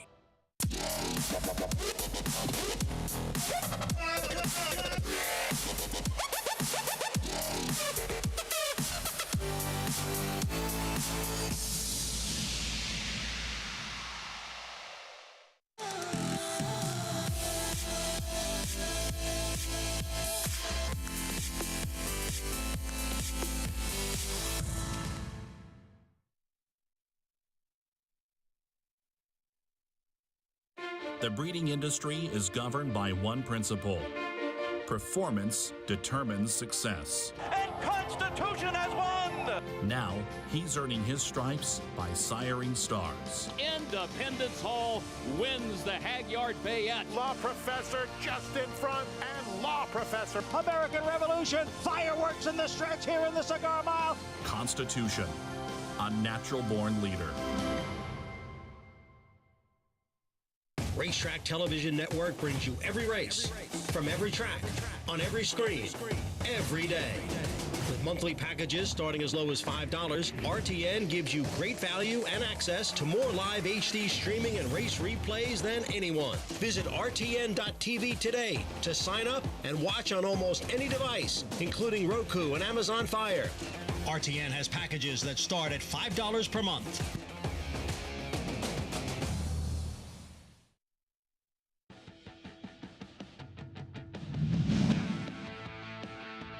It's Alydar along the inside who comes to the front. Alydar opening 3 in mid-stretch. Buckaroo, J.O. Tobin fading and True Statement beginning to gain. Through the stretch, Alydar draws clear by 7 lengths. That was a dominant Whitney. 3-year-old Alydar carrying more weight, by the way, than everyone except for the formidable J.O. Tobin, I believe, in that race, and winning by 10 lengths in that performance. Yeah, the stride on him, beautiful to watch. George Velasquez aboard. He looked pretty on a horse, too. Great team. Would come out of that race to tackle once again, Affirmed in horse racing's greatest rivalry. And even though Affirmed crossed the wire first that day, it shut him off earlier in the race, got DQ'd. So Alydar, for the 3rd time in his career, getting the better officially of the Triple Crown winner. What a career he put together. And our feature race, of course, today named in his honor, Hall of Fame exhibit, one of the great Hall of Fames in any sport. And again, thanks to the late Mary Lou Whitney, John Hendrickson, for all their efforts in making this a state-of-the-art facility right across the street from this historic racetrack. This is the class that will be inducted on Friday. Tepin, the great Beholder, Gary Stevens, pilot, so many big wins. Royal Heroine. See Marshall Cassidy on that list. He was credited with a number of innovations in this sport, including devising that modern style starting gate and perfecting the photo finish camera system. But tell us again, Gary, about Beholder and what made her so special. Well, her will to win, for one thing. She was such an intelligent mare. You could teach her something one time. Richard Mandela, her trainer, could teach her something one time, and she would remember her lessons. And got lucky in the Breeders' Cup Distaff, and she got her nose down on the wire. It's too bad that there had to be a loser in that race. It was probably the greatest duel that I'd ever been a part of, especially in a Breeders' Cup race. I remember coming back to the jockey's room, and I had a glass of champagne. I actually had 2 glasses of champagne, and I walked over to Mike Smith's locker. I handed it to him. We had a toast. I signed my glass. He signed his. I've still got my glass. He's got his. He was great in defeat. I know it had to be hard to swallow. It's, like I say, it's too bad that there had to be a loser, but what a way for her to go out. And now entering the Hall of Fame tomorrow.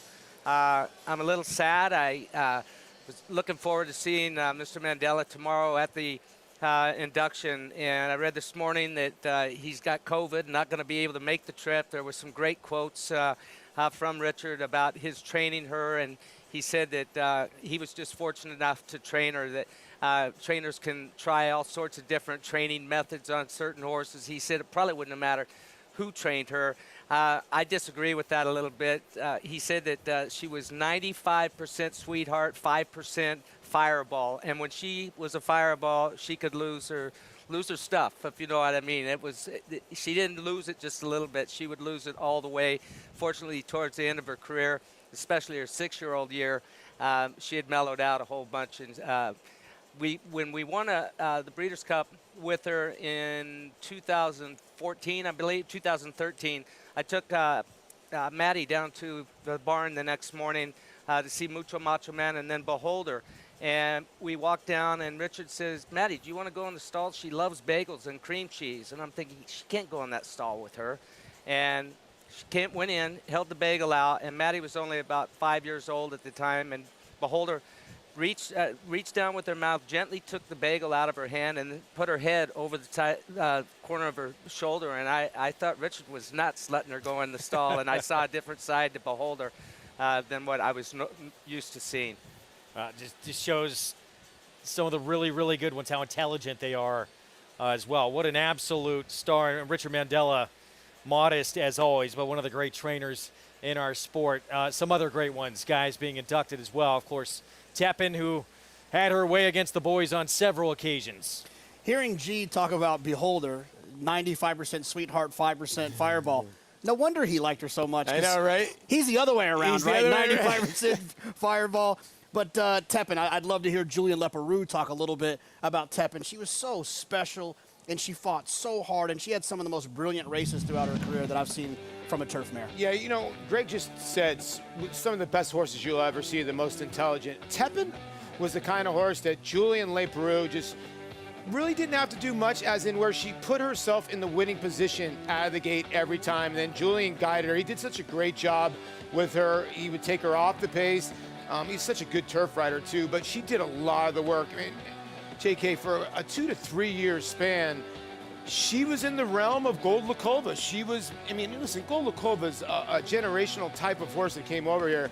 Tepin was starting to reach those heights. Yeah, I mean, she got really, really good. Yes. And, you know, I think one of her greatest accomplishments, but I don't want to discount her races at Keeneland when she ran the First Lady and when she won the Breeders' Cup Mile and she ran second in the Breeders' Cup Mile. But when she went over to the UK and ran on ground that most didn't think was going to suit her, I think she was 6-1 that day when she won. So no one was lining up to bet on her, and she beat them at their own game. And I know that Mark Cassey and Julian Leparoux are really proud of that part of her career.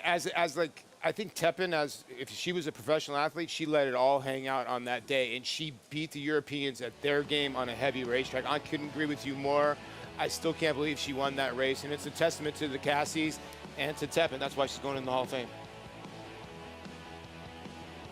You're approaching the 11-minute mark to post for our feature race coming up. The Alydar art collector trying to repeat, and he has proven throughout his career he loves it at 1 1/8. Let's go to Acacia. He does indeed, and he will try to defend his title in this race, making his first start back stateside after not handling the trip in the Saudi Cup last time out. Bill Mott quoted as saying he really thought that he didn't handle that track well. There were also some delays with him shipping back here stateside, so he did miss a little training, and we did see that he trained over the turf course here at the Oklahoma training track, but Bill saying, of course, that he does prefer running on the dirt, so that's the surface that he will stay on. I watched his work back, which you can see on XBTV, and he was going solo in that work, and he looked to me like he had to be urged along just a little bit. It wasn't exactly the same kind of exuberance that I saw from him training last year, especially leading into the Breeders' Cup.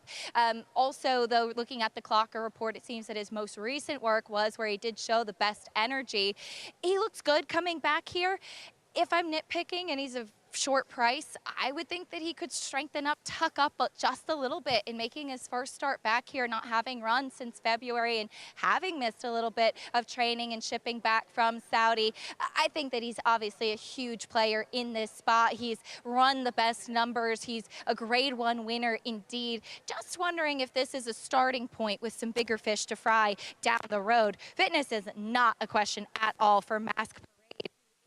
Absolutely chiseled in here as he comes off of a win last time out. He was dueling. He did have a little bit of bumping there in the stretch. There was an inquiry and objection left up after that win, and that he was kind of drifting out a little bit into his foe, but seemed to be trying every step of the way, and he wants the mile in an eighth. He definitely wanted to go a little bit further than what he did last time out. Selfishly, I love that they took the blinkers off because he just has the best markings and such a good-looking horse. Off of a layoff and returning to the barn of Todd Pletcher is the 2 Bal Harbor. I know he's on an 0 for 19 streak. That's definitely the question, but he has been training full of energy and actually training in company with Fearless, who we saw win the Birdstone last time out. He is sharp here in the paddock. Let's not forget he was second in the grade 1 Woodward back in 2019. Let's see if he can recapture some of that past form, but I like what I see from him physically in the paddock and the way he's been training as we head over to JK and Paul. Paul, yeah, look, I understand why the 5 art collector's favored.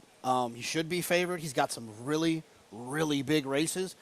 But I just think there's more to the story. Let's remember, he hasn't run since last November, since the Breeders' Cup. Yeah. And so, you know, if he shows up and runs this race, they're all running for second. But I question whether or not he's going to do that. Yeah, you make a good point. I mean, he's at his best. We're showing him when he was at his best, when he had won 2 races in a row in 103 Beyer, and this was 107 Beyer. Then after that, he went to the Breeders' Cup Classic. And let's be honest, he's just not as fast as Nick's Go, and he needs to be on the front end, and he never got the front end in the Breeders' Cup Classic, so he packed it in. The Saudi Cup, I think you just draw a line through that. I think the reason why he's 3-5, there's just no other pace in this race. So I think that the public's thinking, okay, our collector's going to be on the front end. Can anybody pass him? And that could very well happen between, I think it's the 1 or the 6. Yeah, I think Mask Parade is interesting as well, the 6 horse here. Love that big white blaze. I always feel like good horses have big white blazes. Right. What do I know? This is a horse who ran extremely fast as a 3-year-old. So he had some big numbers as a 3-year-old, Yeah, he did. but kind of didn't really progress on like I think a lot of people did. Now you're going to kind of get that restart with him and have an opportunity to kind of see him kind of grow up a little bit. If he takes a step forward, he could be competitive with this group. I agree with you. You know, he outfinished on this day, it was Intrepid Heart. Now, Intrepid Heart, way long time ago, he ran the Peter Pan, he ran 3rd. He can run some races here and there. He was all the way down for a $25,000 claimer at one time. So, big jockey switch. I love Colby Hernandez, but he's not Joel Rosario. You can play all the action we have for you in this program and all across the country and beyond with Naira Bets. Get signed up. Started that new code for members, TOGA200. Go to NairaBets.com or download that Naira Bets app to get involved. So here's our post race. We'll start with a 3, Chess Chief for Dallas Stewart. Yeah, Dallas Stewart has kind of gotten this reputation for surprising people in these races, stakes races with big price horses. He'll surprise me today. Backtrack to Mystic Knight, rounding in a big form for Chad Brown. Look, I think this horse is very interesting. If Art Collector doesn't show up, I think it's Mystic Knight's race to lose. Val Harbor, Flavian Pratt, Todd Pletcher takes over the training duties. Yeah, like Casey said, long time since drinks. And another thing, don't ever take your significant other to the Bal Harbor shops. You'll be in debt. Here is the Grade 1 winner and defending winner of this race, Art Collector for Bill Mott. Makes a lot of sense. Last time he won this race, he had a prep before it. I wonder if he's going to be fit enough off the break. And Mask Parade, he was in some big spots last summer here as a 3-year-old. Shows up again for Al Stahl. You know, I wonder if he is running into form. You know, he was 3rd behind Essential Quality, tried the Travers. He's come back now as a 4-year-old, and he's getting a little bit better. Wow, Keisha's right. Taking the blinkers off with those markings. What a great white blaze. 6 minutes to post in our feature. We got a big basketball game coming up. We got a basketball star on the grounds. Let's go to Acacia. We do indeed, Greg. Really pleased to be joined by John Wallace of New York Knicks fame. And John, I know that you are in town for the game tonight, the New York Chaplaincy putting on the Horsemen versus Jockeys, and you're going to help out a little bit. That's right. I'm not sure what team I'm on yet, but we're going to be on the winning team. We're going to make sure not to take it out too much on the jockeys or the horsemen, but honestly just to raise money and awareness and the chaplaincy, what they do for the people that work and come into the stables and all that year round. So it's awesome to put on this type of event for them. Now, you said this is your first time to Saratoga. You went to the Kentucky Derby this year, but you do have some familiarity with racing. Yes, because my friend Eric Schmidt, who I went to high school with, he's part of the River Cart stables here. And the Old Smoke guys made me a couple of shirts, so I'm having the shirt on tonight. But, you know, it's my first time here at Saratoga. It won't be my last. He's been inviting me up for years. Just like my friend who invited me out to the Derby, I finally went this year. I'll be back here next year. A lot of thrills and excitement. Picking any winners? I'm going with whatever my boy Schmitty tells me to pick. I'm not like well versed in horse betting, and I'm only going to probably risk like $10, so it won't be that bad. No judgment there at all, but thank you for coming to support the chaplaincy tonight, and wish you the best of luck. We can't wait to cheer on your winning team. Thank you so much. I appreciate you. John Wallace, great to have him here on track, Greg. And I was joking with him. I feel wonderful to finally get to interview somebody taller than me. Indeed, he was Appreciate so it. much Nice fun to to watch during his college days at Syracuse as well. New York native from Rochester, and had a great career in the NBA. Good to see him on hand, a part of that great benefit going on for the Permanently Disabled Jockeys Fund. Always a fun time. So looking forward to that. I'll take the team that John Wallace is on. I will too. Got a feeling he's going to be on the jockeys team. 4 minutes to post coming up in this Alydar 3-5 favorite. Art Collector, Paulie, JK, what do you guys expect today? I'm just wondering if JK is going to wear a headband and be Klay Thompson at the game tonight. Listen, 3 to 5, he's the horse to beat. I get it. If you're wagering out there, I don't advise you to bet 2 to win on the 5. So how do you make some value out of this if you think the 5 is going to win this race, JK, or are you trying to beat him? I mean, that's what multi-race bets are for. If you are a believer in the 5, I think you can try to get involved there. And, you know, then they have the trusty old exacta or trifecta if you think it's that simple. I just think there's a little bit more to the race here. I think Art Collector is the best horse in the race. I think that if they all got back in the gate 5 weeks from now, I would bet Art Collector, you know, pending what we see today. Yeah. But I'm going to go with Mystic Knight, who I think is kind of the now horse and who could take advantage of a horse that hasn't run since November. The reason why I'm a little bit skeptical about the 5, now I do have the 5 as my choice. Just going on the turf for turf works, I don't get that. That kind of confuses me. Now the 1, Mystic Knight, back-to-back wins. This 5-year-old gelding by Into Mischief is getting better and better, JK. Well, you know, I'll let G kind of elaborate on this idea, but some of the reasons I've seen horses work on the turf like that before is sometimes if they're trying to kind of protect their feet, if they've had a foot issue, sometimes it's a little easier on them to work on the turf. I've heard that before. And then sometimes it's like, you know, you got a good horse and you have a division that has Life is Good and Olympiad and Flightline in it. Hey, let's pop them on the grass and see if maybe we can get somewhere a little bit easier so they don't got to look into the eyes of those monsters. Yeah, I mean, if you've got a horse that's you're fighting feet with issues, chronic quarter cracks or bruising, anything like that, always better if you've got a turf course to work on rather than a main track anywhere. Look, both the Oklahoma track and the main track here at Saratoga are deeper sort of racetracks, so pretty kind with horses' feet. I want to talk about Masker Parade here for a second. He's only a 4-year-old, and I think this horse is still improving as well. Art Collector, you know, he ran two races that just didn't really fit into his MO of how he's been in the past. Multiple Grade 1 winner, and then throws in a couple of corkscrews, you know. But Billy Mott, Hall of Famer, he knows his horses well. Sure, he wouldn't be in here if he wasn't doing 100%. But I think Mask Parade has a chance to move forward today. He's going to have to move forward if the real Art Collector shows up today. No question. I mean, you look at who Art Collector's beat as well. I mean, he's beat some big-time horses as well. Let's check back in with Acacia. And just wanted to circle back on Art Collector training on the turf. He actually broke his maiden on the turf. His first 3 races were on the grass. So when he started off in his career, they thought he was a turf horse. And Bill Mott trained him on the grass, thinking that he may actually bring him back in a turf race for his first start back from Saudi. He said he trained a lot better on the dirt, but that's the explanation of him training on the grass.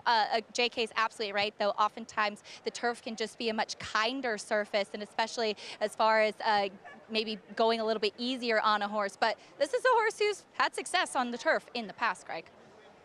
Acacia, thanks. Good to work some different muscles, too, getting on that surface. 3 to 5 now. And that last work, it was on the dirt. It was at Saratoga Training Track. It was a big work. It looks like he's rounding back into the horse he's been in the past. Can he do it again in the Alydar, the 5 Art Collector, trying to repeat in this race? Let's go upstairs to John Imbrial. They're in the gate.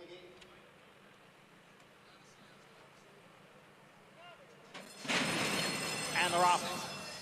It is Bal Harbor, Chess Chief, and Art Collector. Those 3 vying for the early lead with Masquerade Parade and then Mystic Knight down towards the rail. And the 5 of them go into the clubhouse turn, and it is Art Collector on the outside, Bal Harbor down at the rail, Chess Chief is up close, Mask Parade is up with the front runners. But it is the big favorite, Art Collector, who has the lead here. It is Art Collector in front by 3/4 of a length. Mask Parade has moved up on the outside into second. Bal Harbor down at the rail runs in third. Chess Chief is in fourth, and Mystic Knight, the trailer, in fifth. Through an opening quarter mile in 24 3/5 seconds as they race up the back stretch. And it is Art Collector on top here by 3/4 of a length. Mask Parade on the outside in second, with Bal Harbor in behind the front 2 and in third. Mystic Knight gaining some ground in between horses, and on his outside is Chess Chief, the half in 49-1. The odds-on favorite, Art Collector, leads with a half mile to the finish. It is Art Collector in front here by a length and a half now. Art Collector is the leader. Mask Parade remains in second. Chess Chief has now advanced into third. On the outside is Mystic Knight, and then Bal Harbor as the field continues along. 3/4 in 1:13-3. Art Collector takes the field to the quarter pole now. It is Art Collector in front. Art Collector now by 3 lengths. Mask Parade couldn't keep up with Art Collector. Bal Harbor's down at the rail. Then Mystic Knight and Chess Chief. Art Collector, the leader here by 3.5 lengths. Mask Parade continues to battle on. Art Collector holding on to the lead. Mask Parade in second, and Art Collector will collect his second straight victory in the Alydar Stakes. And he did it quite handily here. The final time was 1 minute 51 and 4/5 seconds. Welcome back to the winner's circle. Art Collector, repeat winner in the Alydar. Impressive in his first start back since that Saudi Cup. Luis Saez doing his best impression of Joel Rosario on Jackie's Warrior the other day. Pretty much sitting motionless on Art Collector. Shakes him up a little bit right there when he took a little peek. Mask Parade, Joel Rosario left there with intention, chased after Mask Parade and Art Collector the entire trip, but that's about as easy as you can win a mile in that 8th race off of a long layoff. Guys got to the front, and just class prevails here. Look, he was impressive. I thought the way the race was unfolding, the fractions weren't particularly fast. He didn't really take advantage of the speed and open up on these horses. I thought he was in deep water. I thought when he turned for home, he'd be tired, and someone would kind of run him down as he invited those horses in, and he didn't. And this is one of those situations, Paulie, where when a horse kind of outdoes what I'm expecting to happen, I will give them so much more credit the next time they run. Type of horse you could lean on or single next time. He's going to only be better next time. No, he is. I mean, he finished up in 12 and change or 13 and change in a canter. His ears were up, and Louis did such a great job. I was telling Gary will make a test of this, that he didn't ask Art Collector out of the gate. Art Collector just a little nudge, Gare, and maybe like 3 wide and gradually got to the front end to save a little bit for the end, but they were never beating him today. But Louis, I thought, was a crafty little ride. Riding these top-class horses in races like this, you ride them with confidence, you ride them like they're the best horse, and I be honest with you, I never thought that he was in any danger at any point during the race. He broke clean as slick as a whistle, got away. Mask Parade, he broke sharp but then fell back, and Joel on the outside is really chasing after. He knows he's got to try and hook him or put some pressure on him, but he wasn't able to put any pressure on Art Collector whatsoever.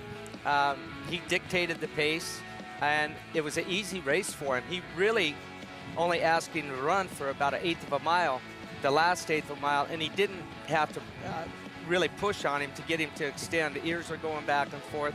He'll move forward off of this race. Yeah, that was the most impressive thing, is that this sets him up beautifully for his next start. Absolutely. Absolutely. Did this pretty easily. Art Collector back-to-back in the Alydar, 3-win afternoon for Luis Saez. And that was impressive to see him come back like that when we return. JK talked about it earlier. Who's he got in the cart this week? The Hall of Famer, winningest rider in the history of this racetrack, who's closing in on a monster milestone. Johnny V joins JK in Cart Talk next.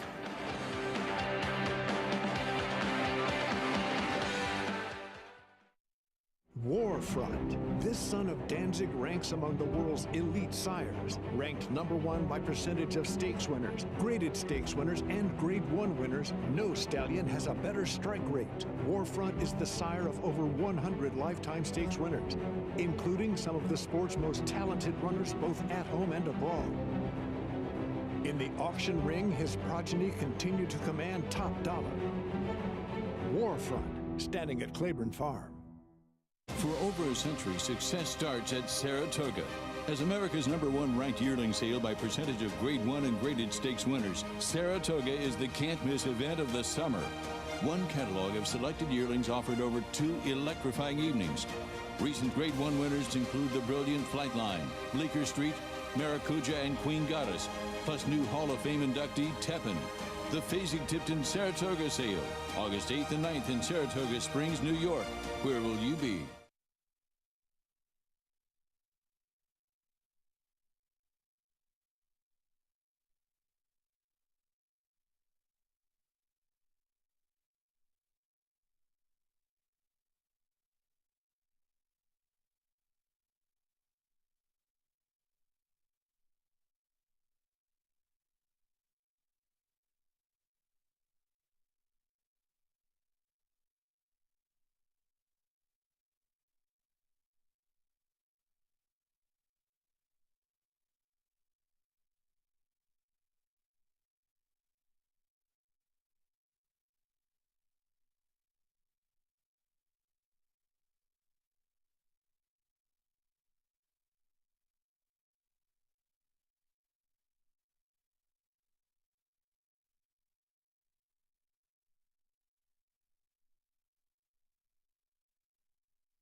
Back on Saratoga Live, our Winter Circle lead-in brought to you by the 101st Fasig-Tipton Saratoga Sale, offering the best of the North American yearling crop on August 8th and 9th. Where will you be? Art Collector returning to the Winter Circle after two disappointing performances with his kind of talent against world-class company, but repeats here in the Alydar at Saratoga, and he was impressive. Let's go to Acacia. He certainly was as he defends his title. The class prevailing today, as I'm pleased to be joined by winning owner Bruce Lunsford. And Bruce, a terrific performance from Art Collector. And as you said, looking to take, looks like the same path as what he did last year. Probably something very similar. And he may be a little better this year than he was last year. Maybe. You know, we'll see. What were your thoughts on that performance today, as he just did it so easily? It looked like Louis did nothing except riding, which I was really pleased. And Bill's done an unbelievable job of bringing him back. And Irma takes care of him every day, massages him, and she's got this horse in perfect shape. So we're very happy. Could be. A nice performance today. Of course, he did try the Saudi Cup and shipping. Of course, some disappointments there. But how rewarding is it to see him get back on track with a win like this? Well, you know, I went over there too, and it wore me out too. It's a haul, but in any event, they had to stay longer, which would added complexity. I just think that track was clearly deep and tiring, and you saw how everything kind of fell apart. So giving him this length of time may have really helped us, and you know, we'll try to get through the year here and then figure out what we're going to do for his breeding career. And I feel very good that he's got all the credentials to be a nice stallion. Do you think that we'll look to see if he can try and defend his title in the Grade 1 Woodward? Yeah, maybe. It's definitely on Bill's short list. I liked, you know, I liked our route last year going to Charlestown. That way, it's a little more money this year, so we might go back and reinvent that one. So. Well, wishing you all the best with the rest of the year. Congratulations. And congratulations on you. Okay. Thank you very much. Thank you. Winning owner Bruce Lunsford, all smiles, and rightfully so, Greg.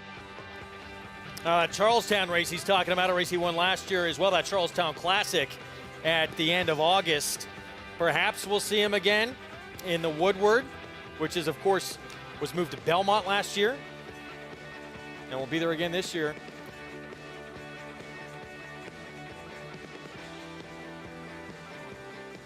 As we're 20 minutes opposed to the 9th coming up. Late pick 5 follow along, just under $1 million in that pool. Art Collector, free square for some. That was fun to watch, guys. He was impressive in that performance as we set the stage for the 9th mile on the inner turf, allowance optional claiming field, and Chad Brown, part of the favorite entrant here. Brendan Walsh trains Whisper Not. Chad Brown with Emirati, one of many contenders in this group. But there's no standout in here as that board reflects. Looking forward to it. And John Velasquez, by the way, has got a shot in this race. He's got a shot as well in the nightcap. He's a Hall of Famer, 3-time Kentucky Derby winner, and one of the most respected riders in this sport. John Velasquez has done it all in this game. And now, as he approaches an incredible milestone here at Saratoga, he's this week's guest as well. Johnny V with JK on Car Talk.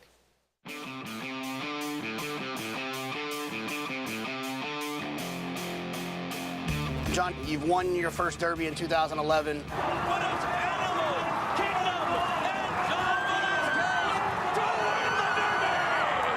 I gotta imagine the second Derby also meant a ton to you because of your relationship with Todd and winning with Always Dreaming. You know, the first one, it's with Graham and family. We've been friends forever. Having the relationship with Todd for the many years and not having one for him, it definitely would have bothered me too. They're all special, obviously. They all have the different emotions that meaning to you and your family. As we sit here at Saratoga, you're sitting 10 away from 1,000 wins at Saratoga. You're already the leading rider here at Saratoga. What did Todd, and also Angel, I would think there's a couple of people that were instrumental in your career and where you are now and becoming the leading rider here at Saratoga. Where did Todd and Angel kind of fit? You know, obviously they were a great influence in my career, though. You know, with Angel and Todd, and you know, right from the beginning, Angel started working for me in 1998. Todd was already trained, and Angel always, you know, trying to get in. It's like, you're going to be the next champion trainer, and you need the next champion jockey, you know what I mean? That's how all started. I was riding here and there for him, not a lot, but 1999 here in Saratoga, I think, was the year that kind of put the stamp on both of us. He was growing, he was riding a lot, he was getting a lot of horses, and I was doing really well, kind of connected really well from that year on. So Todd and Angel kind of kept it rolling, you know.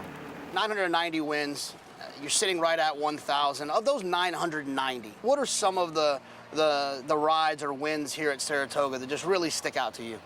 Man, there's so many. I mean, there's so many. But I mean, I had to say West End has always been special, you know. And since I started riding, and he was Horse of the Year 2 years back to back. Estarine winning on the grass for Bobby Franco is one of those things that I always had in my mind. And obviously, winning the Towers with Todd.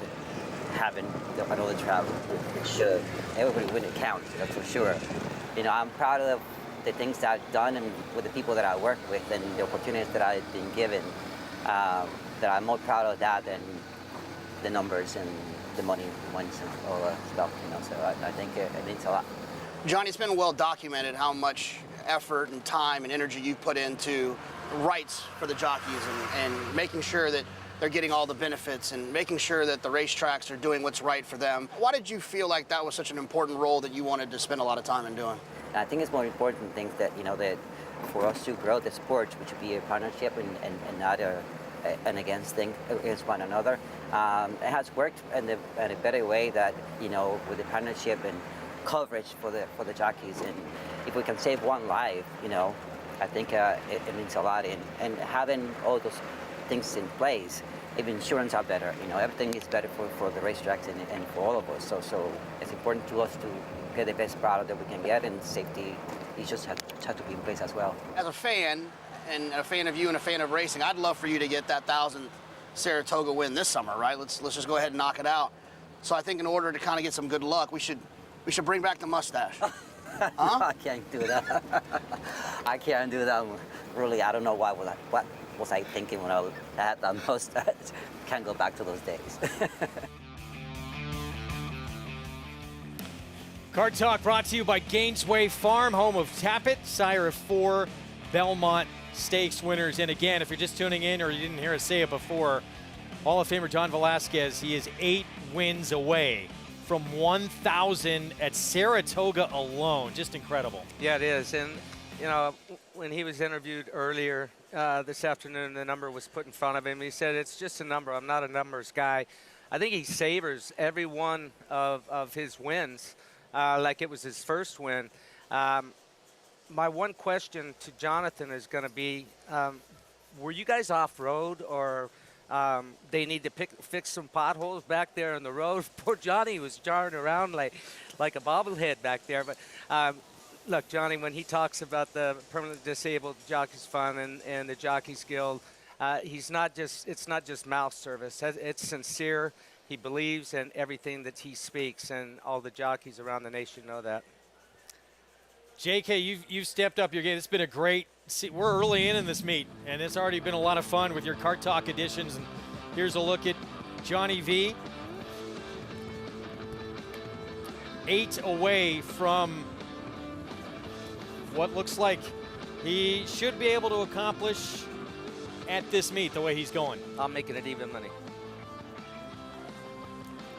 You would think, too, as he gets closer to that number, J.K. Pauly, he might get some choice mounts as he nears that 1,000. Oh, I would think so. I'd imagine there's a lot of trainers that are start looking at that condition book and keeping their other eye on that number, wanting to be the horse or the trainer that Johnny gets his 1,000th win at Saratoga for. So I would imagine you're right about that. I'd imagine there'll be some layups for Johnny as he gets a little closer. I'm with you, and I would think if it's done for Todd, it would be extra special. And it could be Happy Saver, as we call it the graveyard of favorites. Can Happy Saver pull off a giant upset in the Whitney against Life is Good and Olympiad and Hot Rod Charlie? Listen, he's a nice little horse. He's just running against couple little monsters in there. Yeah, I mean, he's the type of horse that can win a grade 1 if he finds the right grade 1. I'm not sure that the Whitney's the right grade 1 with horses like Olympiad and Life is Good, but I've seen horses that have had less chance than Happy Saver win big races. And there's nothing wrong with getting a Hall of Famer in Johnny Velasquez who knows his way around that oval, because he's already the winningest rider here. But he's about to go ahead and really double that up by getting to 1,000 wins at some point soon. You know what, too, Greg? I think a lot of people are forgetting, you know what? John Velasquez and Javier Castellano, everybody was like, oh, you know, the Ortiz brothers, they're the flavor of the month, Flavien Prat. Well, they all forgot about the two guys, John Velasquez and Javier Castellano, who can flat out horseback, and they've been doing it at Saratoga for years. And especially when you're in big moments, 2 of the last 3 Kentucky Derbies, who's crossed the wire first? I know one of those we had a controversy, was DQ, but it was John Velasquez. Authentic among those victories for Johnny V. And we're going to see him on this horse. I think it's a huge shot off a long layoff, getting bet like it as well. Bye-bye Melvin will be Johnny V's mount coming up in the 9th when we come back.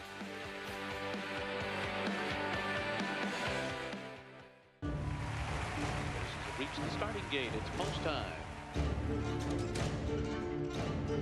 Home front, the favorite comes forward.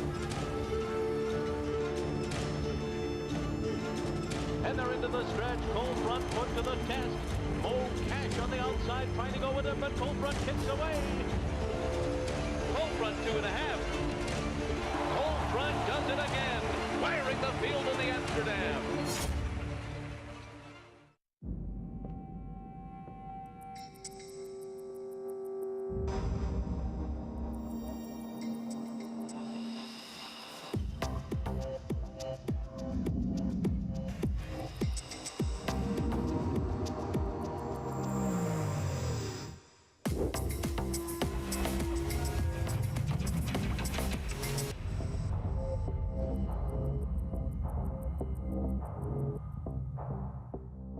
The sun shines bright on Caraconte. His first crops of racing age are showing brilliance on the racetrack with a high percentage of stakes winners. His versatility is evidenced by winners on all surfaces across the globe. And his offspring are lighting up the sales ring. With his biggest and best quality of books in the pipeline, the sun shines bright on this value sire. Caraconte, standing at Gainesway.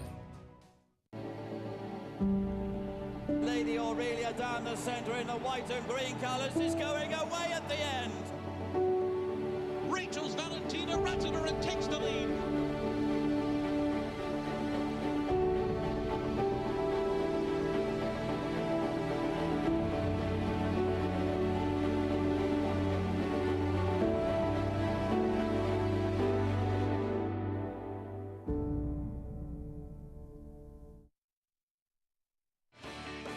Saratoga Live, brought to you as always by Naira Bets. You can bet any track, anywhere, anytime, even from the 1863 Club as horses in the paddock and starting to head out for this upcoming 9th race. So take a look at one of the Chad Brown runners, Emirati, who will make his second start off the layoff. Came back off of the layoff as a new gelding last time out, and that really seems to have lightened him up, made him more athletic, and also made him a little bit more docile prior to his races. Used to be a very big, kind of heavier body type of horse, and he looks terrific in here today. He's dappled out from head to toe. I thought that he, having to re-rally and close wide last time out, finished up really well in that race behind his stablemate, Sifting Sands. Coming out of that same race is the 5 Floriform. You may have heard him screaming here in the paddock, as he's always really studdish prior to his races. He's one that lacks a little bit of focus. Even seeing him down at Gulfstream last year, he was always one that was just really all over the place, we shall say, prior to his races. So very much the same for him. But that being said, he's very, very fit once again. He didn't kick on as much as I would have liked last time out. I thought Emirati certainly ran the better race, but he looks the most fit that I've seen him. And hopefully if he can mentally keep things together, he's one that could potentially take a step forward, having run pretty well in a couple of graded stakes tries too. The number 2, Atone, who will actually break towards the outside, 1 of 2 for Mike Maker, comes back on a relatively quick turnaround, having tried the grade 3 Forbidden Apple, finishing second to City Man last time. He has some tactical speed, and he is one that has just absolutely flourished since being up here in Saratoga. He looks so strong out of that race, and he was one over the winter that my concerns with him were that he just never really carried enough condition. He looks the best I've seen him in here, and looks like he is coming out of that race in top form. As far as Bye Bye Melvin does go, a new gelding. He was a quirky type, the half-brother, of course, to Mean Mary, a terrific family. He looks about 90% fit coming back, but he has certainly gained so much more focus with that gelding, Greg, and we'll see if he's ready to roll off the bench. All right, Acacia, thank you. Competitive group coming up. And this mile on the inner turf, you can play with Naira Bets. $200 deposit match sign-up bonus, the offer, when you use that code for new members, TOGA200. Download the app or go to nairabets.com to get involved. So, entry, you get 2 for 1. And you also get Chad Brown with Emirati, favored right now at 5-2, as we hear the call to post behind us. But there are several players in this race. Well, you're actually getting 2 entries. So you're getting 4 for the price of 2. Indeed. 2 for Mike Maker as well, with chances. Yeah, and I really thought Atone might be the horse to beat in this race, outside post. We start with the 1 in here, and here is Chad Brown's Emirati. Yeah, I wasn't crazy about this horse anyways. Then you put the horse in an entry, going to be overbet. Other half of that entry, Whisper Not, trained by Brendan Walsh. Another one that once upon a time was competitive, but now is in an entry with a Chad Brown runner, overbet. Graded stakes place, the other entry. Here's Dylan Davis on Atone. A horse that's in very good form, only been a length behind, a couple grade 1 races. 2 and the 2 beat run all the way outside. Maxwell Esquire stretching out. This is the horse that's 6 for 20 lifetime, is 1 for 4 with 2 seconds over the Saratoga Racetrack. Clear Vision has Julian Leperoux. Draws the rail in here, although is the 3 horse. Julian sneaky dangerous when he makes the lead. This horse had speed in the past. Big ability for this horse, but a long time off. Wow, he looked like an animal coming behind us. He's a monster horse. Been off for a year, though. Floriform makes a nice appearance as well. Yeah, this is a horse that if everything kind of goes his way, he could pick up some pieces. By land and C5 to 1, Javier Castellano. Yeah, he won actually the with anticipation at Penn and during that bog. He's got a little bit of early speed, so he can be involved. Big scratch, a good governance to 7. We're going to see, I believe, tomorrow, 40 under. Went by at 23 to 1, and here's Big Everest. I think Big Everest is interesting. Tactical horse, drawn outside. Be aggressive, I would assume you'll see with Jose Joel off here. I think the 9 Big Everest makes a lot of sense in here.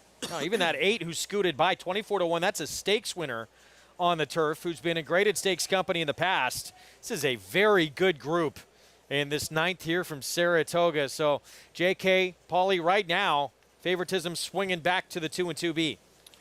Yeah, I can understand that, JK. Yeah. I mean, Atone has the best numbers. If you're going to go numbers-wise, the straight 2 has the best numbers, and I can understand why they're going there. Now, the 9, who JK and I like, the numbers are a tiny bit light. I get that. But this horse is 2 for 2 since he's been gelded, and he's on the ascend. Yeah, and a lot of times when that happens, you're looking for horses that can improve. But to your point about the two-a-tone, not only is his last race best, if you look down through his past performances, like his last 7 races kind of fit at the top of this group and this market. So, and the bonus, I would suppose, for some people is when you get the two-a-tone, you also get the 2B Maxwell Esquire, who typically I'm not a person that likes closing sprinters stretching out unless it's Mike Maker doing the stretching out. Okay, so when you look at these entries, I look at Whisper Not. I feel that horse is going to go to the front end, and Emirati is going to come from behind. I look at the 2 entry. What happens there? There's the 9. I'm hoping that the 9 gets out of the gate and gets position and sits. But what happens with the entry of the 2, the 2B? I know what happens with the 1 and the 1A. I'll tell you right now, Wolfie, the 9 Big Everest has gotten really good lately. Yeah, back-to-back wins for Clement. Jose Ortiz aboard, 7-1 right now. And a horse that is going to be forward. There he is. So 7-1 on a young man, Jose Ortiz, Gary, who just switched agents. He's going to have the same agent now as his brother, Arad. He had been with Steve Rushing for a number of years, and you know, it's at these types of meets, Del Mar, Saratoga, 2 of the biggest meets in the country. Well, they are the 2 biggest meets in the country that are going on right now. You see some changes that make you scratch your head sometimes, and I don't know what was behind the change or whatever, but yeah, I mean, made that change, and we'll see how it plays out. Long relationship with Jimmy Riccio, but now moving to the same agent, Steve Rushing, as his brother, and we'll see how that pans out. So, big shot to win this race, according to JK at 7-1. You can make a case for almost everyone in here. Wide open 9th from Saratoga. Favorite, the 2 and 2B, but more of that with the 2-a-tone. Dylan Davis for Mike Maker getting a big opportunity here. Let's go upstairs. John Imbrial with the call.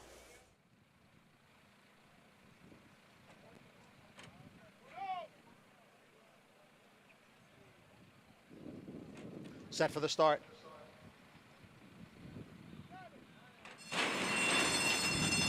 And they're off. From mid-pack, there is By Land and Sea going out for the lead. Big Everest down on the inside. Moving up is a By Melvin as they race into the clubhouse turn. And it is By Melvin who has come away with the lead. By Land and Sea in the white blinkers right alongside in the break of 3 lengths. Back to Big Everest, who is next in 3rd. Followed by Floriform down on the inside and in 4th. Then comes the entry mates, Maxwell Esquire and Atone, as they race up the back stretch. Then we come back to Emirati, who is followed by his stablemate, Whisper Not. And then farther back in the field is 40 Under. As they race up the backstretch through a quarter in 23 3/5 seconds. By Melvin is the leader. By Land and Sea is next in 2nd. Big Everest is running in 3rd. Floriform is in 4th. And moving on through now is Emirati from 5th. Maxwell Esquire on the outside is next, followed down at the rail by Whisper Not. Then the gray, 40 Under. On his inside is Atone, and steadying there at the back of the pack is Clear Vision. 3/4, 111 and 2, and the field now comes into the stretch. And it is still By Melvin trying to hold on here. Floriform now coming up on the outside. By Melvin and Floriform with Emirati putting in a late charge on the outside. The 3 of them will come on to the finish, and putting in a big late run at the end is Atone. Oh, 4 of them hit the wire together. Emirati was there, so was Atone and Floriform and By Melvin. Blanket finish, might have been Emirati. It was very close. Yeah, I'm not calling that one. And Atone comes flying late. He was wide around the first turn and spun out wide coming into the stretch and finally got gear. Unlucky loser if he loses this race. But there was nothing really Dylan Davis could do going into that first turn. He was strung wide. He wanted position. He wanted to be forwardly placed. He was 4 to 5 wide going into that turn and It's a big horse. He didn't corner real good coming off at the turn. And he ducked in a little bit at the 3/16 pole. There was a lot of stuff going on through the stretch drive. Paula, you got the best eyes in the business. What'd you see? Yeah, I hate to say it, guys, but this is 1, 5, 2, 4. If you had the 4, this horse ran giant off the layoff, loses this race and runs 4th by a nostril here, JK. And the 5, Floriform, I thought was home right here. You can see he's got his head up high. He doesn't really want to go by, and look at Emirati start to take off here in mid-stretch. And it gets really, really tight in the end. And then, like Gary was saying, the 2 was, Atone was out in no man's land, but I think he only ran 3rd. I think the 5 ran 2nd. I think this is 1, 5, 2, 4, Gregor.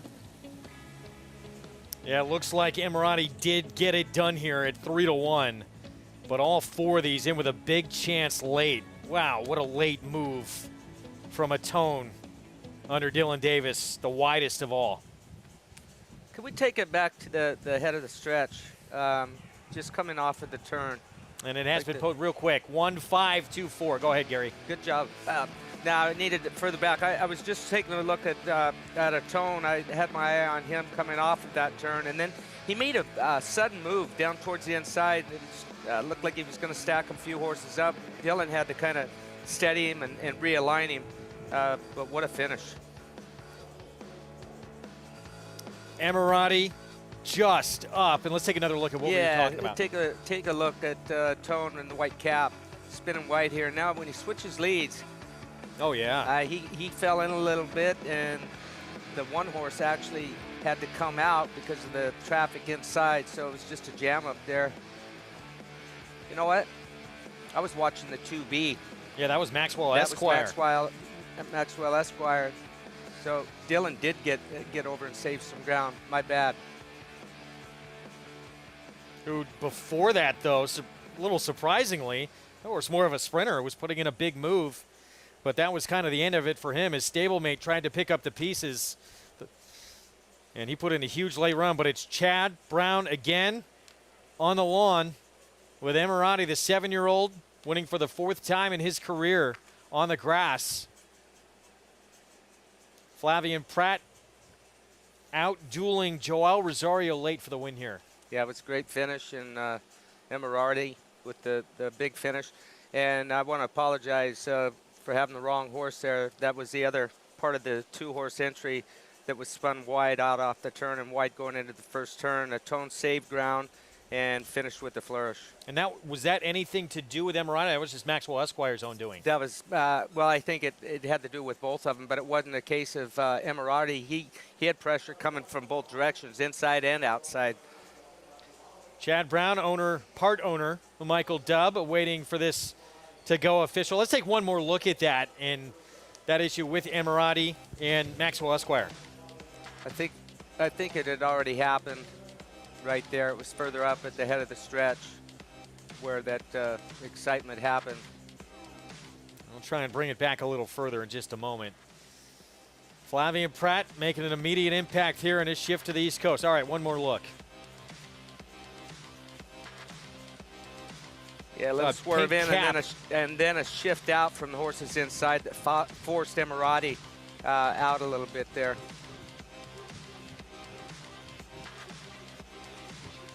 All right, we're going to take a timeout. We'll be back, and it has gone official, so that is it. Emirati, Floriform, Atone, 1, 2, 3 in this ninth. Our nightcap still to come. We'll be back.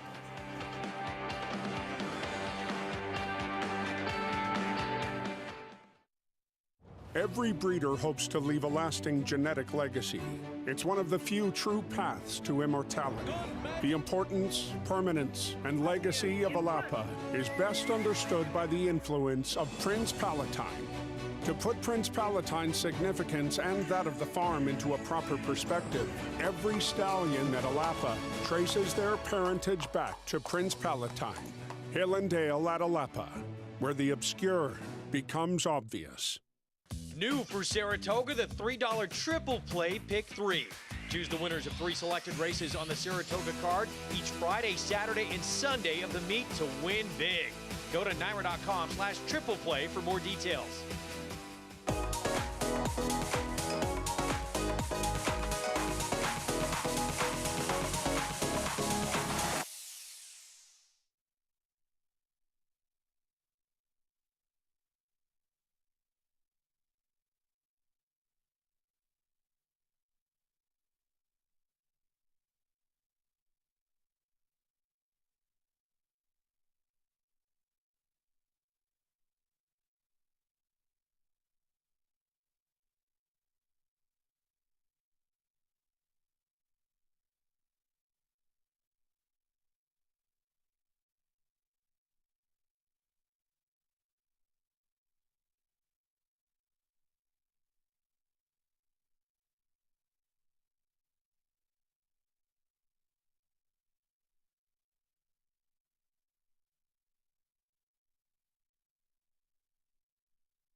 We're back on Saratoga Live. Good to have you with us on FS2 Regional Networks in Southern California. Program brought to you in part by Hillendale at Alapa.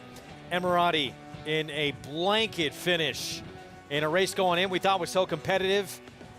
In the end, Chad Brown, Flavian Pratt, Michael Dubb, Matacat Stables with the win with Emirati. Let's go to Acacia. Pleased to be joined by winning co-owner Michael Dubb here with me. Emirati victorious. And Mike, you were telling me before we came back from break, there's an interesting backstory on this horse you wanted to share. Well, this was actually a $4 million yearling that we bought at the sale, I believe, for $90,000. The horse needed gelding, and gelding has completely turned the horse around. So, you know, it's nice to see things work out, but not so nice if you're the person who spent the $4 million. Well, you were on the winning side of the photo today, and you said he got beat by that much last time. What's that feeling like, getting to see your number come up first? Well, there's two ways to get beat. You get beat with a clean trip, and then you get beat when your horse is in all kinds of trouble. Last time the horse was far and away the best horse in the race, but had not one episode, but several episodes, and just got beat on the wire. So I was feeling pretty comfortable today, and he was a little pinned in the race, but when he got out, he fired, and Pratt did an amazing job with him. And just seeing him and how much he has progressed as an owner, like you said, you never really know what you're going to get when you buy a horse, but it has to be pretty fun and with the partners and seeing how much he's come along. Well, it is, and you know, this is what we like to do, you know, try and find value, change things up. In this case, the gelding woke the horse up, and you imagine the next race will be a stake race somewhere.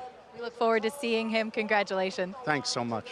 Owner Michael Dubb, looking forward to seeing what the future could hold, Greg, for Emirati. How about that?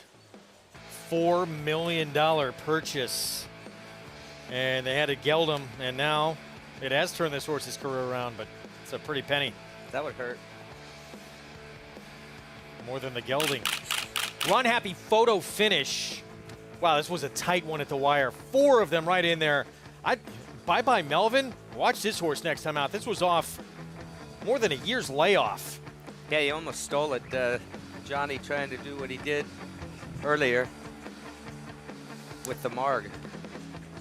So Spicy Marg, 9-2 has been the biggest price in this sequence.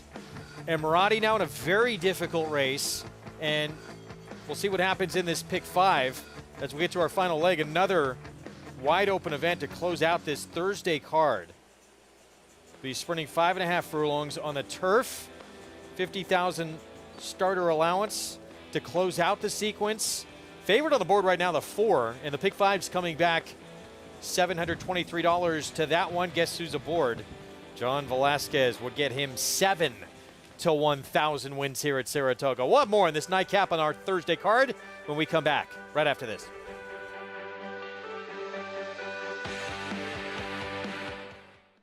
Tonalist, a 4-time Grade 1 winner with 11 triple-digit buyers, including the Belmont Stakes and the Cigar Mile.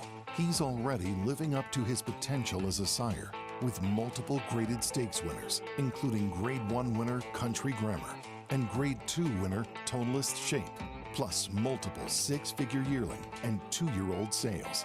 Proven on the track, proven in the sales ring. Tonalist, standing at Lane's End. Who you betting on? How about an app created specifically for horse racing? Naira Bets. We specialize in thundering hooves, fist pumping, and boosting your bankroll with robust weekly promotions. And offer betting tips from actual horse racing experts. Bet all day and night, nationwide. Get the action and thrill of horse racing with Naira Bets.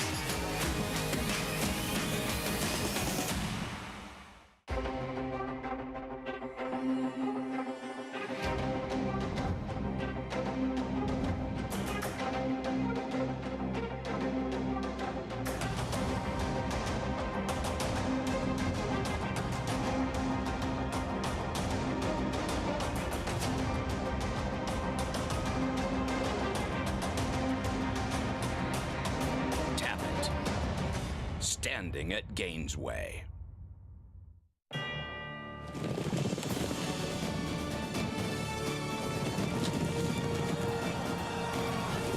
They come together from every corner of the globe in pursuit of the one reward that sets the special few apart. The title of World Champion. Don't miss racing's ultimate coronation. The Breeders' Cup World Championships at Keeneland. Tickets on sale now.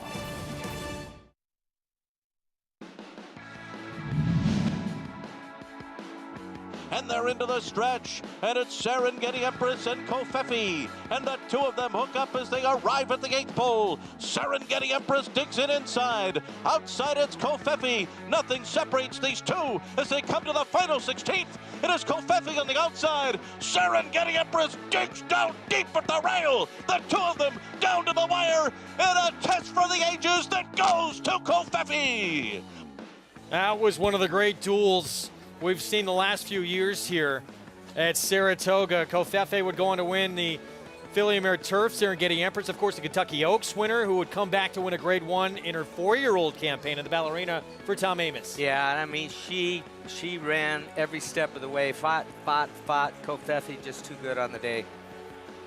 And if I recall correctly, the inside was not the place to be on that day. That was a huge effort from Serengeti Empress, but take nothing away from Kofefi. She was an outstanding sprinter and so much fun to watch. This year's edition of the Longines Test, one of the big prizes out there for 3-year-old fillies, and Matarea comes in outstanding form for trainer Brad Cox. Yeah, she's coming off a huge effort in the Acorn. Just handled these fillies with ease, shortening back up to 7 furlongs tomorrow for the test. She drew the 1 hole. Probably not their ideal place to be, but it doesn't matter. I mean, this filly, she won the Acorn gate to wire fashion. She's got the ability that she can come from off the pace. When she won the 8 Bells at Churchill Downs, she did come from well off of the pace and won that with ease also. Grade 1 win in the Acorn last time out, guys. That was at a mile. Now we'll shorten up to 7/8, where she's proven she's been successful in the past already. Yeah, she's extremely talented, and you know, obviously the Acorn didn't turn out to be the race we thought it was going to be between Matarea and Echo Zulu, who's a gate scratch, but she deserves to be a short price in here. She's run faster than all these other fillies, but she's gone inside, and this is why they run the races. It's true. It's why they run the races, but I just don't see how they can beat her. She's just, look at her ears. She wants to do more. She's just been in kind of bit of a canter, and she's 1 to 5 in the line, and she might go off at 1 to 9. Now we've got the Cedar Saratoga Derby Invitational. where the little theft shows back up to the scene with the 9 Classic Causeway, who stole it last time on the front end. I didn't think Classic Causeway could win last time, but it just shows you when you get loose on the grass here in New York, anything can happen. Yeah, anything can happen, but I think a lot of people are not giving this horse a lot of credit. Everybody's saying, well, he can't do it again, which I agree. He's a bet against probably again, but when you go back and you look at the replay, nobody was making up ground. They could have went around again. They were not beating Classic Causeway. There were 6 horses that were getting up to his flank. They never got to his flank. Now, like Mick said in the early show, if you missed, they left him alone on the lead because he was 30 or 40 to 1. Now he's a known commodity. They're not going to leave him alone on the lead. Yeah, that's what I was going to say when I almost interrupted you. Yeah, no worries. Is, you know, you get loose one time. 100%. And they let you kind of get away with it. But if they're not going to let you the second time, those riders that are behind are going to say, oh, that's the horse that wired last time. I better run at him, keep him occupied, and I think that that's what they'll do on Saturday. Well, the 2 European horses, if they improve at all, obviously Stone Age and Nation's Pride, Gregor, two European horses, if they improve, they're going to be really tough to beat. Yeah, Charlie Appleby, Nation's Pride, just missed against Classic Causeway, was favored in that Belmont Derby. Looking forward to that Caesars Saratoga Derby Invitational. Mile 3/16 on that Whitney Saturday card goes as race 11. Nightcap still to come here on our Thursday card right after this.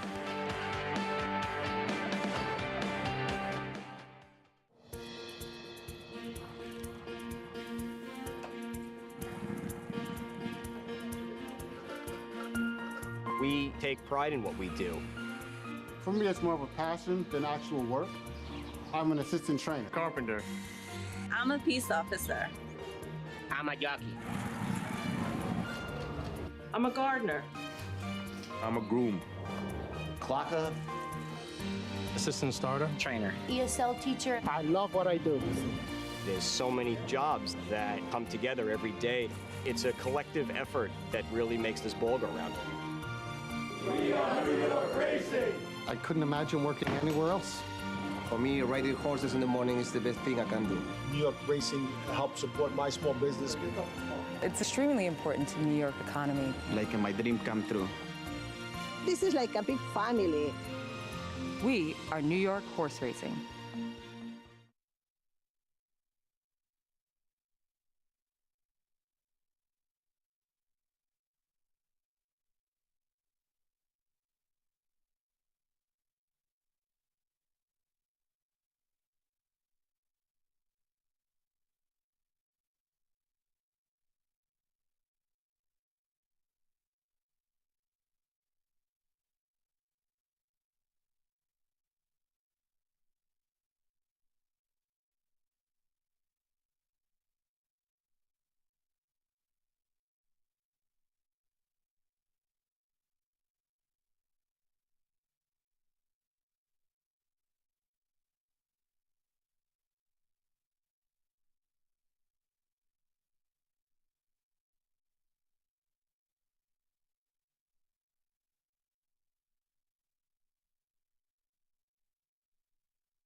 Back on Saratoga Live on FS2, regional networks out in Southern California. Program brought to you in part by America's Best Racing.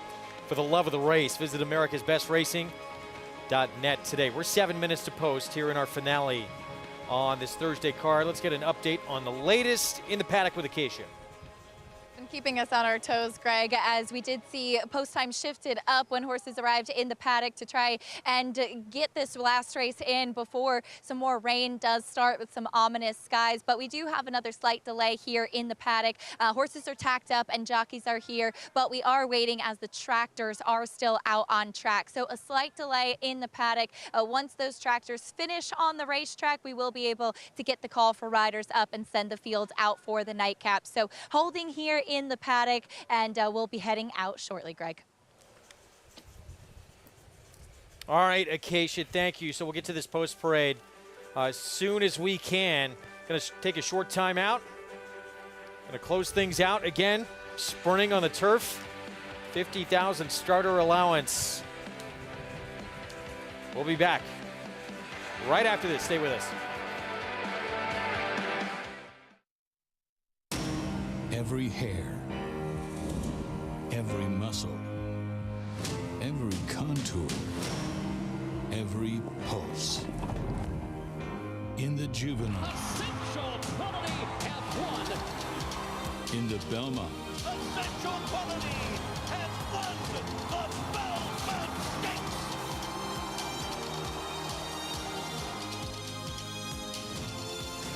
well named.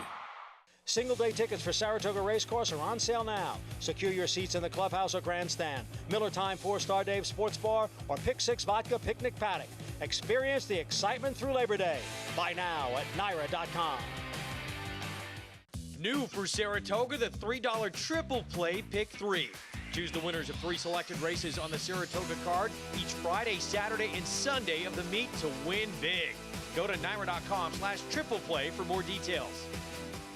Eclipse champion Run Happy, the #1 second crop dirt sire of last year, is back and showing a new dimension with winners on turf, dirt, and all weather. A record-breaking sprint champion, Run Happy is also siring winners at all distances, from 7 furlongs to 1.25 miles. A sire whose runners can carry his speed over all distances and all surfaces. Run Happy, price for value, and standing strong at Claiborne Farm. Racetrack Television Network brings you every race, from every track, on every screen, every day. With monthly packages starting as low as $5, RTN gives you great value and access to more live HD streaming and race replays than anyone. Visit RTN.tv today to sign up and watch on almost any device, including Roku and Amazon Fire. RTN has packages that start at $5 per month.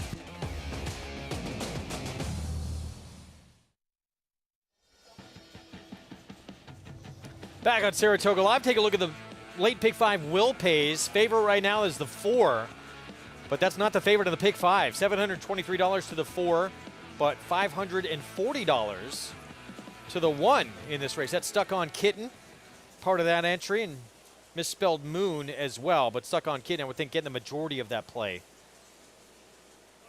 As we get set for what will be an abbreviated post parade here coming up, with some more weather in the area.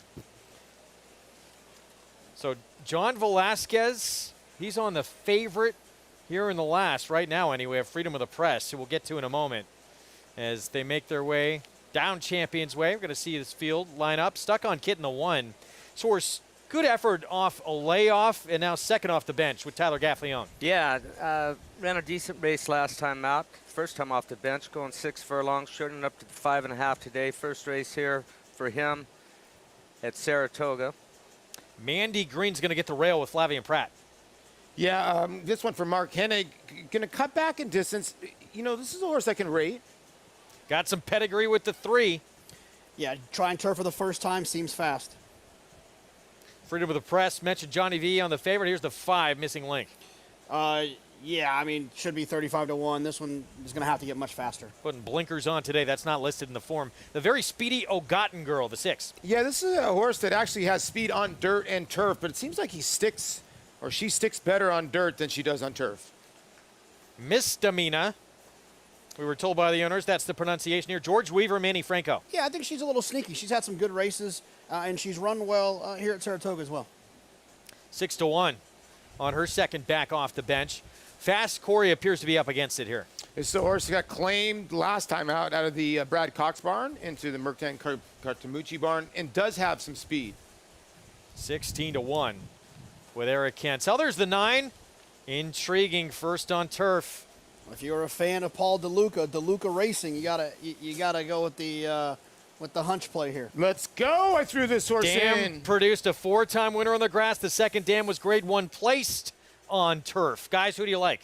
I think this race is tough. I'm going to go. I actually thought the 8 was kind of interesting, Fast Corey. I didn't think the last race was great, but the race 2 back showed a ton of early speed, and we've seen how dangerous speed can be turf sprinting. I ended up on our Reposado Loco, getting on the turf for the first time. Brian Crichton, Luis Saez could have his choice for a lot of different, horses in here. He's 31% with Rohan. And yeah, I did throw in the 9 because the owners were DeLuca Races Stables. It's just too close to my name, Wolfie. I had to throw the horse in. I actually like that horse. There's pedigree there with the 9.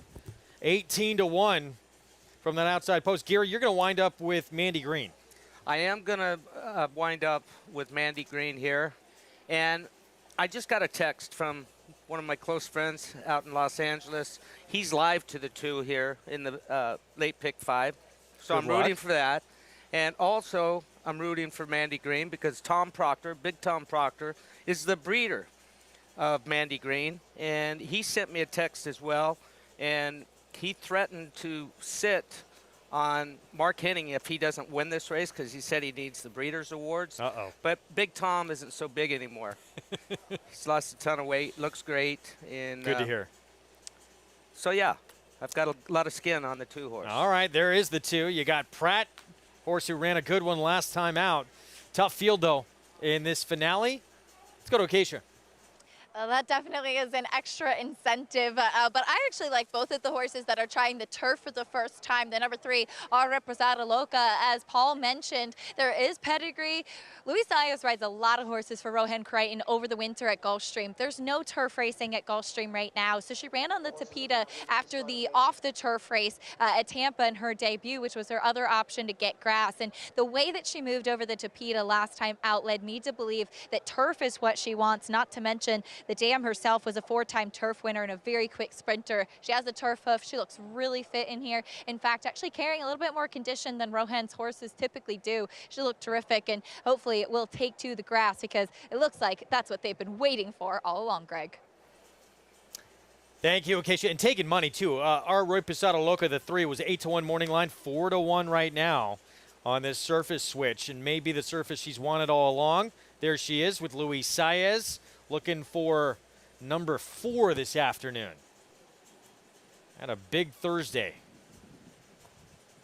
Had so many multiple win days last year that led him to that riding title when he collected 64 wins to lead the way. The way he's riding, something tells me he's going to have many more multiple win days here the remainder of the meet. He's been sensational. He's right there, keeping pace. Few back at Rod Ortiz Jr. has obviously started incredible with 25 winners.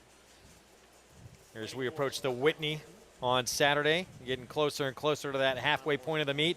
Nightcap, here we go. 5.5 of the turf. Johnny and Brielle, the call.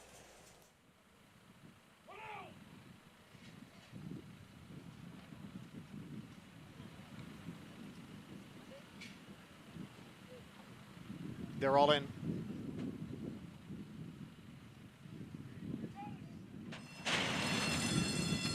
And they're off. Ogotten Girl away well. On the outside moving up is Fast Corey. Fast Corey to the front. Then it is Ogotten Girl running, steadying there. Freedom of the Press had to steady sharply down on the inside. It is Fast Corey with the lead. And now Misspelled Moon has moved into second with Ogotten Girl next in third. Misdemeanor on the outside is running in fourth. Freedom of the Press is now back in fifth. Then it's Meraviglioso in sixth, followed on the inside by our Reposado Loca. And then comes Stuck on Kitten at the back of the pack are Mandy Green along with Missing Link. The quarter 21 and 4/5 seconds.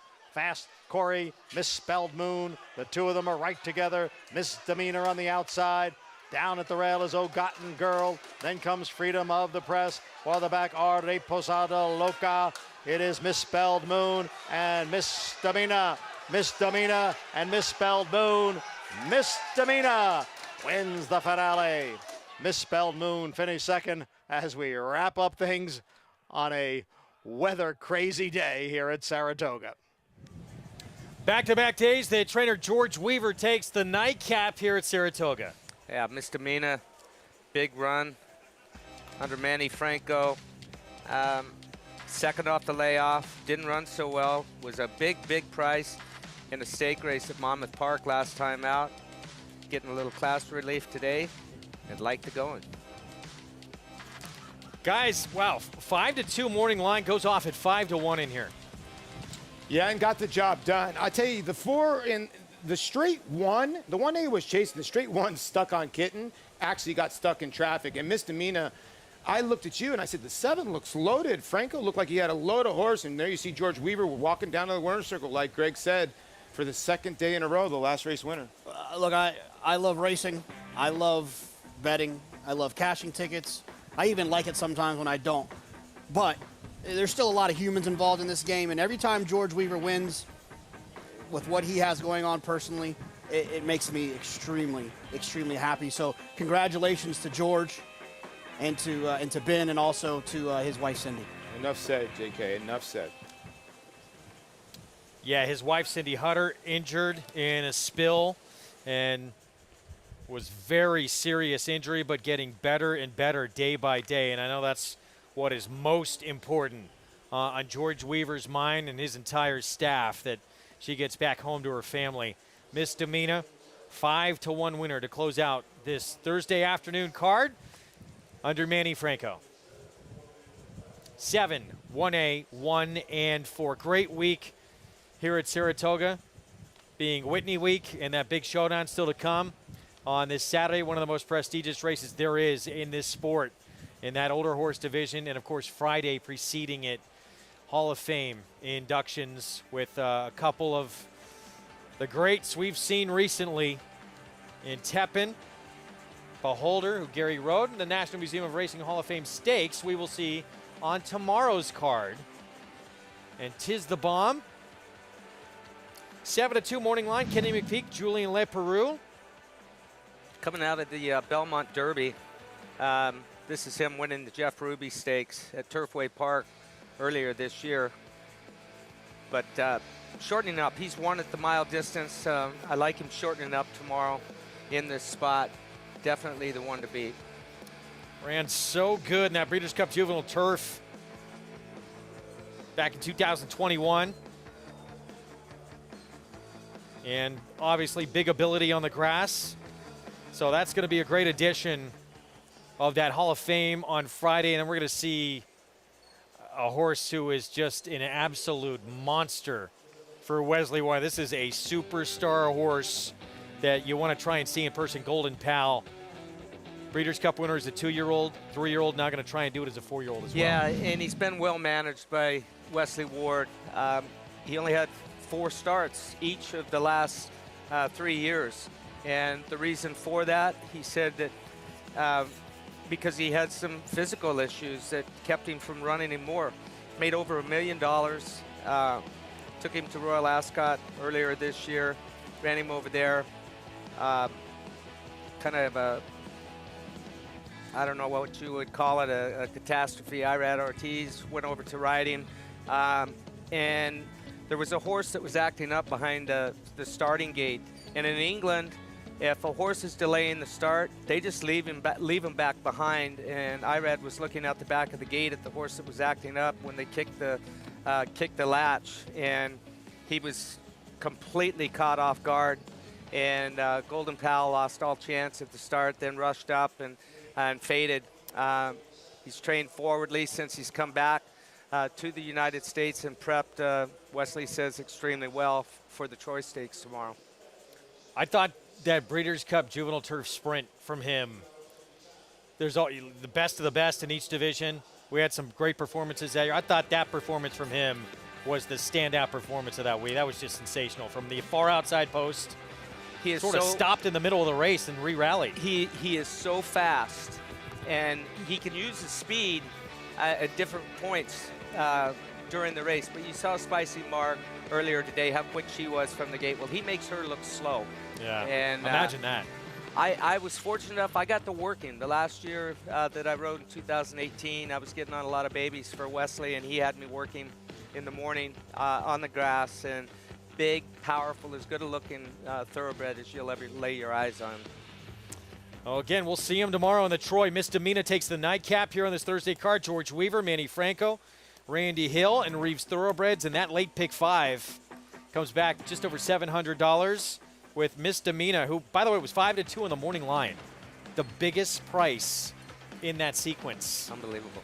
We love this late pick 5. It's always worth going after. Hope you enjoyed this Thursday program. Tomorrow, Hall of Fame inductions, and then it is Whitney Saturday. We're going to have plenty of coverage from that Hall of Fame, and of course preview the big showdown between Life is Good and Olympiad, who's won 5 in a row for Bill Mott. We are back tomorrow on the program, 1 Eastern start time on FS2. Art Collector does it again. It goes back to back. Big rebound for him as he goes gate to wire. Former Grade 1 winner and a blanket finish in a tremendous running of that 9th. And it is Chad Brown Emirati getting the money in a wide open field. We will see you tomorrow. Life is Good awaiting his Saturday showdown and his perhaps Whitney moment. We'll see you tomorrow.